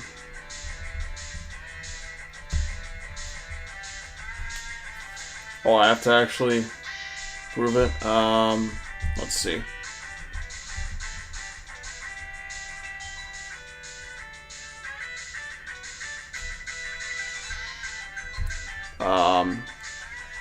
I don't think that's a fake invoice, but I think it's like, no, it's a fake invoice because, it says Santa Claus sent it, but then you go into like the thing down here. Also, PayPal, bro, I didn't even notice. PayPal immediately at 1-800-XMIS-1225. Brother.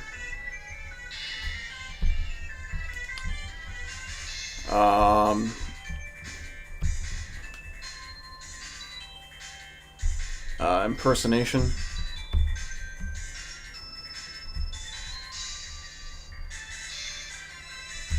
Report this invoice.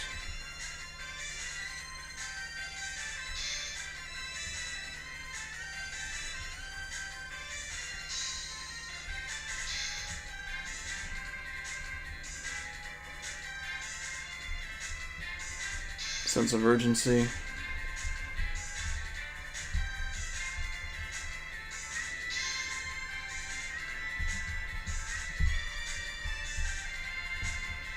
Correct invoice, fake invoice, impersonation, and side channel communication temper. Incorrect? What? No. Okay, social engineering text and spoofing. Social engineering text is not it.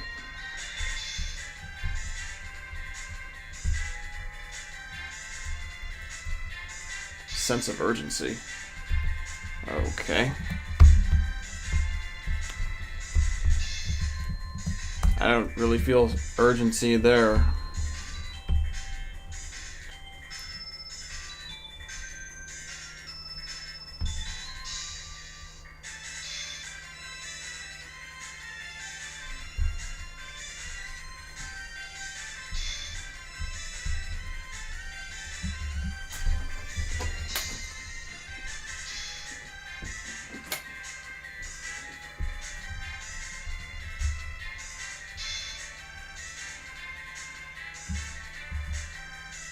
How does that sound?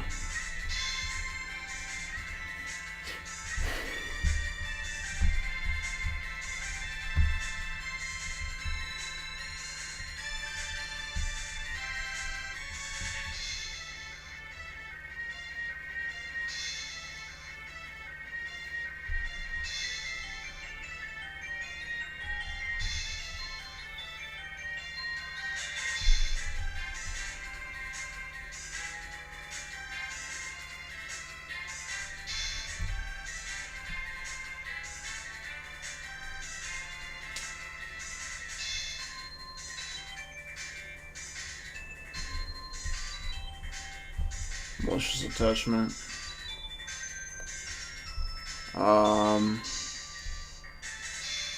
Return path.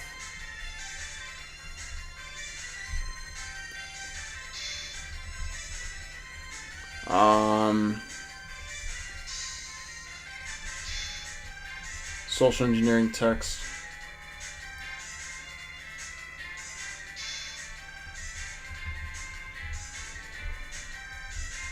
Spoofing.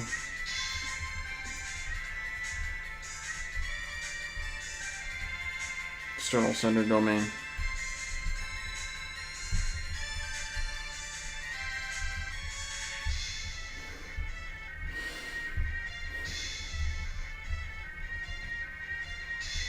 Sense of urgency. I swear, if it's sense of urgency again, okay, it's not. Impersonation. There we go. Number 2 is not that hard. Yes, it was. I'm just kidding. I'm just kidding. All right. Xkitty VPN access for incident response.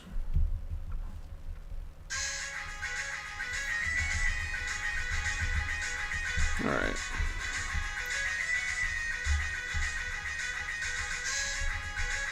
It's not really spoofing, but it is definitely external sender domain.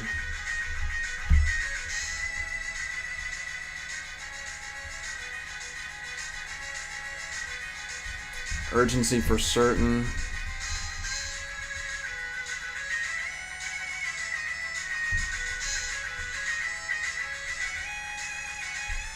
Social engineering text. Side channel communication attempt. I don't know if that counts as one. I don't think so.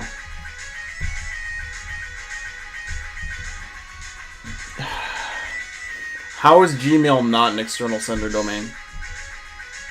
Explain to me how.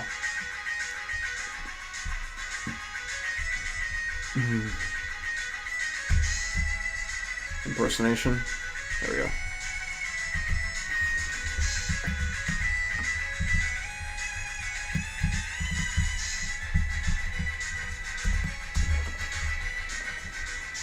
Fourth email.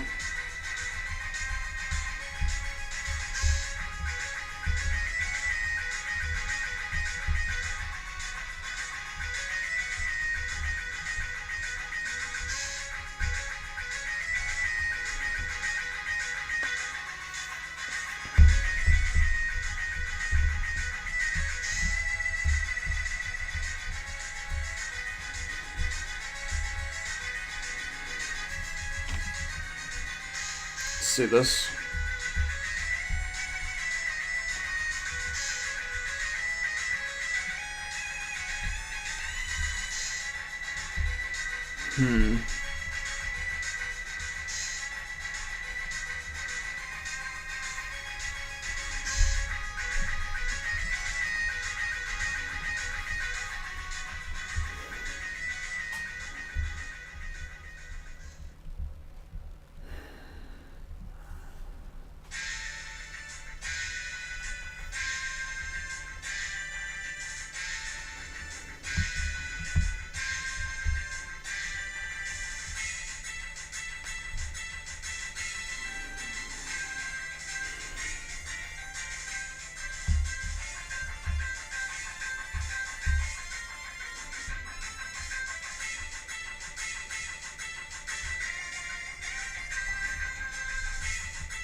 It's not an invoice.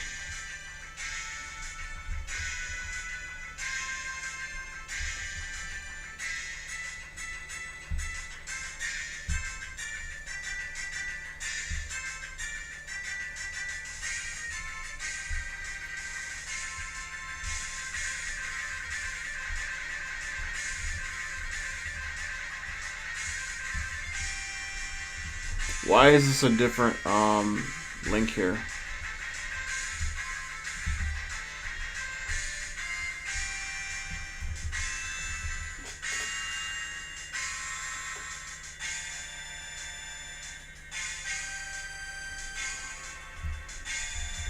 There's no attachment.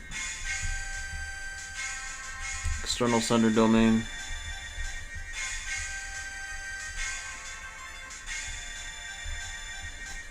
Spoofing.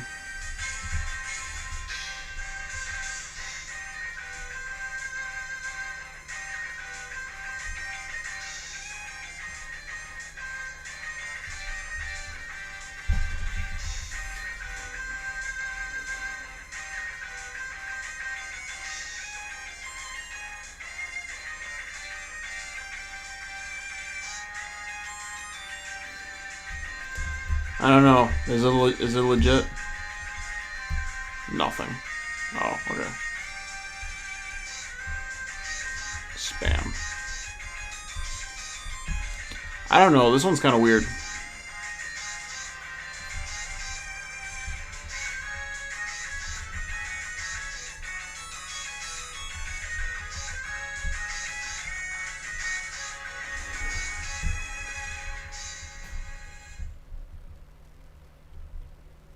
Pending document to be signed.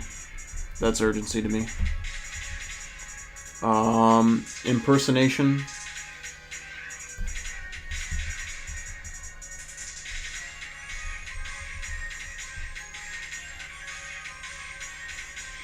External sender domain. And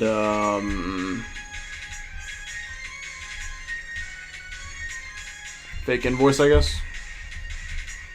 Ah, fuck off. Impersonation. Spoofing. What else could it possibly be? This? Wow. Alright then.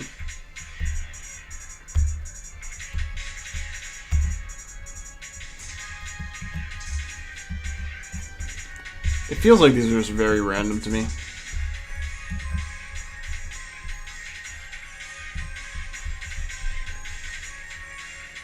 Prove your event logistics this Sockmas season.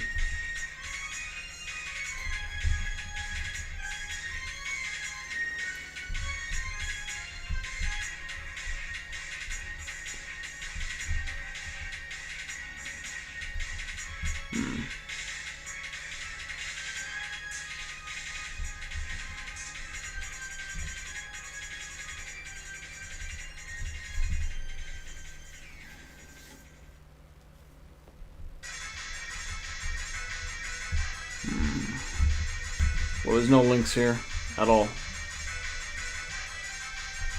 Even down there ain't no links.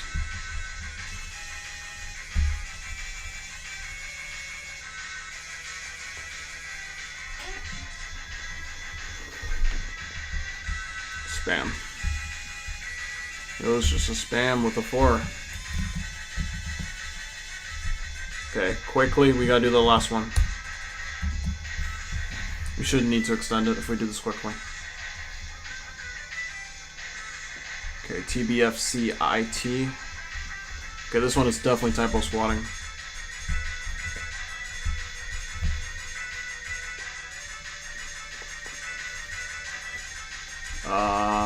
Malicious attachment. There's no attachment at all. Impersonation.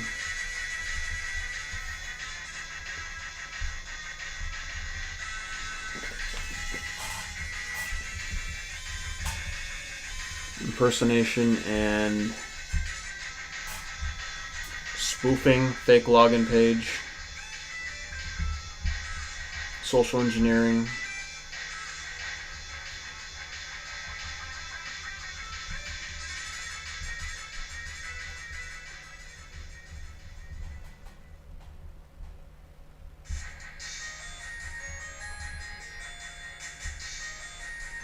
Microsoft Online.co.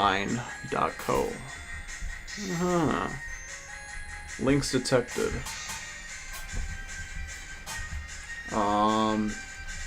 External sender domain. I think that's true. Malicious attachment, spoofing, fake login page. External sender domain. Is it spoofing then? These terms, bro, are like interchangeable. Fake login page? It's not. There's no fake login page there at all. Social engineering text. All right. Golly.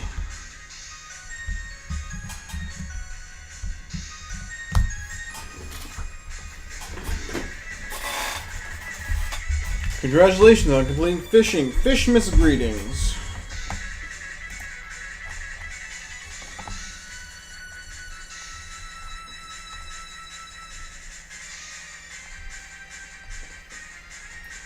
I mean, this was cool, but I didn't really learn that much from it.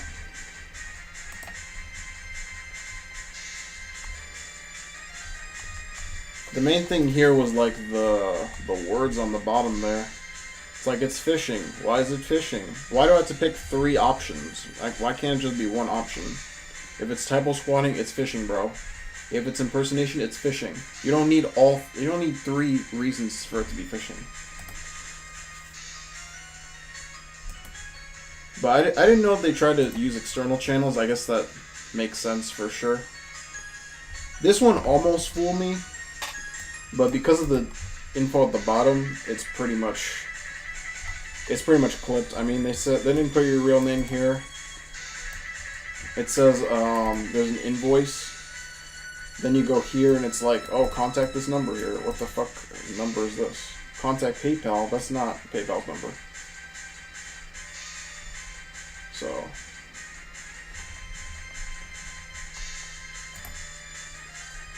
there's no question that if I was paying a little bit of attention, I would notice this stuff. Obviously, I'm not really paying a huge amount of attention.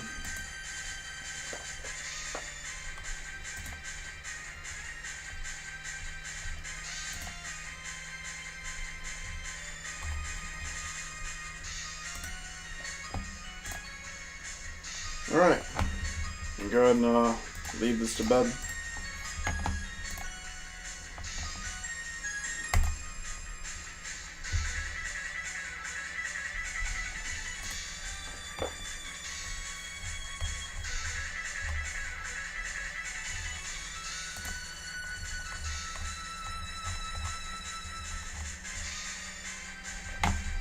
Has anybody responded to my query here? Oh shit.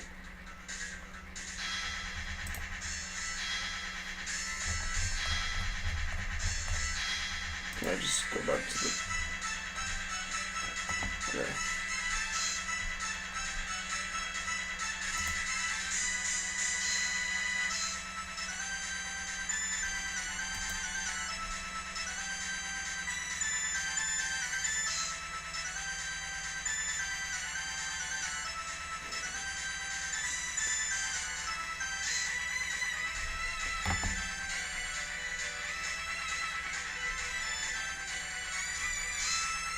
That's weird.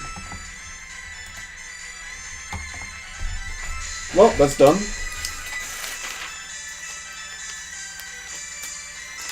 In case you're wondering what's next on the agenda, we have Yara. We have Splunk again. Okay, this is weird because it says web attack, but we already did one that was web attack related. So why the heck is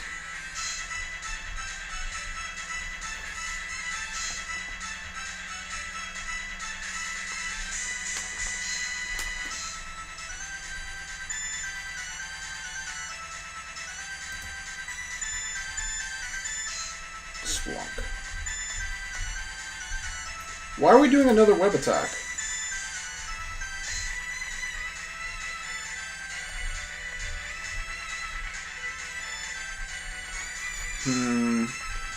Oh, this is a different kind of fallen Apache.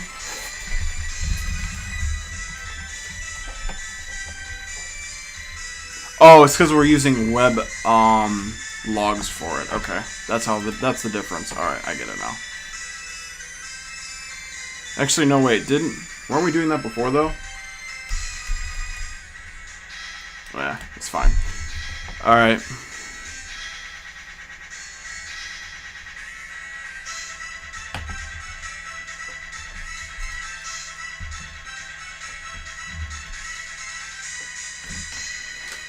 So next we got Yara, Splunk, Web Attack, as you saw, Obfuscation, HTA, and Rita. Those are the next rooms available. Let's actually do some reconnaissance right now. See if we need the attack box for any of them.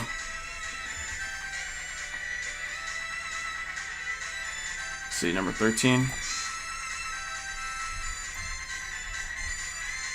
No, okay. Number 15. Probably not, right? Oh, we do need the attack box for that one. Okay.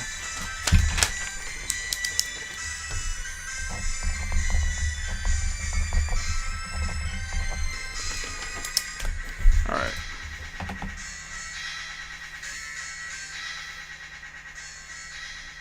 Obfuscation. The eggshell file.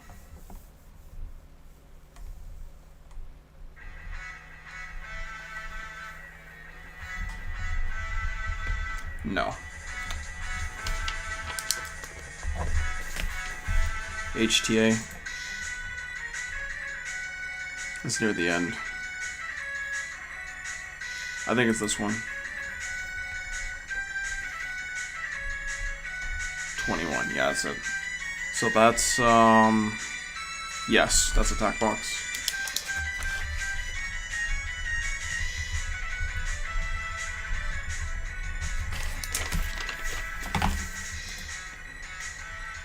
Rita, that's the next one.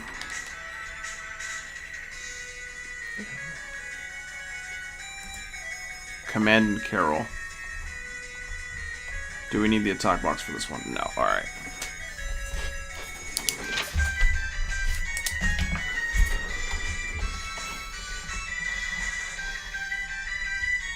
Well, everyone, it's about that time to wrap up the broadcast.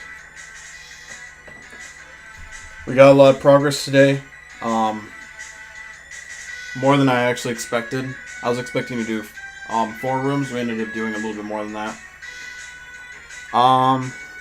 So I hope you all have a great rest of your Thursday.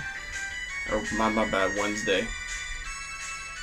And I'll bid you all adieu. Peace.